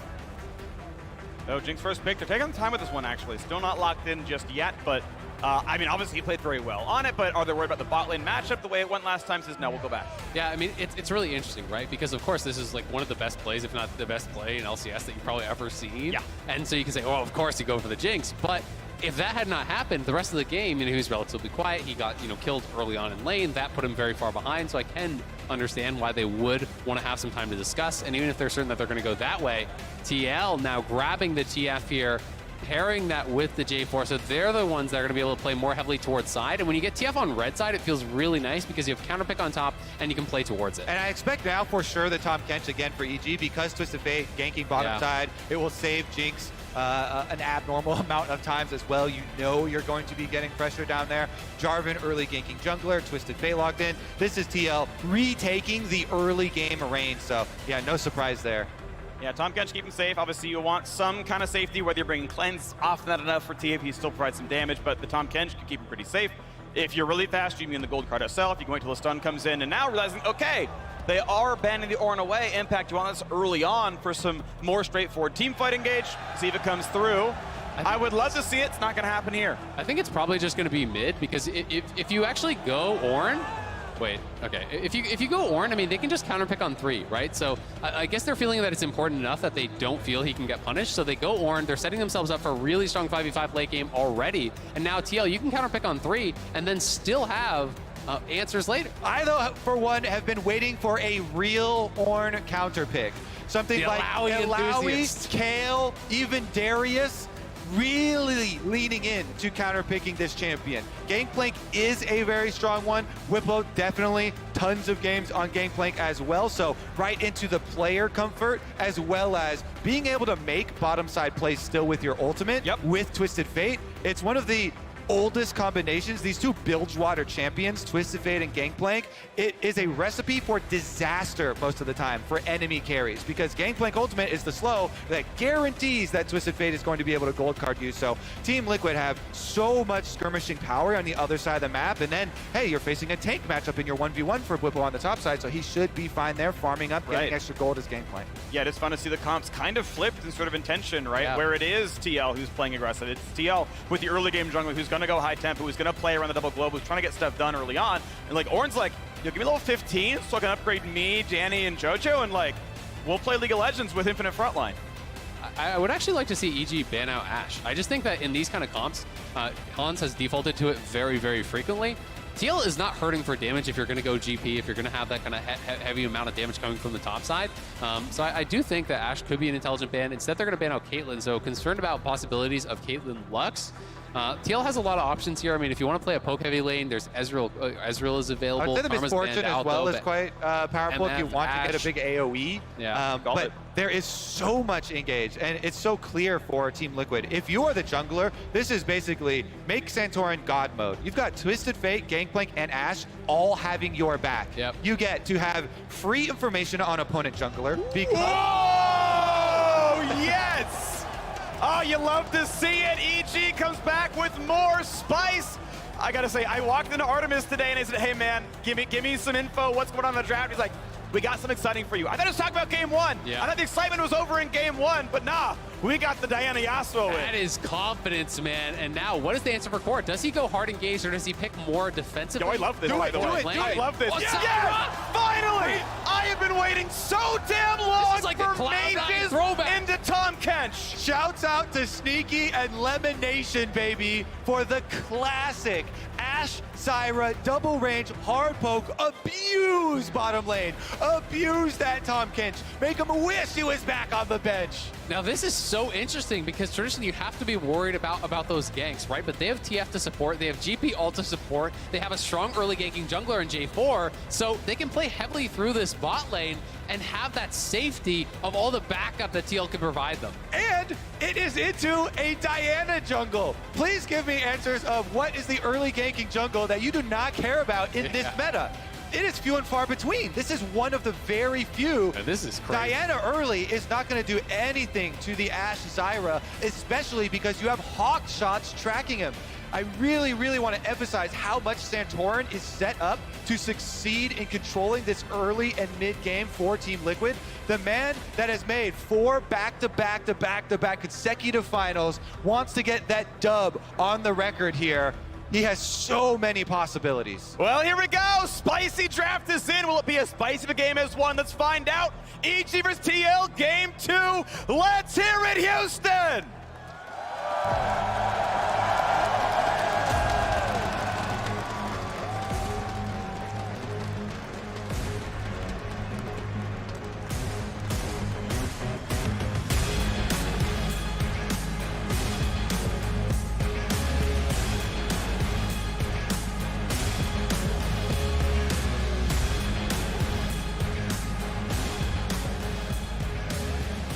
So I'm so interested to see how this early game is going to go, because while this 2v2 will be very impressive for TL, if they cannot create action early, Diana Yasuo will run over a lot of these squishy champions. Basically everyone on TL is incredibly vulnerable, and Zyra is reputed as one of the squishiest champions in the game. If you get caught by that combo, exhaust or not, you're dead. I want to hyper focus here and make a request to the observers to look for Santorin and Hansama's early hawk shots this game, because this champ select matchup is so interesting and so critical, the early influence that you can have. Please track these hawk shots as they come out to see Inspired's path.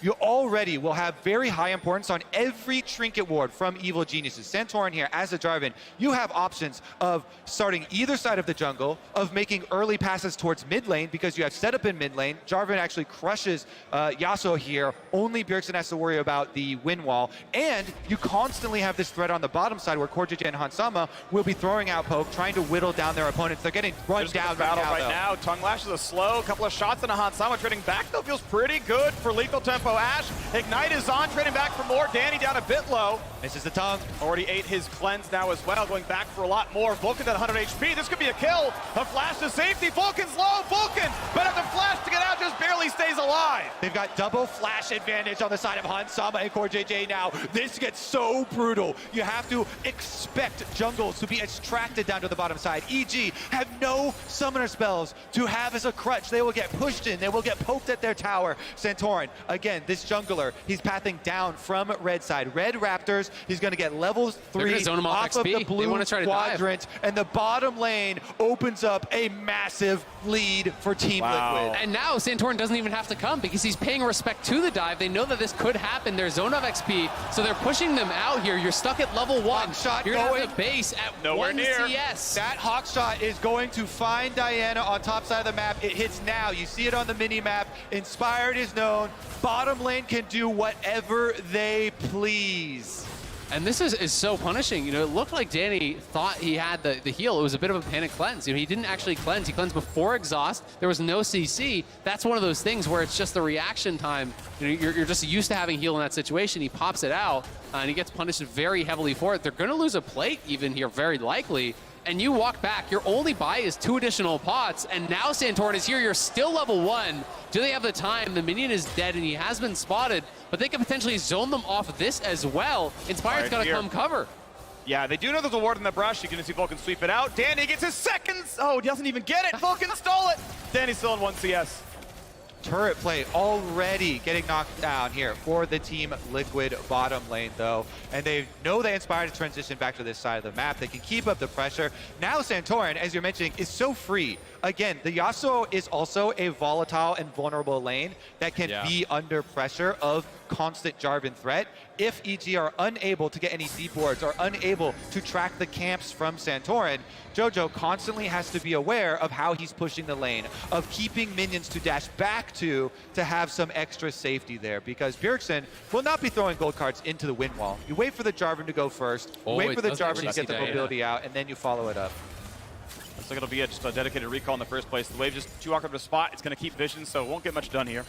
And I expect this to grow here for Team Liquid. You know, EG, they went for the bold play. Yeah. But if you go for that charge down as Tahm Kench, you literally have to hit every single Q.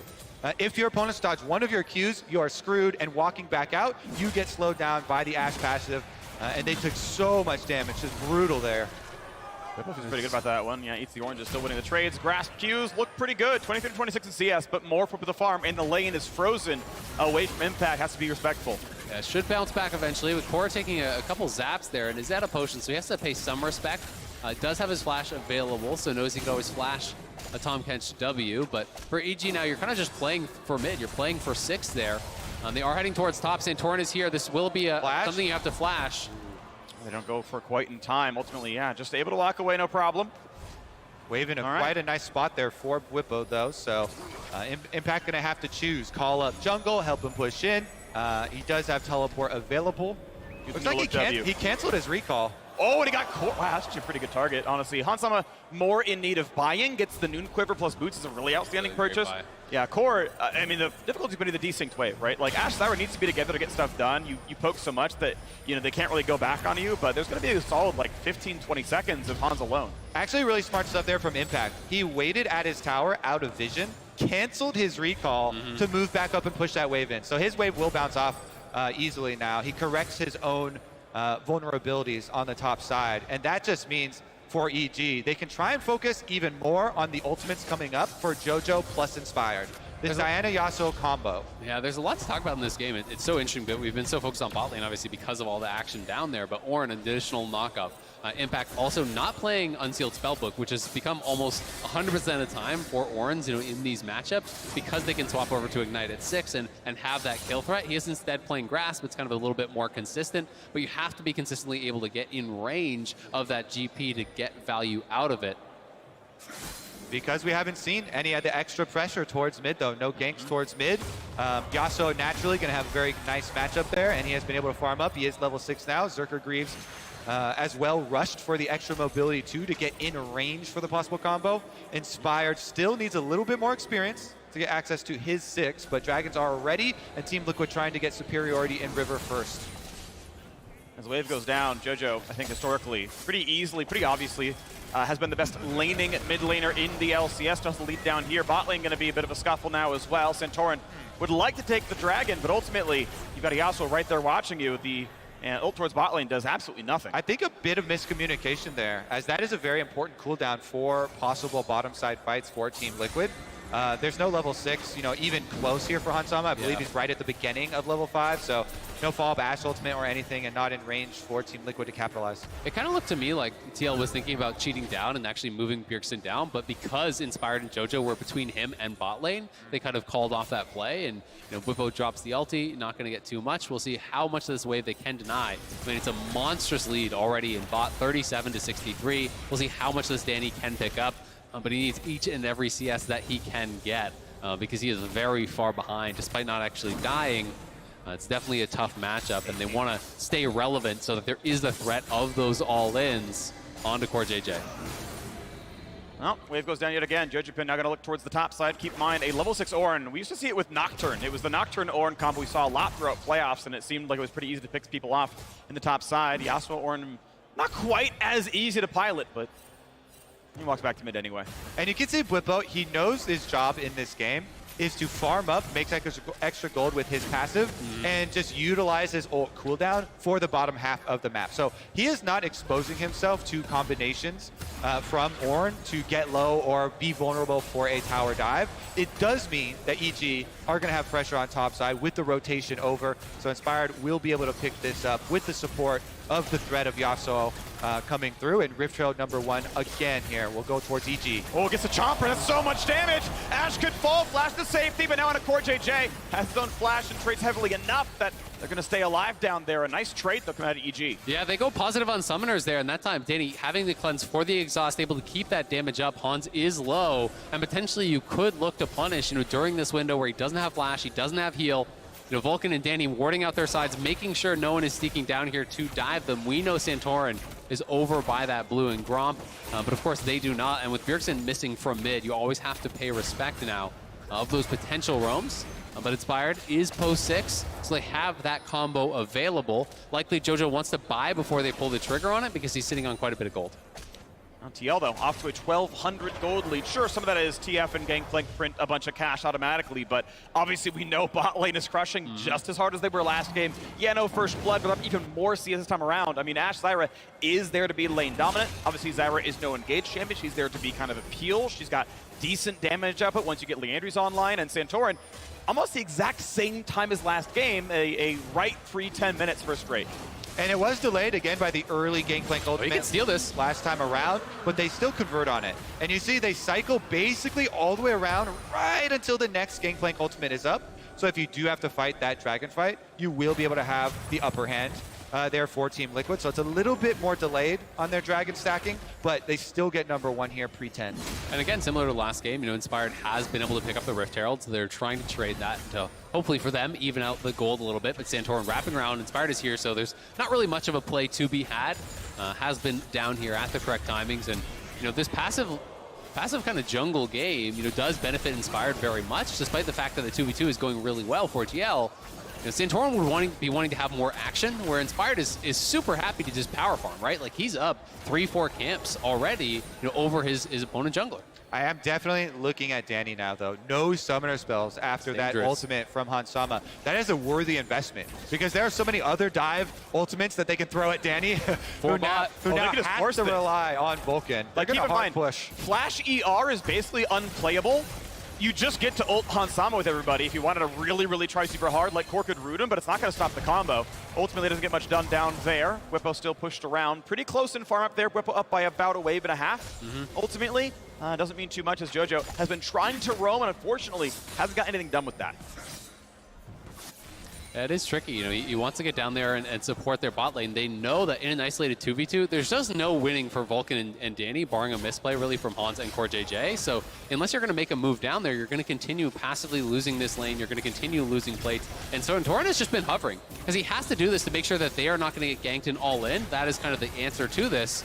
But without Inspired able to make a play, Santorin gives them the safety to push up. He walks in, he sees if anyone's there, and gives them confidence. Finds the knock-up, arrow in there as well. Chain CC, shield comes in, but the dunk's gonna come through. First blood claimed, Inspired in for more. Double up, but JoJo's not in range. Still finds the first, wants the second, gets it in for Danny. Here comes JoJo Pyun, and Bjergsen TP's in. It's the farm alarm, he's dead again. Oh, that is so much Diana ult damage to to set up for those kills. Even without the Yasuo combination, Inspired jumps in and is rewarded with a huge AoE there. And TL commits so much to kill the Tahm Kench. Yes, you get him. Yes, you get the first blood. But Jinx is free firing. Diana, Yasuo arrive. This entire tower gonna get very low here. They'll get at least the 4 plates. Danny will have to back off now, very likely. But Danny just got paid like that already. He's ahead in gold again over the Ashe. That's why the #1 thing we highlighted for playing against Diana Yasuo is your positioning. Positioning is everything. You can lose yourself chasing kills here and grouping up, and that can be a death sentence. Even without the Yasuo, just look at the re-engage. So yes, Tahm Kench, full comboed. G4 ult. Everything, even GP ultimate from the top side. And then Santorin is forced to flash out. They do teleport in, but look at that damage onto both Hans Sama, as well as the extra kill there, and it just sets him up for the chase down. Danny was able to stay out of range, and remember, he was the vulnerable one. He's the one with no flash, no cleanse, no summoner spells, and yet he's able to get right back in. They pick up the extra money. Diana's now fed. 2 kills here for Inspired. That makes the next Diana ultimate even more fearsome, considering JoJo should be near. 2,000 damage for Inspired, the carry jungler, the LEC MVP. The kind of performance we wanted to see from him and hadn't for a lot of the summer split, right? EG were such slow starters, 3-0'd by T on the lock-in finals, 0-2 to the regular season. I mean, they were 2-8 against this team all year long. But Inspired's on, JoJo Pyun's on, Danny, we clearly saw from game 1 is ready to go, and EG are peaking at the right time. And JoJo with that shield bow, he can be the answer later in the game to this GP inside lane. Yasuo can look to match. Whippo clearly going full crit build here, with a couple crit cloaks in. It's likely going to be, aggressive mythic option here, IE third, try to rush towards that 60% crit for those potential barrel chains, because he has been farming very well. He's printing gold on the top side. He got an early call, which is now cashed out. So Whippo still has a tremendous amount of gold, and TL are going to have chances playing through sides, looking for picks, but they've got to pay so much respect to Diana Yasuo. Whippo's been fine-tuning his multi-crit cloak build. I love it. This time around with the Essence Reaver, going to get him there much quicker. But again, his ultimates are going to be the biggest mid-game impact that we see from him. And so Team Liquid now becomes really dangerous, actually. 12 seconds left on this next dragon to set up. They want to continue stacking, obviously, but EG, they've got cooldowns for both Diana and Yasuo. Oh, sidesteps it for the dunks on it too. Is it going to be enough damage? Vulcan chomps then, spits him right back out, so Danny will stay alive, but Vulcan will lose his life. Well done. TL do not want to say die, and they find one. The timing there to interrupt Vulcan's W to keep Tahm Kench there and finish off that kill for Team Liquid was critical. That's a good play, but we'll see how much they lose towards mid. How many minions will Bjergsen drop? It doesn't look like a lot thus far. There may be some option here for counterplays, getting this tower low, and Bjergsen going to have to pay respect to this Yasuo. I mean, there was a chance, right? Q, E onto a minion, Q again, Rocket Belt, like, Hans Sama is not far away from being comboed. Inspired, like, again, could have jumped that minion and almost been in range. Yeah, error on the side of caution. Instant Gale Force there. Doesn't even want to risk trying to dodge. Immediately gets out of there. And Team Liquid, again, they have been one of the teams, regardless of roster over the years, that has been very good at trying to push and accrue micro advantages for their team to slowly build up to those big moments. Yeah, absolutely. And again here, 2 dragons, going to be looking at potential soul point here around 20 minutes. That is going to be a very big fight. But the concern is that EG this time has really drafted for that 5v5. They are going to be in a good position here to find a multi-man knockup because you have both the Diana and the Ornn to do it. Even the Tahm Kench can set you up. Like, someone is going to find that knockup for Inspired, to combo with JoJo. Yeah, Team Liquid, they've done great with micro advantages. EG, they very clearly have done well with gargantuan advantages, all in a single play, as evidenced by the previous game. This one, though, is going to be a simple rotation for them. Danny will be fed the gold of the turret. The local gold will go to him. Recall should finish here for Ornn in time. First, it's going to be close. Oh, they actually got it. Claim. So thank you. Money on the Danny. Herald will not shark local gold, actually, so that's going to go a lot towards the AD carry here. Can push it in. They might get the charge in the second one. There's a chance you could play for the eye, but it's going to be tight. And actually, with that plant there in the way, they do stop it, so well done, TL. They prevent that turret from dropping to 1/3. All right, Team Liquid still looking with their eyes on the clock. And you see their investment in vision around the Dragon area.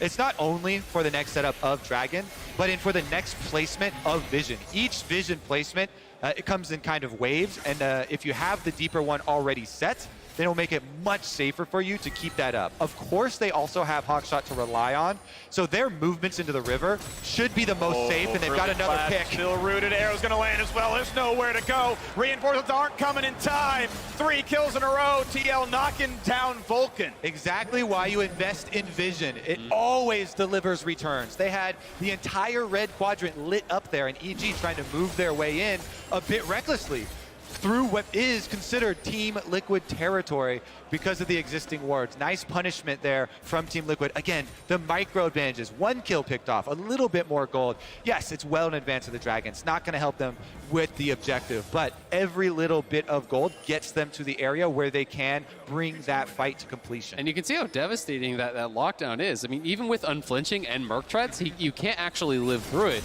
If that connects on JoJo, if he's not on point with a wind wall on an Ash Arrow or something like that, you're just dead. Yes, Danny has an answer with the cleanse, but same thing goes for Inspired. You can have as many stopwatches as you want. If you get hit by that first bit of CC, you're going to have it layered on you, potentially with that gold guard, the Ash Arrow. There's so much follow-up that they can burst you down.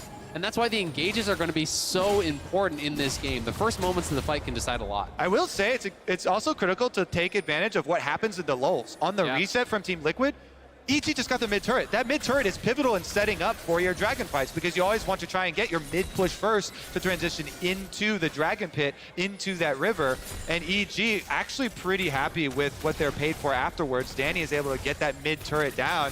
So less defense for Team Liquid to set up behind, as well as getting Danny, this Jinx, some more gold. And we've already seen what he's capable of. 3-1 in turrets, 4-3 in kills, but TL, keep in mind, they are 7 minutes away. Nice try, of course, has it a champion to explode. Hansama kites it away, not going to find that target. But yeah, I mean, keep in mind, we are 7 minutes away from a Hextech soul for TL if they can keep bot side control. Now, right now, mid lane actually EG favored, bot lane also EG favored, but as the resets come in, TL can get closer and closer to that objective. This is really interesting. I'm kind of starting to think that Bwipo is actually going to skip his Mythic and go Navori Quickblade second into an IE and get a very late Mythic. You know, maybe get a Shield Bow. Sometimes people even go Gale Force really late if you want to have the repositioning more than something else. But this is definitely not a typical GP build. You know, generally, you see people get their Sheen Mythic, but because he's going Essence Reaver, you can kind of forgo that.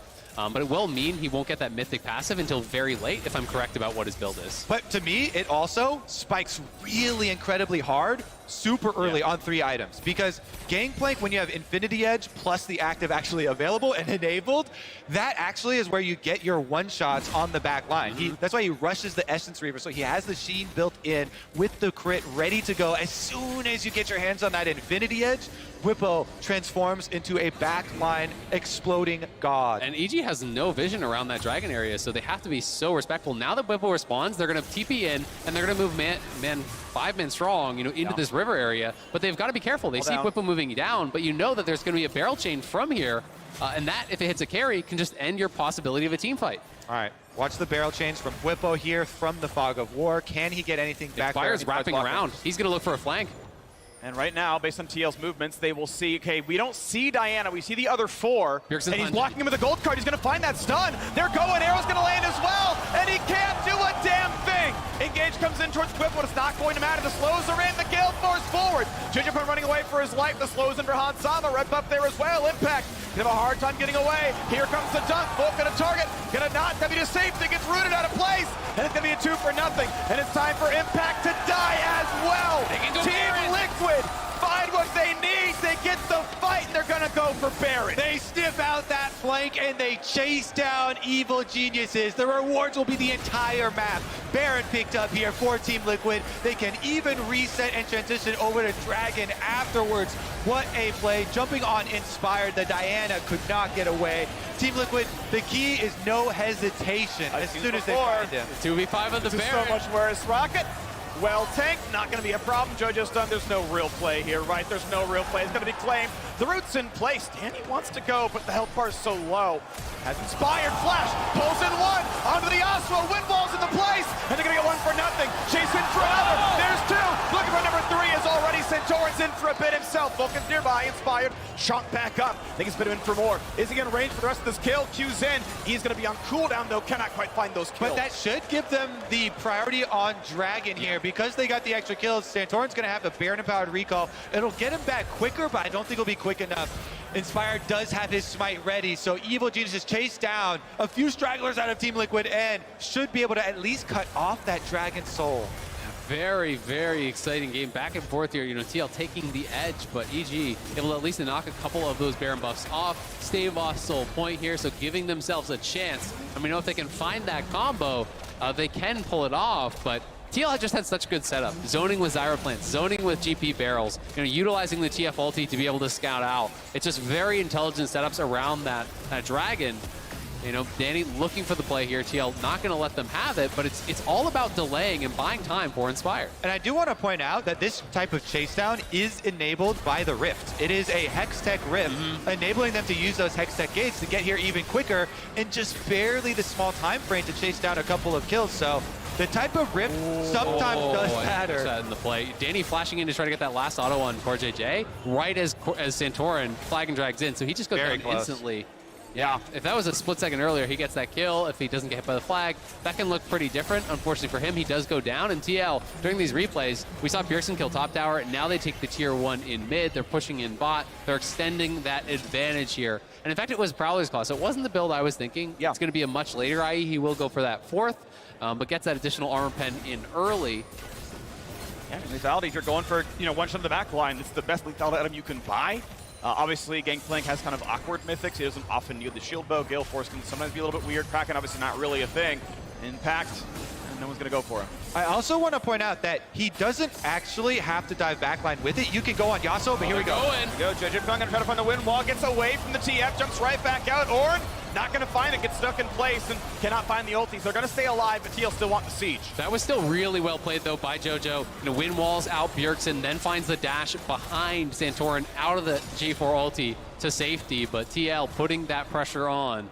Yeah, I mean, the rewards for Team Liquid, actually turning on Inspired at the Dragon fight and getting that flank kill and then getting the Baron have just ballooned this goal lead. Now 4,000 for them as they pressure on the bottom side of the map and keep Evil Geniuses pinned in. Fighting for the wave right now, and of course Whippo and Hans, the ones who don't have the Baron buff, so they don't get to shepherd in the wave very well. Hexgate out, should be full safety. TL away. And checking in on Ornn. Oh, Whippo. The Rhymeforged Grasp is through, so he's got his self-upgrade. Whippo slowed. Slowed again. Oranges are in. Does not have the flash, but he's got enough reinforcements coming around. Hans Bama. Uh-oh, be careful. Inspired. Almost in range. Can they get it? Jumps in, stunned in place. Hans low. Stays alive. Quick stop puck burns, but JoJo finds the back line. Down goes CoreJJ. Bjergsen now time to run. Big slow for Hans Sama. One back for Vulcan there as well. Do they get that kill? Triple knockup into barrels. One more in for the top lane. And Impact takes down Hans Sama. A second for the Gangplank. And they're going to keep trading back and forth. Santorin goes down. EG just fight better. By the smallest of margins there. Inspired lives. He gets his Zonias off. That means Team Liquid cannot snowball that fight, and they are punished within their own jungle. These corridors. Impact, the huge knock up there on Ornn on top of Ansama. They chase them through. They finish it off. My goodness, this EG lineup is so tenacious, fighting their way right back into it. It's just so much confidence, no fear on these plays. JoJo taking that Rift Gate in the back line, trying to combo up, you know, finding CoreJJ, I believe, and we can see it in the Rocket Flip Your Switch replay here. I believe it was, in fact, Vulcan whose knockup he actually ulted off onto CoreJJ, and we'll see this time because they get the stun on Inspired, denying the combo, but then Vulcan goes over the wall. Look at the knockdown there into the double ulti from JoJo. Vulcan setting him up because they have 3 forms of this combo. If you hyper-focus on stopping Inspired, someone else will set up the Yasuo. They've got plenty of knockups. This is what I was talking about from Impact onto Hans Sama. Allows JoJo to slip in. They take down the other carry.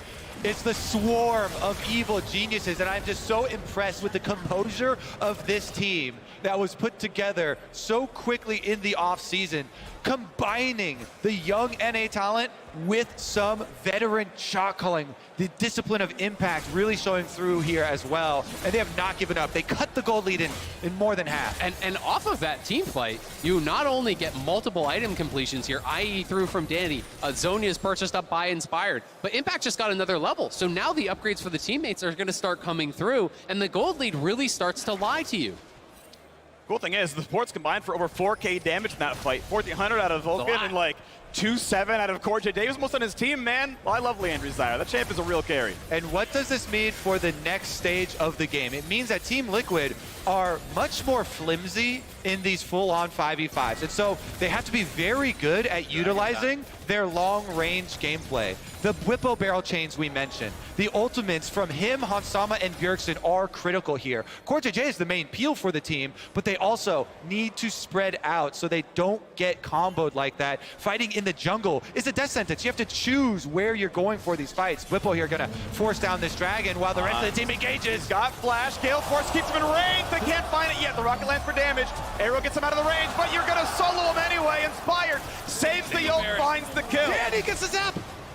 No one's gonna go down though. But that's such a big fight though. It's gonna be so easy to walk up Baron and look for the next setup because all the ults, a lot of the ones that matter are still up. Exactly, Diana still has ulti here. You still have a possible knockup from her. You have a possible knockup from TK. They're gonna force Santorin over here.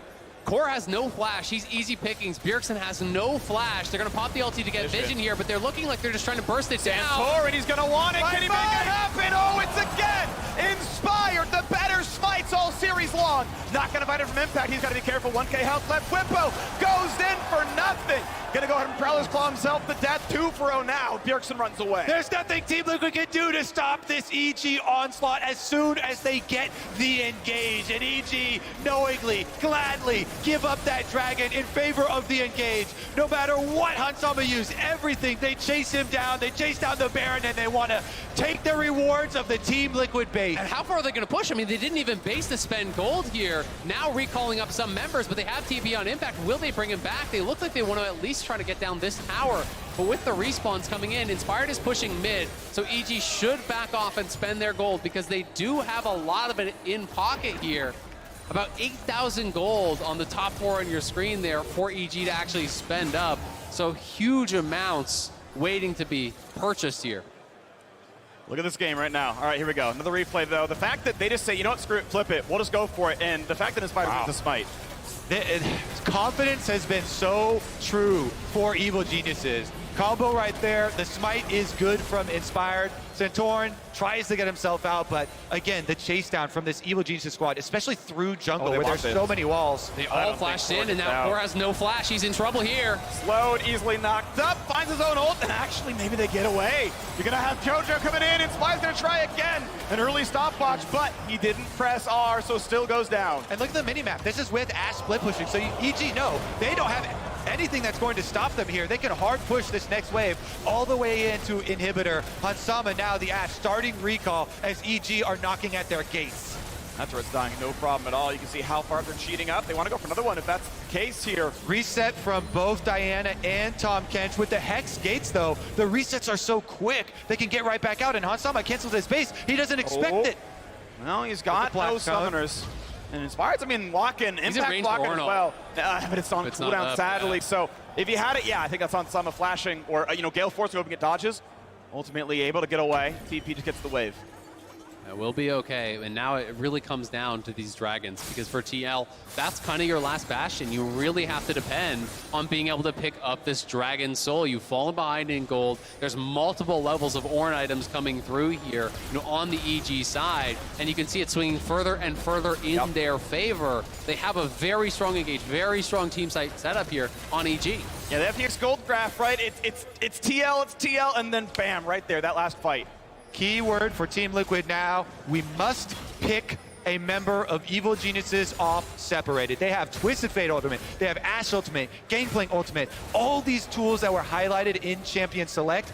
Now is the time, the most critical time that they have to find those, and yet Evil Geniuses will not give them that opportunity. They just group up as 5 and they want to force this play hard. Here we go. Looking at the siege, Baron buff is gone. 120 until Dragon Soul, but we've already got the engage coming right now. Problem is there's no wave, so how's he going to do anything? Ultimately, top laners press R both, and maybe Gangplank more predisposed to it, but ultimately, it's still everything dropping off. And now they try again for the siege. TF, bit of damage, bit of wave clear. Barrel's making it pretty easy as well. Little bits of the chip, but not going to matter. Yeah, not going to be able to get it down. You know, EG trying to stay out on the map, I think, to complete these 2 critical items. BT for JoJo and GA for Danny. They're getting very close to having enough gold for those purchases, and they desperately want them for this next dragon, but they've got to get to the dragon earlier because TL has been the ones getting the first setup on the dragon, and it's very difficult to enter through the barrels, through the plants, and that's where TL has had success. So we'll see if they can replicate that here again. And they have to position themselves away from a lot of these small corridors. You cannot retreat into the jungle. BT. Retreating into the jungle is a death sentence. You must choose the area that you fight this war on. Your last stand cannot be in small corridors where the Ornn ultimate will have huge value, where all these AoEs and these knockups from EG will find purchase. And Down pit, Inspire wants to find Bjergsen. Good flash to get away. That is still flashed down. Bjergsen has ulti to rejoin his team, though, so positioning not going to matter, but they're just charging down mid. They're going for the Nexus or inhibitor turrets. Are they just going to try to call their bluff? Yeah, they're just going to try to go for the game here, potentially.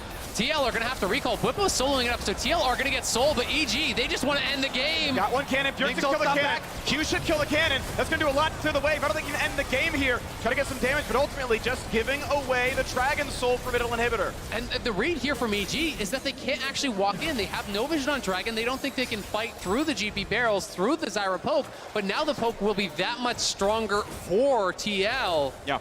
And, you know, the gold lead plus 3.6k here, you have to add in the Ornn items, but a lot of that is evened out by this soul being completed. So TL, it's all down to execution. It's who can find that perfect engage. Last time, the choice for Evil Geniuses to trade Dragon number 3 soul point for the mid pick and Baron. Very good choice. This one, you do not get the win in rewards. Team Liquid with the Resurgence. Now that they have the extra damage, that slow is also critical for them. This is the team that wants to find picks. Again, critical ultimates, critical range from Team Liquid. They have to make use of it. They have to pop somebody on the side of Evil Geniuses, and maybe that Hex Dragon Soul will be the difference. And now that Bjergsen has Lich Bane, the burst becomes very real. With the Rapid Fire, Lich Bane, plus Stack Deck, plus your Gold Guard, all of these procs hitting at once, can be very threatening onto these carries, but the damage is also getting incredibly high for EG. You know, you see the Mage Eyes has been there for a while there for Inspired. He's building towards Death Gap. Like, if he can hit that, it's so scary. Who do you exhaust?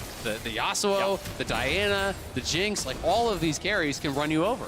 And it's not just the gold that matters here. Inspired's up 3 levels, Danny's up 2. It's more than just that, it's the levels that matter, and EG have gotten more resources out of the map. Mid lane, of course, still auto-pushing, but TL able to easily clear it. Baron, of course, has respawned. EG won the last Smite fight, but that coin flip, even if it's weighted a little bit towards Inspired, is a risky choice every time. It absolutely is, but I mean, if EG feel that they can't actually play towards Dragon because TL has had those better setups, maybe they're happy to force it again. I think that's what they're going to do. They're going to look for a turn here, say, all right, get over here, TL, we want to fight. Team Liquid have so many vision checking tools, though. They actually feel confident here with Hawk Shot and Twisted Fate ultimate and the long range of Xayah Ashe. They can poke. Centaurans missed 3 smites already this series. EG looking at maybe number 4, but they're going to peel back for the fight first. Here comes the Ornn Horn. Core JJ flash to safety. One good cooldown on the TL side, but Zyra Flash doesn't matter itself as intrinsically. They did get GP teleport as well as the TF ultimate, so they did get a couple key cooldowns there. And the Ornn ulti is going to be up pretty quick because he actually has quite a bit of CDR at this point in the game. He's level 16. He's got the Frozen Heart. You know, that is going to be cooling down here. Just about 45 seconds or so remaining on that. And as soon as that's up again, you can look once more on this flashless Zyra, or even Bjergsen, who has the Zhonya's to immune it, but it doesn't have flash because he's spellbooked over to Ignite Exhaust. At 35:50 thereabouts, Ornn ult is back up, so check the timer. That's how long it is until we got the spell back available. Impact gonna be stunned, jump time to the side. Not gonna go for much more. That is a lot of damage, but he can always recall TP back in. That's a LDR and IE. Yeah. So Bwipo fully online. If that's on a carry, the carry loses 90% of their health. So that is... Oh, Impact just walks through the crowd control. Flash is still knocked up. They gotta be able to burn him down, but they can't. He's just too tanky. Hotshot called it all along. Yeah, I mean, that Ornn's got moves. It's also got a large HP Move is walking slowly in a straight line. Living. Impact, though, able to get out, able to survive, and that's critical in these Here we go. End Ornn game ults up, start the moment. Baron. You know one pick will be the difference in Team Liquid. Again, they have so many vision checking tools. This time around, they use the Twisted Fate ultimate. They still have Gangplank ultimate back and available. Yes, there's huge amounts of crit here for Bwipo and the Essence Reaver Sheen proc, but also cooldown reduction. So we'll have it available for every one of these attempts. It is actually very difficult for EG to get a good Baron bait. At least they have the impact ulti. If they can find the target right now, it's not going to happen. He's already TP'd back, though. Flash down, and here comes round two. Core cannot get out. Core can be targeted, takes a ton of damage, and they're going to shut him down. Gale Force in. Danny's excited. The crowd as well, inspired. Forced the flash away from Bwipo. TL pushed away from the Baron pit. Yeah, JoJo wasn't in range to follow up there, so they still need another knockup for him. And the only one available right now would be from Vulcan, but they can start up this Baron. They have BT to take it. Danny's pushing out mid. It is the 5v4 right now. Flash engaged. Danny flashes out. Going to try to find the rest of a knockup for Santorin. Quickly gobbled up, and he's going to be unbenched. Stopwatch burn. But careful, you're on the choppers. Barrel's not going to get away. Careful on the rest of it, though. Impact and JoJo still waiting around in the wings. 2/3 down on Impact's ult cooldown. The slowing actually helps a lot with this Hex Soul for Team Liquid. They constantly throw out these volleys, constantly slowing and keeping EG at range without that Ornn ultimate. But look at the cooldowns for those ults. They're coming back up. They start up Baron again. They want to force this. Here we go. The next Baron flip trying again. Barrels over the wall. He's trying to find their way in. Diana ulti back up right about now. Onto the Baron. 2K. Stuck against the wall. No! What away! Santorin 4 times in a row. No! This Baron goes to him. Santorin wants that win. He wants that final spot. No way he gets into the back with his dying breath. He smites Baron. That is so huge. EG just have not been able to find a way in at the Dragon. They don't feel they can play the map because of TF, because of this ability to pick them off in the side lane. So they've just been forcing Baron so hard. Santorin steals that away, but he is dead. And he's going to be up 10 seconds after the Elder spawns, so they can try to play for that. We can watch it one more time. All right, forcing down, and EG are confident, inspired last time around, got the 50-50. This time, though, Santorin with the Hex Soul as well. Let's look at the damage calculations. Barrels are exploded. Quippo tries to get it low for him as he goes in.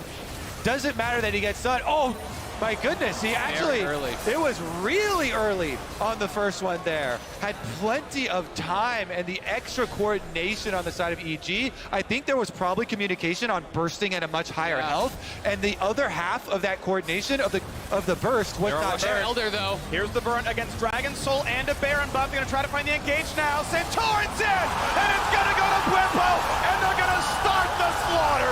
You got to believe 1 for 0 so far. Is it really going to happen? The combo comes in for 2. Is Dragon really not enough? Team Liquid finally burned down 1. Thank you, Leandri's Torment. He still won the fight, even with the back-to-back big objective steals for Team Liquid. I think I saw 38 health on that thing. Got smited to 38, and the last pick of the GP ulti actually stole that. Actually crazy stuff here. I love it. The tension is high in the late game, my friends. Man, I mean, just any mispositioning at this point of the game. You've got Soul, you've got Elder. They've got everything right now, but EG had the inside track on the Elder. They rush it down. Let's watch this, in slow mode. They just call us just to finish here. Santorin gets in the pit, smoke down 38. Last tick there of that GP ulti does take it down. Danny had great positioning, though. And when Bwipo looks for this barrel chain, not quite able to find it on the third barrel. A split second slow means that Danny backs out. He survives. They get the kill off the Leandries plus the Elder burn. On to Inspired. He's frustrated about that one. He knows they won that fight without Elder. If they had that, that could have been potentially game-ending. You potentially run over that fight. But Danny now 6 items here.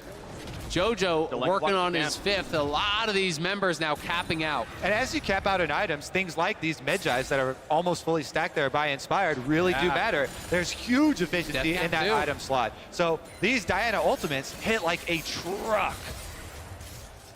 50 seconds still on this Elder buff on 3. Certainly meaningful. Baron timing out right now. 2,500 plus an Elder Dragon for Red Bull Baron power play. Not bad for TL here. Of course, the Soul is still on, and you have to consider who really feels ahead at this point, because the levels are capping out, so, Santorin's catching up now, right? There's no more XP for Inspired to gain. I think for EG, really, you're just waiting out the Elder. You don't want to fight on the Elder. It's 30 seconds remaining. You've got to play it safe here. You're willing to give up towers. That's not going to be that important right now. The gold starts to matter way less than the setup for the fight, than the vision for the fight. That is what really becomes critical when you're so highly lethality, when people are 6 items on 6 items, squishies hitting squishies. Whoever gets the first attack can decide a fight much more than that additional little bit of gold.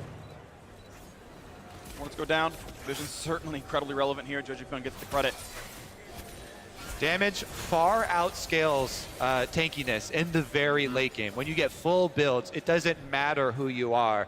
You get popped in the course of 2 global cooldowns. Team Liquid, they've definitely got possibilities here with the range. EG still have very good CC options for themselves, though, and can have these big wombo combos. So, again, the flashes are now the cooldowns I'm looking at, and everybody has had this truce. This standoff. Now flashes are almost across the board, all going to be available for the next team fight. So that extra level of outplay is here, and being able to flash a knockup, it means everything in the late game fight. Absolutely. And you talk about, these combos that EG are looking for. They have double Anathema's chains. So both Hansama and Bwipo have the reduced tenacity and are going to be more vulnerable, as a result to that. Inspired has been denied pretty well despite how fed he is in this game. It's been very tough. They've had flashes available to actually get away from his engages. He's been exhausted consistently. If he can find that full combo onto someone with the items he has, he's sitting at about 755 AP. He can absolutely erase someone off the map, and they're still searching for that perfect combo. They haven't really been able to find it often in this game, but they've been scrapping through the fights regardless. And Danny now sells his boots, a true 6-item build. Wow, okay. Well, that man's going to deal a lot of damage. He is full 100% crit chance. Everything's going to crit for about 1K. Got a compound impact on his timing of Anathemas. The more armor you have, the more percent DR functionally matters, because you can't replace that with armor nearly as easily. And he's chosen Hansama as the target. Ult's going to come across, force the flash. They have Bwipo on the other. He's going to be fine. Rocket comes through in case there was a combo. Pretty short cooldown to that. Not going to mean a ton. Baron's up in 30. Elder Dragon's a minute 10 after that. And look at Jojo, he's just getting poked so heavily. As they look for these engages walking in, you get Ash W, you get hit by a Zyra plant. There's the Soul that is actually zapping you as well. And he's down to 50% just walking forward, trying to follow up. It becomes pretty tough. Yeah, there's so much ability haste in this game, especially with the Hextech Dragons, that the ultimates, anybody will gladly trade these ultimate cooldowns for flash cooldowns, because it's so much more difficult to reduce a cooldown there for a flash, and just one was blown. Bjergsen, though, because he has Spellbook, swaps it over. So he's full combat with the barrier exhaust combination. They're TPing it there on the Baron. Again. 10K health, Inspired spots it, even as a blast plant. So he's got a lot of mobility for this fight. Not an easy play. They're going to find the first route, but he's the tank. They can still burn him down. 1K health left. Chomps up. He's going to be fine. Inspired gets onto one, and a deletion on a Hansama. Bjergsen the 1v1 against Jojo. Jojo going to wait and find the next target. Already trading back, though. TF is down. Centaurins next. And it does not matter if you've got a soul. It does not matter what else is happening. It's a triple kill. Again, it's Danny clutching the team fight. And they're going to go straight for the base. They've got minions with them. Vulcan finds Bwipo. He's got impact here as well. Gangplank first 2 tanks. He'll kill 1. He'll kill 2. And Bwipo can try to save the game. The hero Team Liquid needed. Bwipo now. Can he make the last stand? 2v1 versus the EG carry. It's too late. The barrels have to happen. What's it going to be? Turret 1 goes down. Excited Jinx. They're going to go for broke. And they're going to do it again. EG 2-0. What a team fight to finish it off. Inspired finding the flank there. He connects onto Hansama, and Hansama gets absolutely deleted off the map by Jojo Pyun, who's able to get on Bjergsen right after EG pushing through in what was such a hotly contested game. This one was so incredibly close. Yeah. The gold meant nothing. It came down to the positioning in the team fights, the execution in the team fights, and EG had been consistently better at that the whole game long. I just love the confidence that this Evil Genius team is playing with. And their story throughout Spring Split has been one of growth. When they formed this team, they had to even convince Inspired to join with footage of Jojo's play, to convince him that he was worthy to play on this team. And they have come together so seamlessly, not just the individual plays that we've seen. Some of the heroics have been, out of this world, but also as display in this game, some of their team fighting and some of that team play also following. I mean, Danny, quietly, 10-1-7 in that game. It wasn't as flashy as the last game, but this guy is on fire. And we talk a lot about, and the desk talks a lot about, when you have a young player and you put them in front of a massive crowd, you don't know how they're going to react until they actually are in that moment. And they are feeding off of that. And you can really see it on their faces. You can see the excitement in the pop-offs. They're loving it. The thing for me is Danny stepping up here when Hans Sama is not. The man had stopwatch when a Diana ran at him through vision and ulted him. He had a stopwatch when he died, and he didn't burn it when he got comboed on. That's the moment you got to make. I'm sorry. We have seen the Miss Zonias in finals. We've seen the mistakes in front of the big stages. Hans Sama 2-1 up against SKT. They had that series dropped there as well. Unfortunately, he has not been as clutch as this team needed here in this series. That mistake cost them part of that team fight. Now, before we head over to the Analyst Desk, production says they have something they want us to take a look at.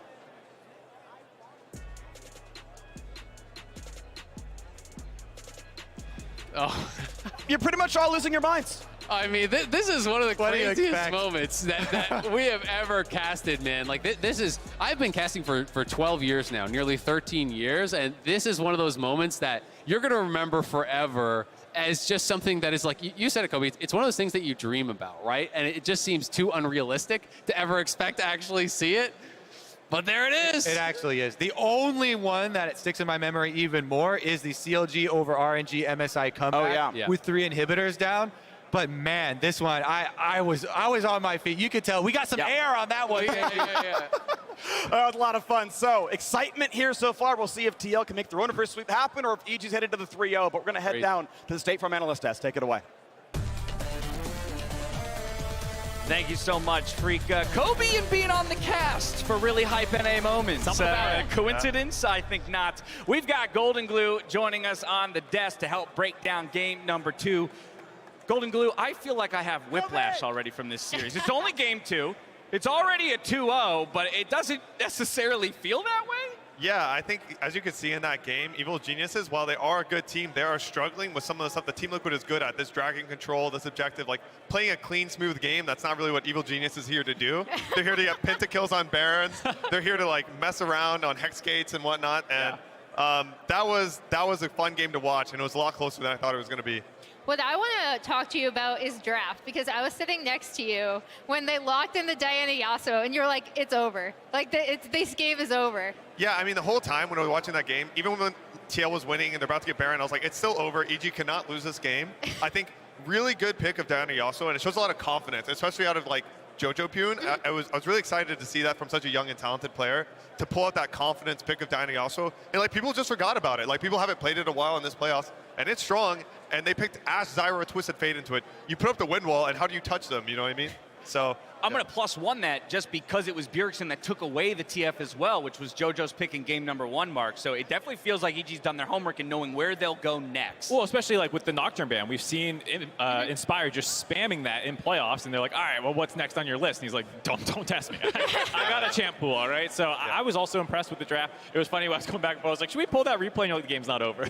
Yeah. Brought it up a couple Actually, times. really good point. He was like, there's at least 10 minutes left in this game. And there was at least 10 minutes left in that game. Yeah. I had faith in the EG draft. I mean, draft does matter a lot. And I would honestly say that's like a 90%, 10% draft, if I had to say. Like, I really think that was a hard out draft. And even though TL was getting some stuff done in the bot lane, like, you just can't accumulate a lead big enough because you can never 5v5 team fight. And if you're in a high pressure stage match and you can't 5v5 team fight, it's like, what do? You have to literally play the map and like really out macro them, and that's just so difficult to execute. And for a time, that is what Team Liquid was doing. That bot play went very south, and then they found 3 or 4 pickoffs in a row. Here, Inspired wants to find the flank, ends up on top of a ward, and it's just a free kill before a dragon. And this eventually led to some Barons, and you're like, okay, Team Liquid, at least I was like, they are playing the map well. And I think to the point about EG has strengths and weaknesses as a team. Team fighting is one of them, but they are still struggling around some of these objectives. Yeah, they absolutely have to fix their Drake setup. And I think they know that too. Like, they're weirdly hesitant when they go to set up for Drake. They seed a lot of stuff. This is there are 2 highlight Santorin revenge moments, I think, from game 1. He's just like, I'll show you guys, like, I got outplayed by the Baron regen. Like, I'm gonna smite every objective this game. So I was happy for him on that.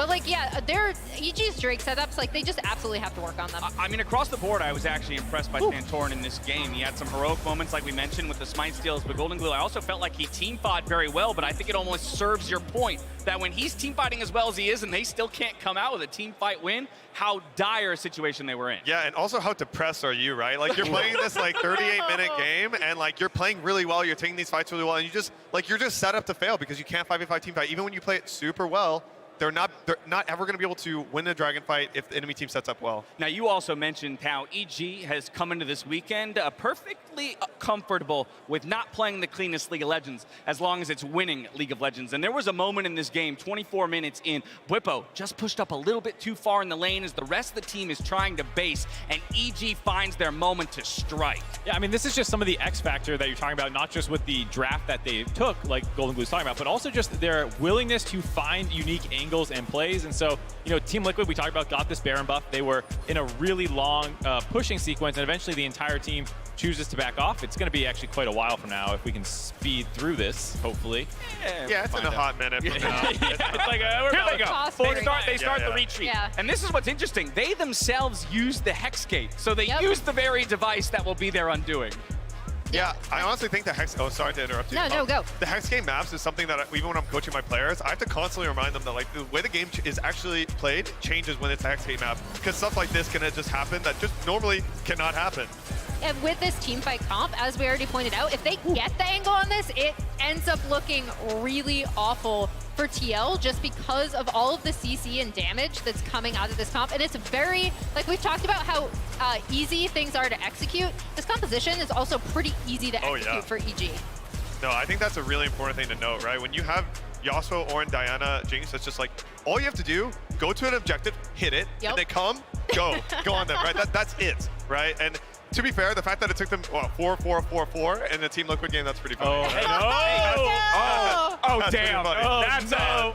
I don't know if that's a good or a bad. Four drinks. Oh no, it's everywhere. That's a bad hey, we all just got a taste of what it's like to be under the tutelage of Coach I know. Golden Glue, by the way. I feel like Golden Glue's coaching us right now. Hey, go to objective, hit objective. They come, turn, fight them. I love it. We lauded Santorin for his performance even in this defeat of a game, so therefore I think it's only right that we also turn our attention to Inspired on that Diana pick. You talk about TL challenging him, get off the Nocturne, what else you got? And it seems like he only gets better. Yeah, so, I mean, this is the versatility that I love from Inspired, right? Because we've seen those early pathing games where he affects his lanes. We've also seen games like this where he ends up like, 200 CS above. I mean, that's a little bit, bumping it up slightly. Hyperbole but a little bit, yeah. But yeah, like he was significantly up, and that's not actually just a him thing. It's still him coordinating with his team. When is he farming camps? And also, what side lanes is he going to be able to get? Because that's all like CS funneled into the team, and I do think EG allocate that very well. They always make sure that they're funneling their side lane CS onto their carries. All right, Golden Glue, let's talk game number 3, because I think myself, like everybody else in this building, would love to see a 4th, and if not, a 5th game in this series. So I'm turning to you. You called the last draft 90-10. Yeah. TL is going to hop to blue side, so for the first time in the series, they're switching it up. How do they pull off a draft that's in their favor? Oh, man. Like, I hope, Bjergsen gets Ahri. I imagine EG won't let that happen. And I think they're definitely going to have to be aware of that Diana Yasuo 4-5. I think they're going to have to be aware of Ornn, taking Ornn too early. Like, I think the fact that Impact got Ornn, and that's been such a strong pick in the playoffs. I could definitely see TL winning, but I'm favoring EG for this next game. I would like to see Core JJ on a little bit higher impact playmakers because he's had Renata and Zyra, and those are not the best for roaming around, and they've won lane phase early against Danny, but it doesn't matter. Danny's going to get his gold. EG are so good about funneling resources into him, even if lane phase doesn't go well. I just don't think shutting down Danny is a way that you actually beat EG, and I would love to see some more movement on the map from Core JJ. Yeah, I would actually agree with Mark on this. Like, it's not even that the Zyra was bad. They stomped that lane, and then initially, I mean, I don't like the pick myself, but in terms of this game, like, you saw when they actually got Hex Drake, the Zyra plants and, like, the zap coming off of those was actually super obnoxious, and I thought his ult and his, like, flanks and his positioning was good. But what I want to see is him getting out of that lane as quickly as possible. Like, set Hansama up. EG doesn't typically focus on their bot side 2v2 a lot. and get core on the map, affecting top or affecting mid. All right, sounds good. That's what we think when it comes to game number 3. I'm being told by production that we have to take one more look at Inspired. I don't know what's about to come at us. It's the hair. Is it? I think it's the hair. Show me what you got, production. Yeah. Better do it fast. You're on the clock. Or I'm throwing a commercial break. There it is. There it is. 13 years old, Inspire. That hair is brilliant. You don't mess with hair like Does that. that look like the face of Mercy? Not you? at all. No, not at all. Look at that. It's making all the rest of the kids cry on the playground. I mean, he has pulled off something incredible so far here today, but they're going to have to get one more.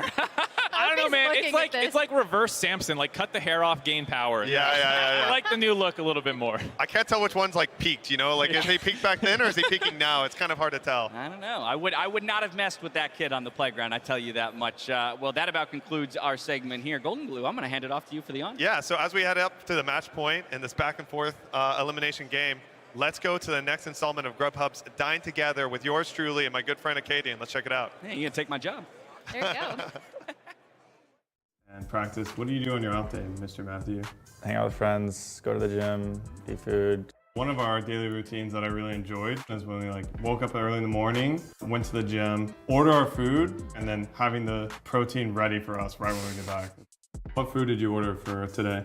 This is a big burrito, just chicken, rice, salsa. I'm just like, I need that. I need chicken and I eat vegetables because I'm trying to make gains out here. Nice. What about you? I ordered a balanced bowl, roasted turkey burger, and then just a bunch of vegetables, brown rice. Definitely, I feel kind of light during the day, but I also feel like I get the protein that I need. With the busy practice schedule that we have, hitting the gym and getting a meal is like a nice way, a nice pace to start my day for sure.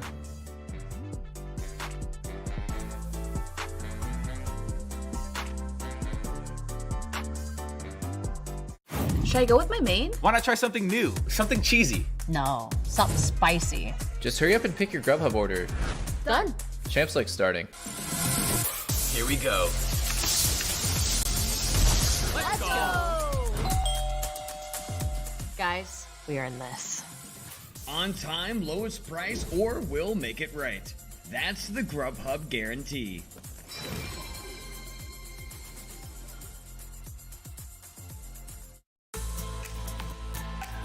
Assist of the Week, presented by State Farm, is coming at you with an upper bracket banger.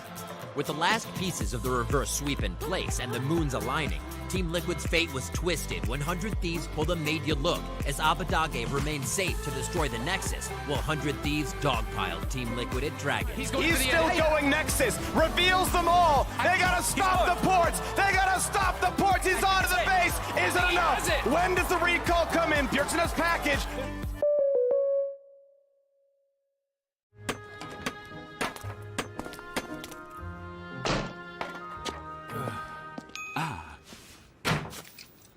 Red Bull gives you wings.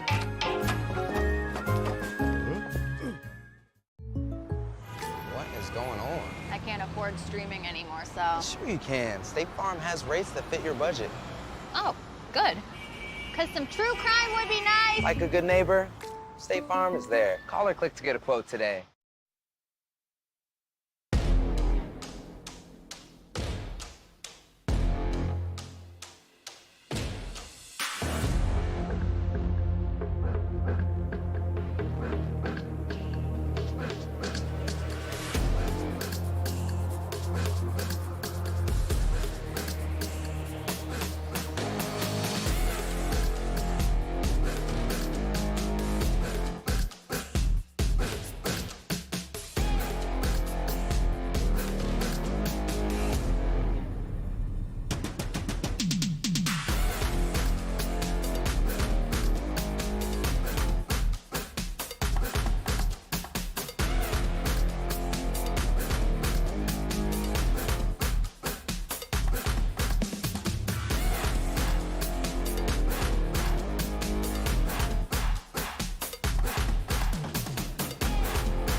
I mean, I think Team Liquid has like a lot of game sense and a lot of brain.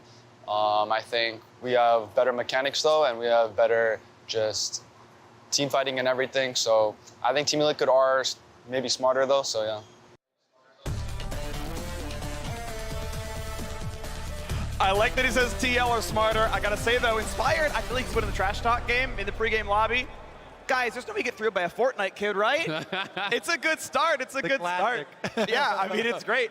I gotta say though, as far as being clutch, I mean, it's EG, right? He said, oh, our mechanics are better, you know? The clutch factor is 10 out of 10, right? When you need it the most, that is when they're showing up. Yeah, you know, they're humans, there's mistakes going on, but like the clutch plays are in.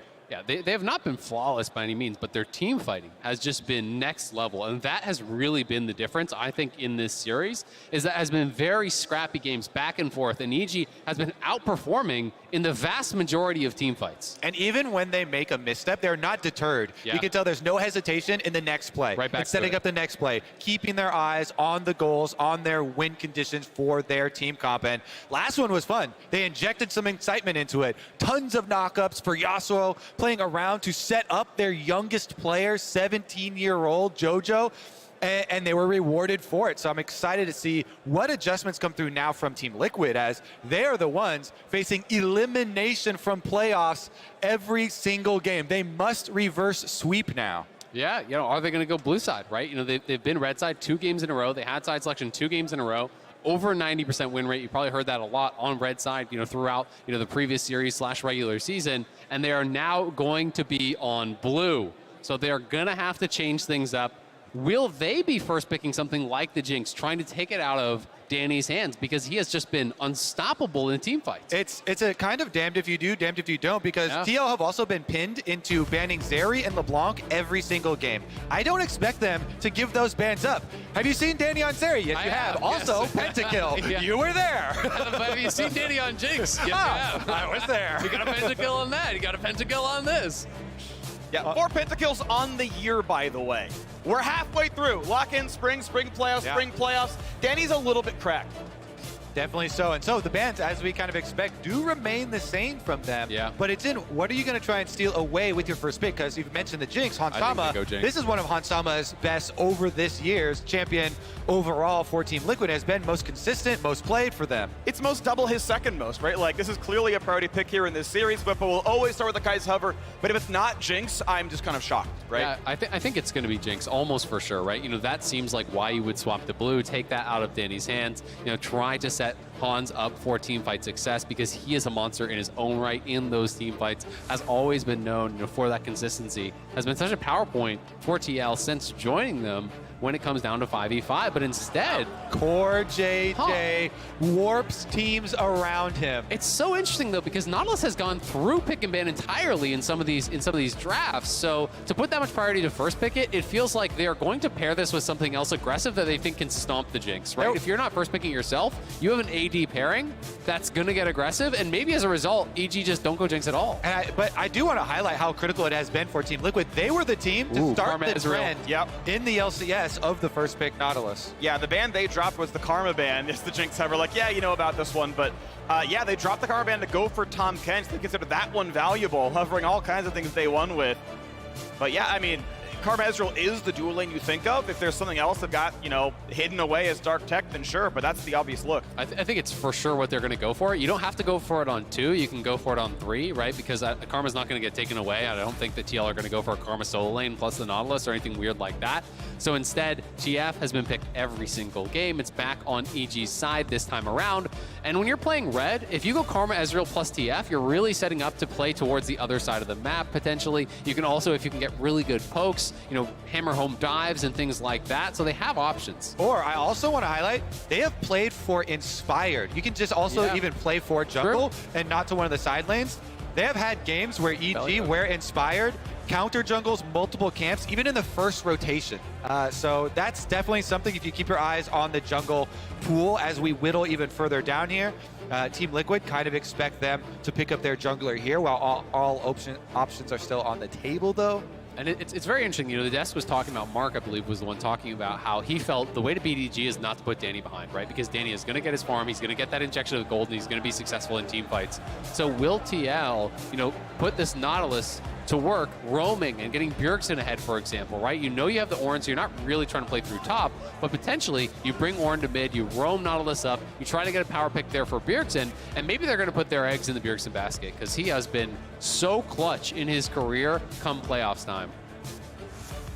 Well, time ticks down. The question is, are you locking in alongside? No, it's going for Trundle as an answer to the heavy front line, right? Ornn and Nautilus both going to have those resists to shred through. And almost guaranteed you're expecting it to go in jungle, but it's really interesting because I was having this conversation with Golden Glue earlier about how, you know, it can be a powerful top lane answer even in the 1v1 to the Ornn. So there is the slight possibility of a flex, but expecting, you know, 90-10 it goes to Inspired. And I do expect then more priority on Lee Sin here for Team Liquid with a Trundle showing. Yes, it can be flexed away, but that is definitely one of the good jungle matchups for it.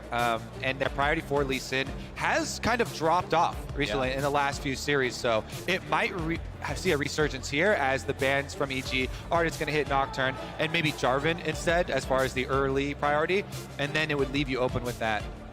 So I do like the Gwen ban, you know, that is one of the ones that is the most played for Impact. So if you're thinking about side lane champions for Impact, Gwen is a big one. Besides that, you know, he has a couple games on Tryndamere. He can play things like the Gnar, the Graves, but it's more about the push and less about winning through sides. So interesting to see. They are definitely concerned about the potential 1-3-1 and about playing through top lane with fifth pick, counter pick available for Impact, who I think has had a pretty darn strong series thus far. And you can see, actually, yeah, the jungle bans come through. There's the Karma ban at the end right there, just in case you don't go for it there. Obviously, the bans are at top and support, assuming the Trundle is going to be in the jungle. Obviously, most common role there. Leona can be grabbed as just, okay, we're both going to have engage. And very good against Aphelios specifically. You know, obviously there with the hard engage. So it does have the more offensive look. You mentioned the Twisted Fate. Hey, you want to have more options to play to with Twisted Fate. If you had gone and invested your earlier draft pick of the Trundle space into Karma, then you would kind of be telegraphing a little bit how you want to play too. And so this combination with Ezreal does give them the possibilities of bot side control. It's really interesting. You know, there's even the possibility of going something a little bit more poke based, because when you have Trundle plus DF and Ezreal, you could even draft something like a Jace and have a pretty poke heavy lane and a pretty poke heavy mid game. You know, set up with the pillars, land the poke, you know, whittle them down, play through sides. One thing I would not want from EG is more magic damage, because Merc Treads are already at a premium. With Twisted Fate and Leona on your team already, I think they leave it as a solo AP Twisted Fate and go with an attack damage variant here for Impact. Could be Tryndamere potentially as well. You know, we have seen a couple games of that from Impact, but a lot of options on the table, and I agree, you don't want to go more AP heavy. I personally, so there's a Lee Sin I wanted to see. I get one. Here's my double or nothing big bet. I want, oh my, I don't even get time to make it. Never mind, it's the Aatrox. Less exciting, but this has been, throughout the history of Ornn, a winning matchup. It has always been true. Because of the healing, there's not enough burst damage on Ornn to threaten Aatrox, and the healing is still there. So you have plenty of options into this Ornn. Plus, if you're very good with your timing on your Q sweet spots, the extra range on Q1, you can actually interrupt Ornn's attempt at R2s later on into the game. And so Aatrox is one of the longest standing comfortable pick and matchups into Ornn. And it does feel like CL kind of have to play through mid, you know, potentially pushing Bjergsen as this focal point, try to lock down Jojo Pion, put him behind, get Bjergsen rolling, because I do feel it's difficult to punish the Ezreal. It's difficult to play, you know, fully through an Ornn lane, because getting him ahead often isn't a recipe to success. It'll be interesting to see how they would want to play this one out. Just want to say, Alawi would have been great here. That's a very short-range Liquid team. It is a very short-range team. Hope you're going to be 84 years old. You know, I swear, it would have been amazing there. It's also not even a good ult for Sylas to steal. Wow. But, as he said, Aatrox is the more consistent, more common pick. Obviously has more playtime on the champion. Yes. Now, Santorin's 30th career Lee Sin game, but his first of the year. We'll see if he's going to step up in this one. Let's go for game 3.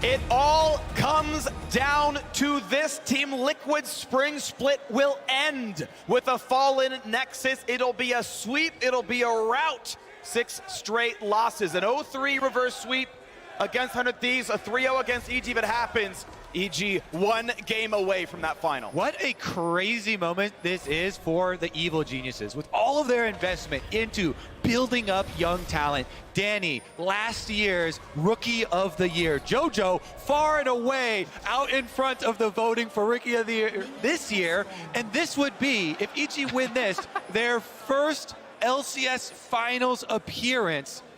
Actually crazy in JoJo's rookie year. In his rookie split even, getting there. And we'll have to see, if TL can bounce back, because while it is a 2-0 lead, these have been incredibly close series. It's been so back and forth in these games, these tiny moments, the Baron steal, the pentakill, really deciding a lot of game one. These small things like the missed stopwatch and flash, in game 2 at that fight could have looked different if Hans were able to survive. But already JoJo going to be going at Bjergsen. He is so notorious for playing the lanes to the most aggressive possible. He wants to trade health. He wants to scrap with you and force you to be able to answer. And what he did there is you play in the minions as Twisted Fate, not only for you to be able to dodge out on chains, but also for them to get aggro. And so he knew as soon as Bjergsen goes with chain part 1, he's coming with the second part. He steps to the side with that confidence that we have seen from him in every lane matchup. He gets a good health trade there. Minions get him the extra damage. It gives him the ability to get level 2 as well. Gold card trade comes in. Of course, level 2 advantage feels pretty good. Bjergsen in between combos finally gets his own level, but JoJo always good at playing this lane to the maximum. When they played in lock-in finals, JoJo played several games of Sylas TF, and he was crushing the Sylas side of the matchup. But right now, JoJo's winning the TF side of it.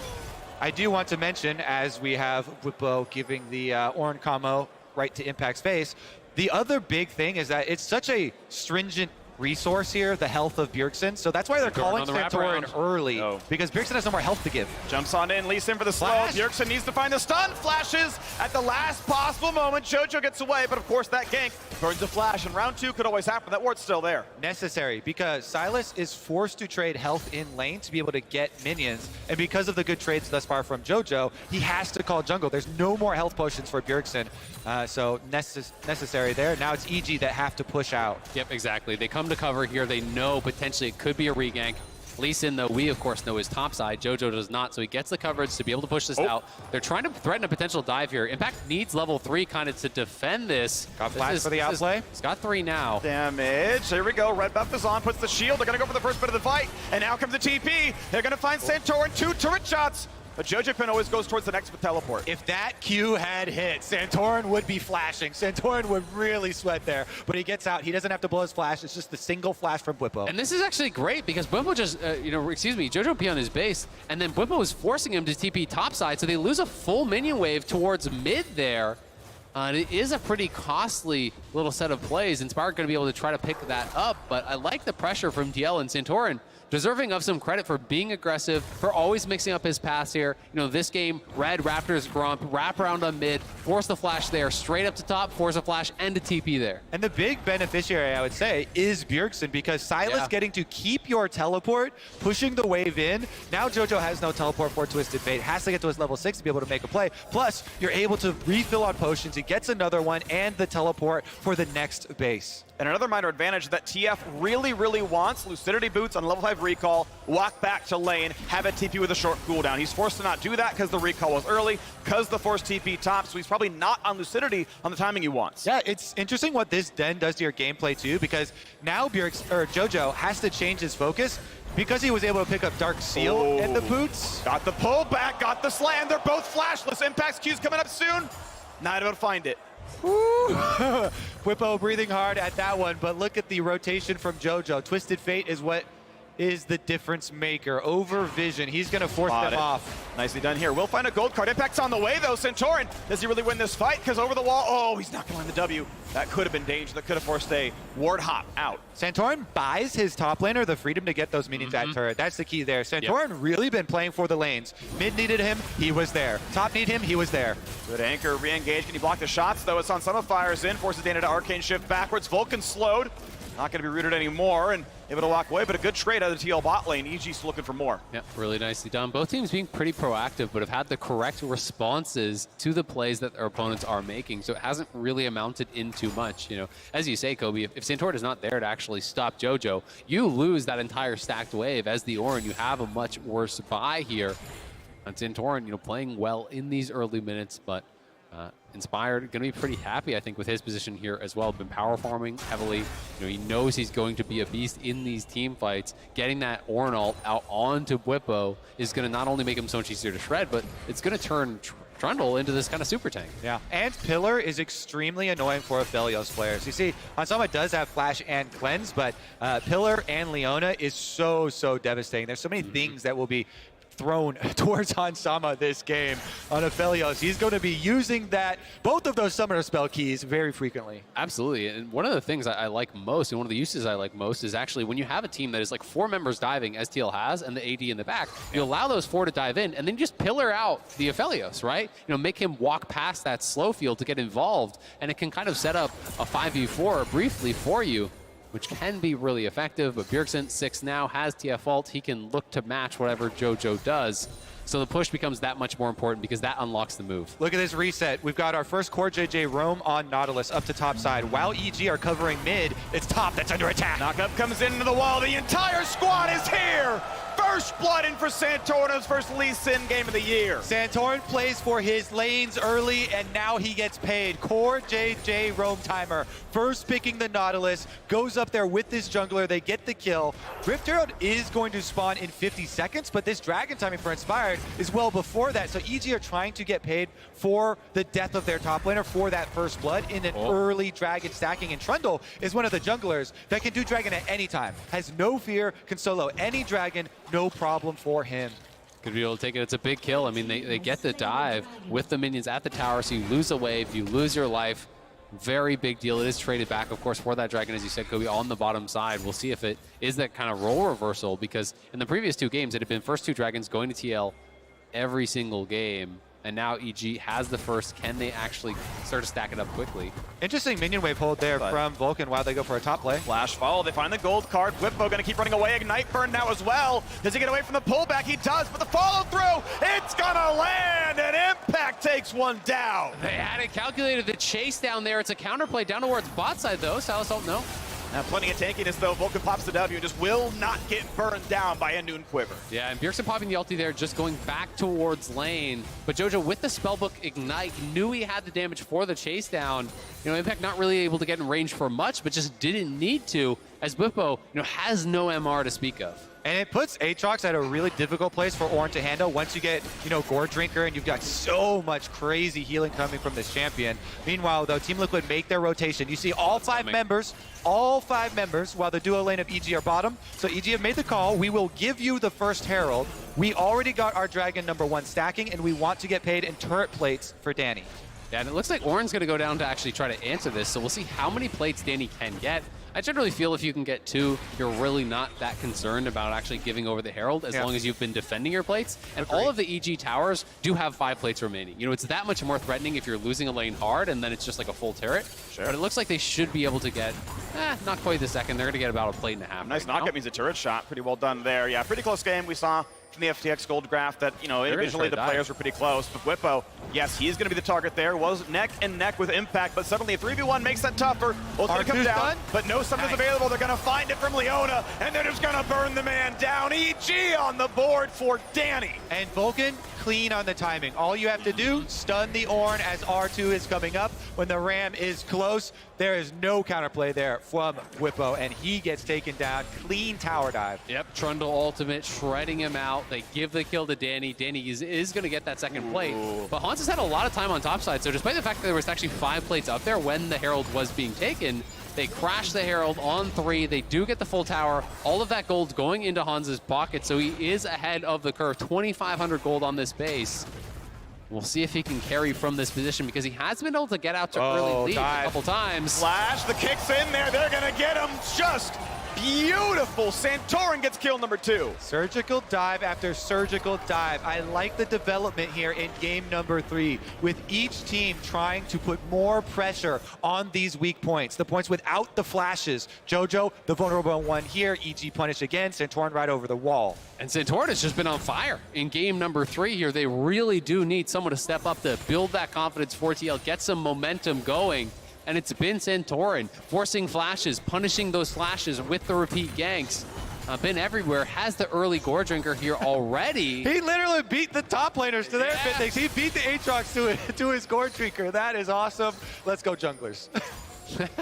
I mean, the second Mythic in the game. Like, oh no, Hansama, who I donated a turret to. Oh, you beat me to Mythic. Yeah. Darn team play. And Vulcan sidesteps, but he's still in a bit of danger. Oh, it was the bait! It was a bait, and Core JJ falls. That is a swing and a miss. Rare miss there from Core JJ, and Team Liquid unable to follow up. This is a huge now window for EG to play off of, because you always look at, yes, the gold given over, but there has been so little map control that EG now can take much more. Oh, Hans has to flash the wall. Good timing. Killer. Patience, okay. Get to the wall, makes it out safely. Good summoner down. But really well placed, you know, on that pillar, hugging it against the wall so he can't actually kite around, has to flash the wall, only way out. And now looking to pressure here around mid lane. They have the setup. Well, they're not going to be the play, though. Bjergsen is going to take the Covering, farm. I guess. Up farm, overall. Hasn't found his TF ulti play just yet, but holding on to Leona might find the next one. 50 seconds, I always turn my sights towards resets for Dragon. Takes about 30 seconds to walk back out from base, so around 50 seconds, you want to get everybody recalling by your control wards, transfer your vision over to the Dragon area in preparation. EG have some extra tools to utilize, though, of course, with JoJo Pin's ultimate, and they're actually going for a top play On here the way. Liquid. He's got a million stuns. He's got that Leona ulti. Naka's going to land there as well. Just the chain CC is in. Absolutely no way to live. Beautiful roam, beautiful setup, beautiful kill. Team Liquid anticipate the bottom side setup from EG on Dragon, and they say, we will actually get paid first, taking the kill on your top laner. And because TL have double TP, if they want, they can still actually contest this, right? Bjergsen actually bases, he's TPing back. Ornn is pushing out topside, but he has TP available as well. And EG want to try to continue to stack this, but will Ornn come? He's basing now. They have vision of it. Truck's top with no TP. And it's like 25 seconds away as well, 30 actually. So I think they contest it's a 4v5. If TL want to play it, it's 4v5, but they don't know if they have the positioning, they don't know if they have the vision, and they're going to let it go. I think the ultimates are just too critical for this team. Yeah. They're too big for having Sylas and Ornn and Lee Sin all down ultimates. But again, they chose to take the gold in favor or in allowing EG to pick up that second dragon. Second dragon doesn't make you sweat too much, but trying to get that extra gold here for Sylas to be able to scale. Bjergsen now approaching that level 11 and completion of Mythic. When you really get that cooldown reduction on this champion, it's where he starts to shine in the mid game. Well, this could be potentially a dive here. We'll see if they want to go for it. Vulcan does have ulti if they can find the setup. Look towards Hans, but they knock down the wave, out they go. Nice try by Danny, gets the shots in. I want to point out, TL up about 1,600 in earned gold, since TS printing about 400 to his team automatically. It is TL doing really well in getting stuff done in the early game. Obviously, that turret is a lot of that. But it's 1,600 earned gold compared to 2 dragons. EG off to the races on that. Absolutely. I mean, you look over at the TL side and you look at their core 3, incredible scaling between Ornn, Sylas, and Aphelios. All these champions, going to be very, very threatening in the later stages of the game. So, TL not feeling like they're under pressure too much right now. I want to bring up very early the topic of Grievous Wounds, because already Evil Geniuses with Aatrox and Trundle, massive healing on this team. With it also being an Ocean Soul, Team Liquid are definitely going to keep in mind very quick purchases for actual proactive Grievous Wounds application, not just things like the Bramble Vis that require you to hit them. So definitely keep an eye on that, especially if the next dragon goes Evil Genius's way. And now we get to see what happens, because 8.5 minutes until Ocean Soul makes that pretty dangerous. And on the side, though, you have to feel like TL's scaling's got to feel decent, right? Yeah. Ornn and Aphelios are like, yo, 35 minutes the dream, man. Like, get me on 3 items. That sounds good. But competing priorities here. And Sylas is incredible. A big part of this pick and a twisted fate is, yes, being able to answer and steal ultimates early on, so you deal with early pressure. But this champion is a monster scaling team fight champion. And you look across, he does have very good ultimates to choose from, especially the Leona ultimate one. So Sylas is a very underrated scaling champion, especially with the buffs they gave to his scaling stats. Now he's level 11, rank 2 ultimate. You get some cooldown reduction in there with the ability haste. Yeah, Leona, one of the things with the ultimate that a lot of people don't realize, because no one goes AP Leona, is the AP ratio on it is actually crazy. It's the true power of the sun. It's a 0.8 ratio, so 80% of your AP is going into it. You know, it is quite powerful in that. I remember, you know, seeing some plays back at MSI in the day. Oh, flash engage. You're going to be running out of 3 of them. What's going to land as well? CoreJJ flashes, tries to stay alive, will not do so. TF in for 1. Impact in the front line. Ornhorn comes across, finds very little. Hans Sama goes down, and Whippos to follow. It's a massacre, and Evil Geniuses are not done. Impact hunting them down. The turret's there for safety, but Vulcan just cannot die. Santorin kicks one back, wants Bjergsen to live, but the gold card lands. The pillar's there forcing a flash. Evil Geniuses say TL smart, but we got the hands, we got the team fighting, and the clutch gene belongs to Evil Geniuses. Again, the initiative belongs to the geniuses here. Popping the ultimate, no hesitation. This team strikes quickly, they strike hard, their rewards are massive. Bottom turret given over to Danny. This man is so rich now. Essence Reaver's already done, looking to finish up the Muramana as well. Take another look at it, and it is Vulcan who leads the charge. Always getting this man on either Leona or Nautilus has been so critical for them. Danny follows up, beautiful combo over the top. They force 2 flashes out there with the ulti as well, and then you see Vulcan kiting back into the brush so they avoid counter damage. And guess what? Hans is pillared off. We mentioned the Aphelios. What's your doomsday scenario? There's a pillar right behind you. You have no mobility, and Impact just teleported into your face. Yeah, it's just really well played again by EG. No hesitation. You know, TL just trying to contest Vision in that river, and EG are just down to scrap for it, punishing them very heavily. Danny now has full components here. You know, just needs about 300 more gold to actually, you know, complete that second item. He's stacking up the tier still, and he's going to have that here pretty soon. 50 seconds until this next dragon. Danny should potentially be able to get enough gold if they give him a jungle camp or 2 to actually complete that second item. And then I think EG are happy to try to fight for this. Feels like it. I mean, they've completely flipped the gold lead right there off of beautiful team fighting, and I just feel like it gets better from here at this point. So let's see if it happens. 30 seconds till the Ocean Drake spawns. Soul Point pacing for a 23-minute Dragon Soul. And we have to remember, you know, how strong Ocean Soul is for the Aatrox. Because you have the heal ump, it's one of the best champions in the game to actually be able to grab that. TL dropping Herald mid to try to get Prio and set this up here. Not as much as they can. Should still get the charge. Indeed, it will do so. Turn on a half HP, so one good fight can mean knocking down mid-outer. All right, the positioning going to be very, very dangerous here. Oh, they found Bjergsen. 2v1, he takes the Aatrox for big healing. Is it going to be enough, though, as he just kicked around and kicked in the teeth? And no, not just quite shut down. Finally, the card lands, but the re-engage looks good. It's a 4v3. They're going to shut down Vulcan. Onto Inspired is next, and they're going to find the kick back in the burn down. Danny, stunned for a second, but gets out. Now it is a 4v3 favoring Team Liquid. They needed that so critically for Team Liquid, the counterpunch. They actually got 2 off of EG. Now, can they turn it into a dragon? He's poked so low. Another Q hit from Danny, and Danny can go aggressive here on the Bwibbo. Bwibbo separated from the team. No one's really in range. He's got to flash away! And Danny just always knows his limits. Flash to safety, heal to stay alive, just barely back in there. CoreJJ forced to run away. Gold card could mean CoreJJ can't quite find it. But Santorin wants in. Santorin's got the Q. He's got the setup. They're going in, and they've got that one. Good sidestep by Impact, but the anchor's going to land. They trade him back, though. Impact will get kicked, and he will go down. Team Liquid have life left in them. It will be a 3v3. Bwibbo, 7 seconds left on his arrival. And they have better health bars now because Inspired and Vulcan have respawned. They are back here. Danny is healing up. It is not over. The scrap is continuing. Bjergsen on the side. That pillar's beautiful. How much poke can Danny get done? This Ezreal is their only advantage. Pillar up there from Inspired. Maybe they can poke out some advantage. Hans has a blast plant to join the fight. Oh, They can still flash for gameplay as well. Or an ult. Okay, Hans has his fight for now. Vulcan goes in. They take the chain CC. A great stopwatch. Huge by Bjergsen. And now Hans Sama's firing. And they got to get a bunch of kills in this one. Bjergsen low, though, but walking away from out of range. It's fire rooted in place. Here comes Impact indeed. Wants the next one with Santorin at 200 HP. It's a smite, steal, or bust. And EG in the long play make it happen. TF sees them all running for their lives. They run for the hills, and they're going to get that shut down. EG just keep doing it. They never give up on the play.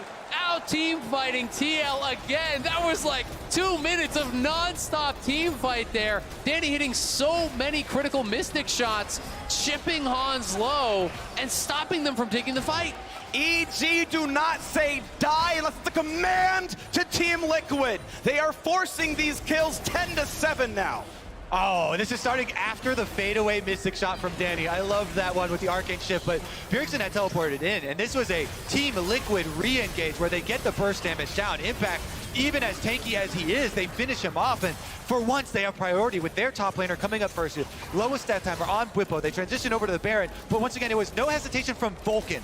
He went immediately, engaged onto Bjergsen. Danny kited out the chains part 2. He finished up the extra damage. EG, this team will give no quarter. They are looking for that 3-0. They are hungry for a spot in finals. And you've got to love, they're just of one mind. You know, one person goes in, there's no hesitation. They're all following the call there and trusting in their mechanics to be able to actually make those calls work in these very scrappy games 3 times in a row. You know, Hans, it feels like he gets ahead. You're counting on TL to play this slow, measured game that they have for years, that they have, you know, won 4 championships with. But EG are just out-scrapping him time and time again. And it's so much this is the EG Academy system. Like they grabbed Danny last summer's split, they grabbed Jojo Pyun in spring. They're like, they just have the talent scouting. And even the amateur system below that, the EG prodigies pulling up these young talents. Let's see if they can finish the job though, Freak. They 3-0'd Cloud9. Can they also 3-0 Team Liquid? And then you just look for it tomorrow, right? 100 Thieves, that's gonna be quite the match. But Danny is on another level today. He's one of those players whose start in pro play was during COVID. It's all from home. And then, hey, he is firing on all cylinders in playoffs. For Team Liquid, though, you have to put trust in your carries. Hans Sama, Bjergsen, Santorin, all doing well. You know, they have the ability to take these fights. They just need the proper setup. You have to have someone marking impact. Don't let him get onto the back line. Create space for Hans and let him do what he does, because this guy is one of the best team fighters in the business. But they have to buy that time for him to get his job done. Exactly. I think time is key for Team Liquid here. Bwipo will get level 13 next, upgrade his own item, then start handing out upgrades to the rest of the team. Give more and more power to Hans to be able to rip through the rest of EG. Team Liquid have to solidify their efforts here. 2 minutes left on the Dragon Soul. 2 minutes until the big stand. And we'll see if Bjergsen can actually get to Zhonya's before this next fight, because that is going to be such a big purchase. He's sitting on the broken stopwatch. You know, he has some gold to his name, but does need more. He should have time. With Jojo having rapid fire, like, you are so susceptible. So if he can get there, that would be Ooh, big. They're trying to sneak Baron here. He's on blue-white, so he does have the chakrams, but they suss it out. Nicely spotted. Danny, he can pentakill, he can steal Baron. He's got the vision game on lock, man. He doesn't even have to steal the Baron. He will deny it with a ward. Would save lives. And in this case, maybe TL's. You know, last time we saw that, it was Penta, so, you know, they walk away. It's a pretty safe choice here. I mean, it was a smart play, and TL about to go for broke. It's crazy, this story for Team Liquid, though. Team Liquid has been the most successful franchise since we incorporated franchising into the LCS. Dominating so many wins, back-to-back-to-back LCS championships for themselves, and wanting this year small tweaks, bringing in Hans Sama, bringing over Bwipo to get another one of those. But to be stopped here would be such a critical stand from Evil Geniuses. So much effort, time, work put in from both of these teams. Just impressive to see EG stepping up as well. Yes, I mean, TL, this super team that had such expectations on them, right? Put together to dominate the league. Still do. Of course, I mean, they're still incredible, of course, but it's EG who were 2-8 against Team Liquid this year, staring at the barrel of 3-0ing it, and getting so much revenge when it matters most. I mean, it's been the steady improvement, you know, from the 3-2 loss. You know, you look back all the way to lock-in when it wasn't even close. It got close earlier in the playoffs, and now they are the ones dictating here.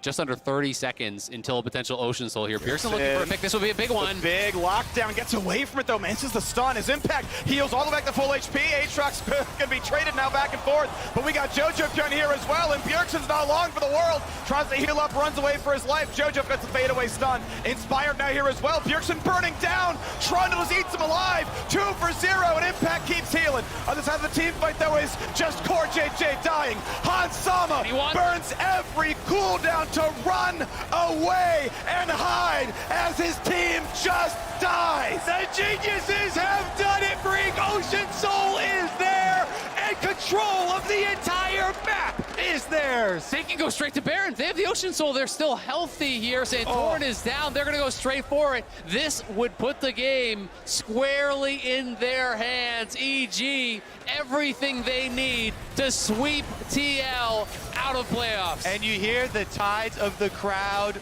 come alive. Evil Geniuses with the most decisive game in game number 3 here to get themselves into position to sweep Team Liquid. Baron's gonna go down, no chance to take it away. Evil Geniuses, they trusted in their scouting, they trusted in their talent development, and the players they picked up, every single one has been clutch in this series, and we get to watch that fight again. Impact getting help quickly. Yeah, Impact getting help quickly, but also a critical sidestep. You know, on the queue as it comes in from Sandstorm, look at that little dodge down. He avoids that, gets the Gore Drinker heal, has the ulti pop, so much healing coming through. Jojo arrives, and then Bjergsen, who has the zonies available, Inspired just drops the Trundle ulti, and Bjergsen straight up burns down to it, while on the other side, Vulcan lands an ulti on Hans. He's pushing him back. They can't get to Danny. Danny is bursting through core, and for Hans, it's a full-on retreat. Beautiful stuff there from EG, and especially Impact and Jojo fighting their way out of that one, fully stacking the Conqueror. Try and take me down. They picked the God of Healing for just that, and now with Baron buff, they're coming for that Nexus. They're gonna knock down one turret pretty easily. Baron is on, and it's time to get a lot done. 4,000 damage out of Impact. A world ender indeed. Top turret goes down. They're playing the map. They're spreading it out. EG know they will collapse when needed. Impact has just been incredible for EG in this series. Has been getting the better of Bwipo for sure. And Bwipo and TL gonna need to step up now because this gold lead increasing ever more for EG. 6,000 ahead plus Ocean Soul. Add another 4,000 of stats for that. This is basically like a 10K lead. You have Baron buff in your pocket as well. It's so difficult. Take note, 100 Thieves. Impact knows how to use Aatrox, and he will counterpick an Ord. Yeah. He definitely will. And now, EG pushing in right up to the inhibitor. They do send out Jojo, as you can see, on the map to get mid-wave pushing as well, so they can get the 4-1 split push and finish the deed. Time to go for the turret. A little bit of poke out there from Danny. Bwipo starting to get chunked with the fact that Cyrilda's is in, and that means Danny can kill frontline too. The man's barely got 1.5 items right now, so Bwipo walking back to the fountain to heal up. The can is still shooting down at the TL base. Hans critically just bought his IE. He was on just the BF. They need that desperately. It's really up to Hans to carry the damage of these team fights. They want to go in for the turret fall, but it's too late for that one. Fortunately, in the front line, True Shot Barrage on a 3. Bjergsen on the side, dives right on in. Can they burn down Impact? And they cannot. Immunes the gold card, but already frontliner is dead. They find the knockup. They're going for broke. Danny stays alive. Centaur gets a kick, but not onto a second target. 2 for 0. And EG will heal all the way back up with this Ocean Soul. Stun lands. As they're pushing in, they have the Ocean Soul to go full. A bit more, a hook, a core JJ dead, and Evil Geniuses will just slaughter everyone. A 3-0 victory. The clutch gene belongs to the young guns of EG. They will crush Team Liquid, and EG will head to their first ever LCS final. Truly looks like the team of the next generation of the LCS. 2021 Rookie of the Year, Danny, and by far and away, 2022 Rookie of the Year. We're halfway through the year, but a lot of votes writing out JoJo. And a lot of new fans going the way of EG today. You have to think, in a year where so much discussion was about these new rosters being imported in for Cloud9, for TL, for all of these different teams. It's JoJo, Danny, these massive carry performances for EG. Canadian and American here walking out on the stage alongside Vulcan, another Canadian. Inspired and Impact also massive for this team, really showing up. Inspired has been showing so much growth throughout playoffs, really returning to the form that I think was expected of him and showing us what this EG team is truly capable of. EG has bested every other team that made changes coming into this year. There is one final boss left for them that did not make a single roster change, and that is 100 Thieves.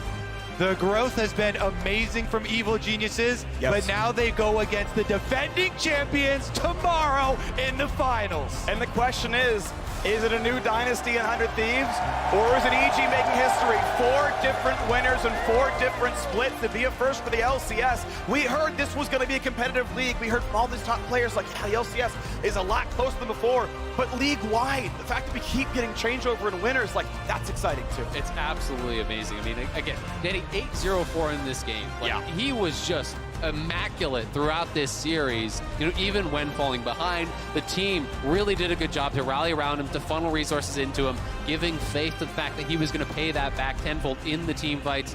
You know, game 1, the Baron steal, the pentakill. Game 2, 10 kills. Game 3, 8 kills and deathless on the Ezreal. They just could not deal with him. And EG as a whole played so damn well as a unit. They were really on the same page. They were reacting very quickly to all of the plays that they were wanting to take, all of the engages that they were going for. It was so impressive. I hope you are ready, 100 Thieves, because the Evil Geniuses are coming for you. The lower bracket is coming for you. And they get the data prep. They got to watch the series and say, okay, we see what you're doing. We see what your tendencies are. Does EG have a new script for tomorrow? Does 100 Thieves, are they able to react to what we saw today? Does he throw out all the old notes and try again for this one because the team looked different? Like, it's going to be fun to see what that adaptation is. Like, that is your advantage for upper bracket. You got to watch this team and see what it is they do and then say, okay, we're ready for it. Exactly. And the other question is, did EG actually have additional strategies that they didn't have to show? This was a 3-0 at the end of the day. It was a very hotly contested 3-0, don't get me wrong, but they might still have additional picks, in their back pocket. But on the other side, we cannot overlook 100 Thieves because they have been incredible. Closer, not just this playoffs, but last playoffs, I think he has been by far the best player in the LCS come playoffs, 2 splits in a row. They're defending their title. He is absolutely in form.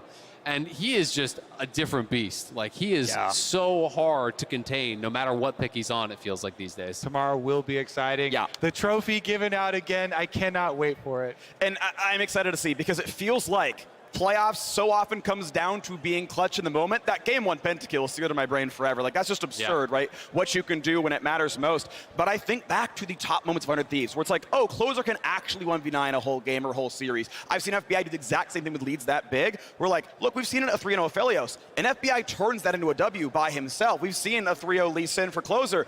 It got permabanned against him the very next week, right? Like, these are players who will step up to that very level themselves. Even before today, Danny was interviewed, and he said that a highlight pentakill means nothing compared to a championship for him. He's got another highlight pentakill, and tomorrow he plays for the championship. Yeah, it's going to be such an exciting match, and you have to think, in some ways, the momentum kind of goes in the favor of EG because you're coming off of getting to play in front of the crowd. You've kind of got those jitters out of the way. You had this 3-0 sweep of TL. They have got to be so confident, really kind of in their comfort zone now, where 100 Thieves, I think they have to go through a little bit of what these teams experienced in game 1, where it's getting the first jitters out of the way, playing in front of a big crowd, kind of having that experience because it's been a long time for some of these guys, and other guys have never had that experience. Yeah, and it's going to come down as well, like, kind of actually coming down off bit. EG, by the way, outstanding. But coming down off of the day, right? I mean, you're going to go to bed a few hours, then it's like, okay, I actually need to just calm down and fall asleep because you want that rest. And it's like, if those visions are still going in your head, like, that can get you sometimes. Same. I'm looking forward to some sleep. Yeah. My heart is pumping. It was only 3 games, but man, it was an exciting 3-game sweep from the Evil Geniuses. Now they just prepare for tomorrow. Yeah, and I mean, there's no one you scrim, right? Like, no one's going to be at your level for the scrims to even matter. It's like, just coming in the draft prep. They just scrim today. Yeah, right? It's like, all right, we got a couple of 30 minutes. Great, out we go. But yeah, then it's just, okay, it's draft prep. It's what do we know about 100 Thieves based on last week, right? What do we know about them based on that one? And then you hope those notes stand up because, right, that plans often don't survive first contact with the enemy. It's like, well, we handled Lee Sin in this game, but it wasn't Closer's Lee Sin. So, like, Is that a permaban, just like it was last week, when TL fought that team? And that's where you feel like for the coaches, because coaches are going to have some of those sleepless nights staying up, because there's no limit to the amount of prep you can do for this, right? You're trying to think through every single scenario, so you're never taken off guard by any sort of a curveball, any sort of a new pick ban. And we did see some of that in this, right? We got Diana Yasuo on the other side. It was the Ashe Zyra, right? They actually, that's not the story of the series because it lost, but seeing that come out and how effective it was in the early stages, do you want to try to theory craft your kind of answers to that sort of a thing if 100 Thieves looks to emulate? Because they have also played, that sort of style too, where they play enchanters, they play more lane dominant through bot. So you always have to kind of be prepared for anything they can throw at you. Yeah, it's going to be so much fun. I cannot wait for tomorrow. But we are going to the stage where the Tigers is talking with the young guns, Jojo Pyun and Danny, in our Verizon postgame interview. Welcome, everyone, to the Verizon postgame interview. I am joined by the young carries of Evil Geniuses, a 3-0 against Team Liquid. Jojo, you declared this in a tweet already prior to the series. What gave you confidence in EG's ability to pull off this feat? I think we're just better than them, and I think we improved so much. I don't think we were playing well during the regular season, and then we kind of got a reality check after lock-in that we weren't that good, and then I think we all tried really hard to keep improving, and then, coming into this game, I knew we would be better than them after how much we improved and how much we worked, so, yeah. One way to show that improvement and that continuous work of EG is for Danny to get yet another pentakill. You have moved up in the standings. Now tied for second, a 5-way tie for second in number of pentakills. Can you walk me through that play a bit? Because we saw Vulcan posturing in River. It looked like buying the time for you to come and make that happen. Yeah, before I was even in the mid lane, they said they're all really low and they're just doing the Barret, and it's actually Jinx pentakill, they predicted it. And surprisingly, they were right. I can't believe that this actually worked, because if I was, it's surprising. It's really surprising. A lot of elements took us by surprise today. I think one of them was just the fashion in which EG came out. What was the decision behind Impact coming out in the shades, American flag wrapped around your shoulders, the whole vibe you all had going on? I love America! I'm not even American, I'm Canadian, but I still love America. You got to represent, so, yeah. North America through and through. Now, we're talking about this improvement and this pop-off in playoffs. Danny, yes, you've been in playoffs before. We've seen you do this feat, but now again in front of this crowd. What is it about this stage that allows you all to be unified in the way that you aggress in these games? I think I just took all these fans and embraced it in my own play. And just being here has been so amazing. Yeah. Seeing all the people is just so nice. Yeah, Soak it in. Soak it in. What about you, Jojo? This is also the first time for you in front of such a crowd. Yeah, it's crazy being in such a big crowd and how supportive they are. It's amazing. And also, we knew, we kind of have a crowd buff, I feel like. So,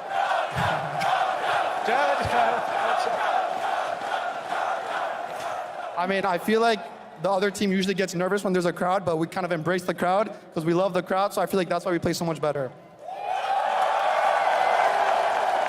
And I will say this infectious energy goes all the way to the top. I had the pleasure of watching the first game with your parents, actually. So, Danny, what is it like? Multiple families here supporting EG, really coming with a lot of energy to back you all up. I think the fact that my family, Vulcan's family, other people from EG's family, they came here to see us, and I know this event is probably one of the bigger ones that Riot has done, and I feel like just having them, the family, it makes me really, really happy, especially to end on a win like this.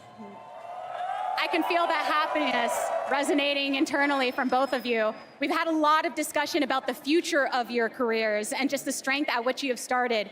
What do you feel about that future? Do you feel you are the future of the LCS in a way?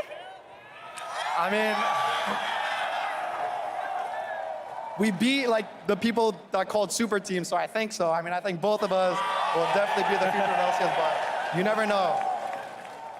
You gotta have that confidence going into the rest of the weekend, because this isn't the end of the journey. The reigning champions await you in tomorrow's matchup, 100 Thieves. Danny, go first. How do you think that's gonna go? I really think we are going to 3-0 them because I think they're not that good. But to be humble, respectfully, it could be 3-0, 3-1. 3-1. Towards Maybe us. 3-1. Yeah. Is that just to be humble? The Just to 3-1? be humble. Just to be humble. Okay. So you're locking into that prediction as well then, 3-1? If we're humble, yeah, 3-1. Okay. I feel like the undertone is the 3-0 though. Also, to add on my note, I thought TL was a better team than 100 Thieves, and the fact that we swept them, I mean, it could end up poorly for them. All right. Thoughts from the young guns themselves? Danny, Jojo, thank you so much for joining me on the stage after that victory. Congratulations on the 3-0. Thank you. Thank you, everyone. Your first appearance before the crowd. Woo.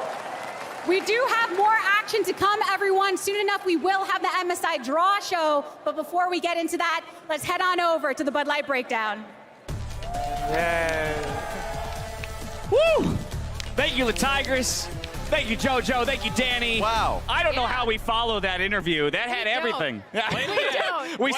Do we sit in silence for 10 minutes and just kind of let that linger? I expected it to be Danny that would be talking JoJo down. Right. It was the opposite With way. the whole prediction, I was like, Danny will give him the 3-2. Oh, tomorrow will be a close series, Yeah. 3-2. Yep. And then JoJo will come in over the top of the 3-0. And they reversed positions in that one. Yeah, to have Danny of all people being like, I think we're going to 3-0 him, and then JoJo's like 3-1, maybe a 3-1. Danny's like, I think TL's the better team. Hey, look, I tell you, though, because like Danny said, they 3-0'd TL today. And given what they did today, that's what gives them the confidence they could do it tomorrow. I think that is where I kind of do align with this thinking, Mark. For me, too. I mean, I predicted EG to win this series. I thought it would be 3-2. And then, spoilers, yesterday I was going to say 3-2 to 100 Thieves. But now I'm like, they looked a lot better than I thought they were going to look. EG looks unstoppable right now. Yeah. I'm definitely not liking the fact that we present those predictions. Yeah. You can change them. I hope. Yeah, I'm going to do that. I'm flopping. I'm flopping. 100% I'm predicting EG. I'm going to have to think about it. We're going to look through this series, but I'm sweating. Seriously? You need to rewatch that to figure out whether or not you did It's going to be a quick watch. It's going to be a quick watch. It will be a quick watch. Yes. I'll give you that much. Let's talk about game number 3. We're going to skip straight into the highlights here because, Mark, we did get some of what we asked for Team Liquid. Things like a Nautilus pick for Core JJ. You roam top. You roam top. Did some of what we wanted, but it still wasn't enough. Yeah, it just felt like as a unit, 5v5 team fighting, EG outfought them the entire series. There were some moments where there was some better objective set up for TL. There were maybe some moments where they were winning laning phase, but as a 5-man unit, they have so much confidence in each other to follow up. And we had this insane, like, 2-minute long dragon dance that EG came out on top of. And that's why I think the matchup against 100 Thieves is going to be so interesting, right? Because when you look at their strengths, it's that they are a team. When you look at EG, they've evolved as this incredibly powerful 5-man unit. So even when they make very obvious mistakes, they're able to overcome it. That's the most interesting part, is the fact that we saw it in game 1, the fact that they were splitting map optimally, they were playing a smart game objectively, and throughout the series, you just saw them play team fights better. Danny was on point today. His Ezreal was insane. And so the fact that they have the mechanics, they have the brains, it's just wild to see them. It's going to be a tough task for 100 Thieves. I think it was during this fight, actually, that Azael said, EG never gives up on the play. And I think that's just the best way to describe this team. If they feel the play is still in motion, they're going to keep committing to it. Well, you know what happened there? They stacked Drakes. There it is. Hey! So I think there are things that they still need to go back and look at, especially against 100 Thieves, where they're going to, even in this game series, I mean, TL, I think, had better dragon setups in particular. But again, I cannot stress enough how well this team coordinates together as 5. And it's fine to not be perfect. You know, like, absolutely. I think, for EG, the things that they do well, they do so well, so much better than the recent opponents that they've had. They've blown them out of the water when they finally have the moment to make their own plays because they're so in sync on how they're going to close the game out. Yeah, and I think looking at the opposite side of Team Liquid that got eliminated, you know, we had a drink, we would pour it out for them. Main point for them is that I thought they didn't show up today specifically. Strategically, it was tough. Thought going back to game 1, going to the Aatrox with Ignite, knowing that you're going to be constantly... Shen with Ignite. Oh, yes. The Shen with Ignite, going into the Aatrox. Yep. Good correction. Because you know you're going to be dealing with semi-globals that is going to stop you from playing on side. Same idea here. A lot of the times, your top lane is just getting picked on, and Team Liquid didn't really have a response to it. That is one thing I want to give EG credit for as well, is this coaching staff prepared these drafts, or like the players themselves, like working together, prepared these drafts really well. Like, I thought they were consistently playing things that they were incredibly comfortable on, and then also things that they knew they can execute, and I feel like they kept TL kind of guessing as to what they were going to play. I think that's one of the best indications of a good coaching staff, is when you can predict what the enemy's adaptations will be if you win. So, okay, we win game one, they ban out the Nocturne, and they want to take away the TF, so then you have your Diana back up with a Yasuo, and you know that if this is what they're going to try and do to stop our game 1 draft, here's our game 2 draft already. We had Golden Glue on the desk. Following that game number 2, he called that a 90-10 draft. And I think, again, this just goes to the point of coaching staff and how, hey, not every game is going to be won in that way. But if your coaches can steal one for you, oh my God, how that sets you up in a best of 5. It's tough because when you knowingly take that risk, which is Team Liquid, they know that they are very much bottled in to one win condition, right? A lot of the times, after the fact, it's like, why did we draft that way? But we bought in as a team for this draft, knowing what we were going for bot lane dives, for the advantages that they were actually getting in both those 2 games. That Danny was falling behind in. But it ultimately didn't matter. Impact had an insane game today, or at least series today, where, hey, you know what? Bot lane's behind, play towards Impact, and Impact was just on point. I'm just going to go straight to it because it's going to surprise absolutely nobody. Okay, do it. Player of the series is Danny. Shocker. If you steal a Baron and get a pentakill to win your team a game, you're probably a candidate for player of the series. And then he played the next 2 games phenomenally as well. Look at that. He has 3 deaths over the course of all 3 games. He had 45% of the damage share in that game number 1 on top of the plays that he made, like you said, Mark. That's the thing with a lot of these games. Like, he is not the only damage source. So the fact that he's topping the charts like that, 44% damage in the first game, and it just kept up, he is, especially in the Ezreal game, where he is just landing his Qs perfectly. There was one time where Impact literally flashed forward to think if he can get the last hit on towards Orin if he got away. Didn't matter. Danny got him. So I was like, okay, all right. All right, well, we're going to come back. We got plenty more time to talk, but I know a lot of people have something specific in their minds. With our LCS Spring finalists locked in, we're turning our eyes to MSI and the MSI Draw Show. Get ready to take notes because the best teams in the world are about to show up and show out in Busan, South Korea for the 2022 Mid-Season Invitational. The top team from each region will compete in up to 3 stages of MSI: the Group Stage, the Rumble Stage, and the Knockout Stage. 11 teams will participate in MSI. They are the Split 1 winners from LPL, LEC, LCK, LCS, PCS, VCS, TCL, LLA, LJL, CBLOL, and LCO. All 11 teams will start their journey in the group stage. The teams have been drawn into 2 groups of 4 and 1 group of 3 to play a best of 1 double round robin within their respective group. The top 2 teams from each group will move on to the Rumble stage, where all 6 remaining teams will play a best of 1 double round robin. Then, the top 4 teams will advance to the Knockout stage, where they will compete in a best of 5 single elimination round. When the dust settles, the 2 teams remaining will face off in the finals to determine the best League of Legends team in the world. The winner takes home the trophy and the MSI 2022 champion title. You can catch all the action May 10th to 29th on LOLesports.com.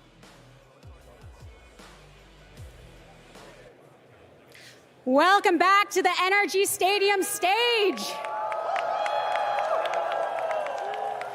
Now that we have officially taken note on the MSI format, it is time for us to officially get the festivities started with our MSI Draw Show. While some regional representatives have yet to be decided, like our very own LCS attendees, many teams such as T1, G2 Esports, and PSG Talon are eager to find out who they will be facing at the start of their MSI journey. So, let's get it going. To help us out with the group draw today, we have a gifted trio. First, it's none other than 2-times LCS champion, our jungle juggernaut / content creator / next level host, it's Meteos. Joining Meteos are 2 of Offline TV's finest. First, Zed main and professional boxer, we've got Michael Reeves.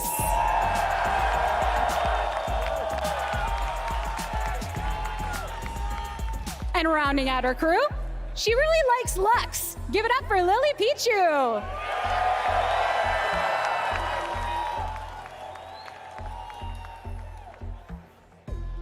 The time has come to put those hands to work. We have 4 different pools that we will be pulling from to sort into our 3 different groups, A, B, and C. Meteos, you have the first honors. Let's go ahead and dive into pool number 1 to find out our first contestant at MSI.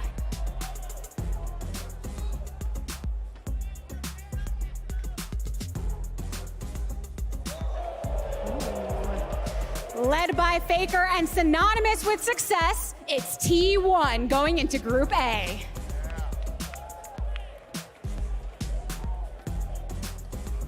What a way to kick things off. Let's find out who's heading into Group B.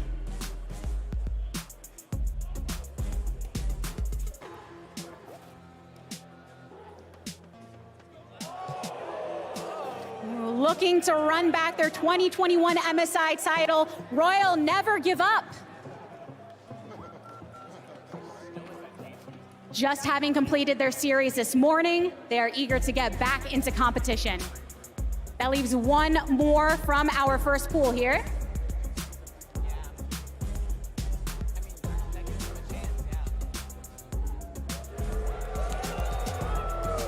The European gods of old, G2 Esports.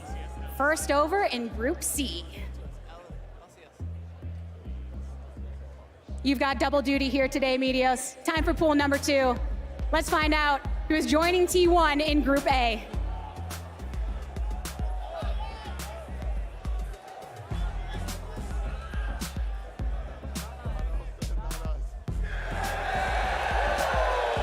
Returning to the global stage for the first time since 2019, the VCS are welcomed back into the fold. Some hefty competition ahead of them, that's for sure. Time for Group B.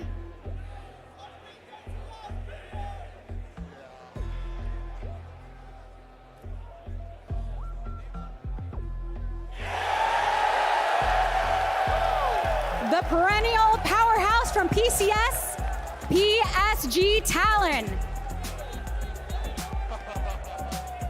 What a stir they made at MSI just last year, looking to make a statement in Group B against RNG. That leaves 1 last team from pool number 2. I wonder who it could be.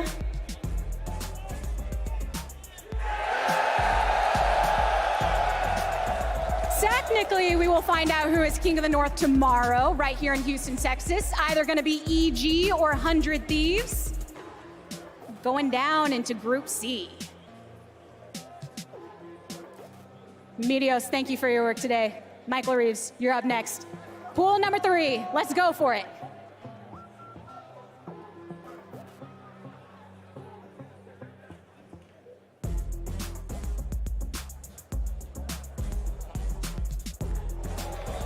All right, representing the region for the first time in LATAM history, it's Team Ace.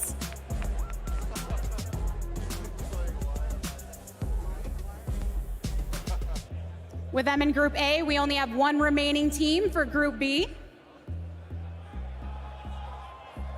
Great stirring over there. Hey!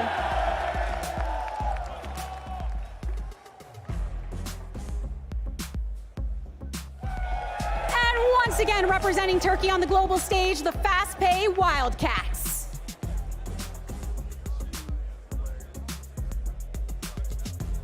That does it for our pool 3 draws. Michael Reeve, great work from you today. Lily Pichu, it is time. 1 more pool, pool number 4.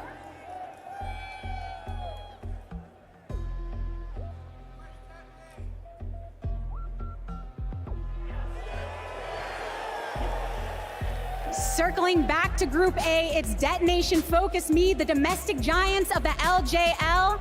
Quite a fan base they accrued last year. We'll see if they can keep it up.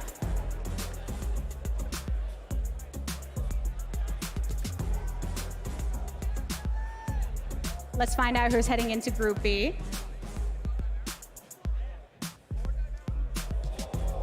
Ooh, the pride of CB Lowell. We got the Red Canids here entering Group B. They had quite a 5-game series earlier today to be able to solidify their spot, so they're definitely warmed up for the competition to come.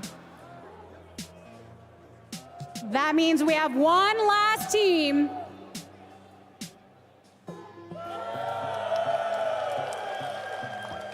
The gods from a land down under. It is Order rounding out Group C.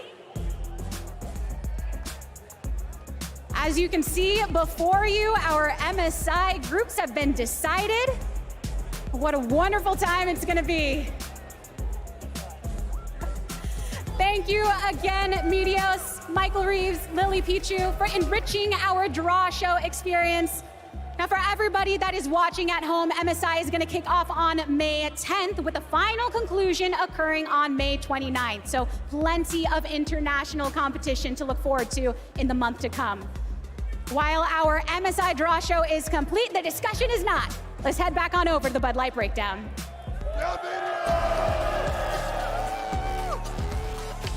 This is our year. This is it. This is our year. The greatest draw show of all time. Fantastic. Oh we have to book Medios for every draw show. Yes, we have to. From now until the end of time. I mean, must. give Lily some credit. She put the That's last true. group of Australia in there with us too. You know, they messed with us last MSI. We need our revenge. There's actually so many really amazing narratives here, like RNG and PSG in the same group is super interesting. The Right. Brazil-Turkey rivalry coming back And with Red and Wildcats in the same group. Yes, and then VCS finally coming back to international play. Yep. It's going to be a tough group in the sense that they're going up against T1, but I think just my bet is that they're going to come out as second. I was going to say that the nice thing about that Group A is that while the winner feels decided, it does feel like that second seed is up for grabs. Obviously, as we were saying, probably the best possible draw for North America in the smaller Group C. Yeah, and I'm excited to just see G2 going up against our winner here coming in tomorrow, either 100 Thieves or Evil Geniuses. Broken Blade's been killing it in Europe, of course. Yeah. He's had a lot of spicy picks. The Yone pick is an example of that.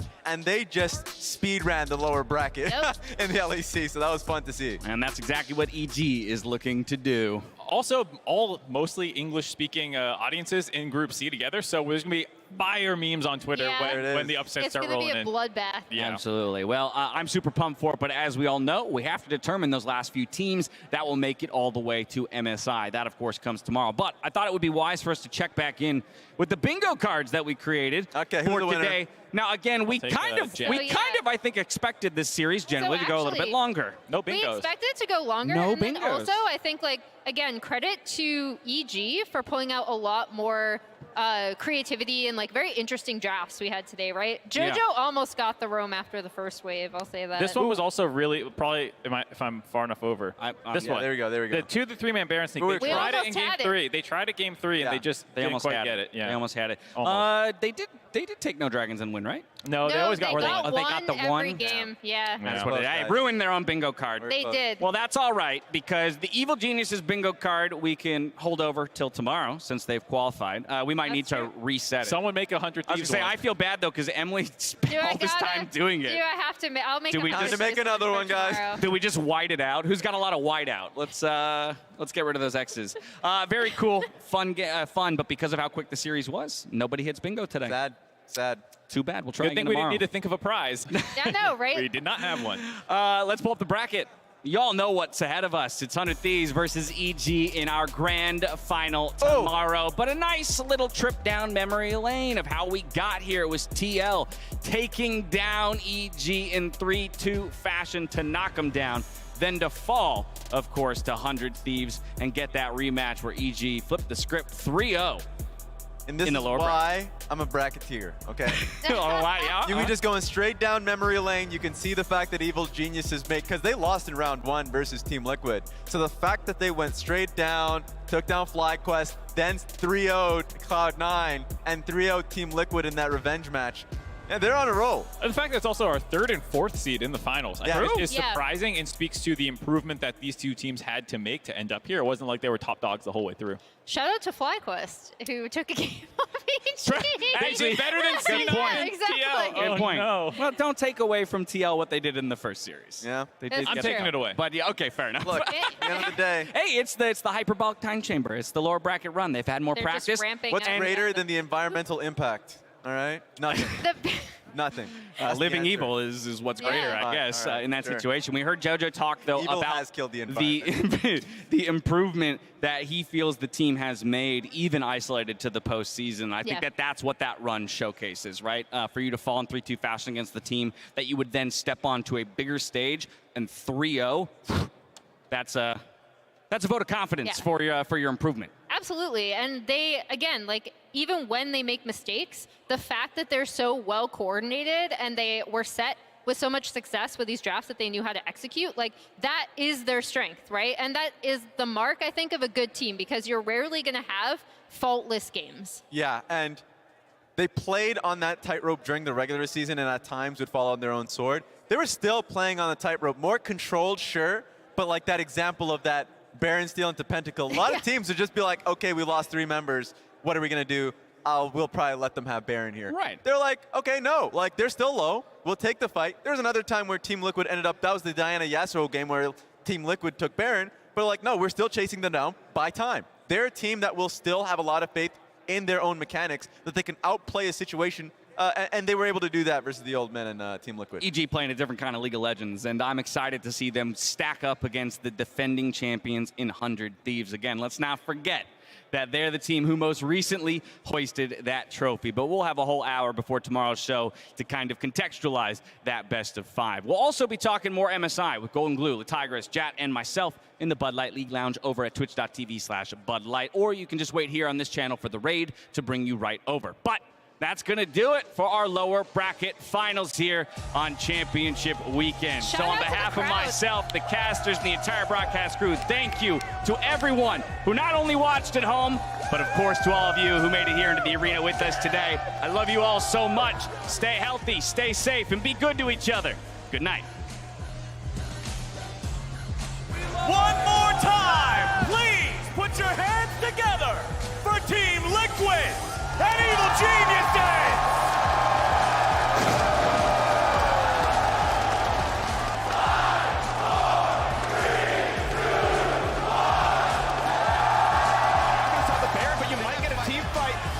Shoot! You're kidding me!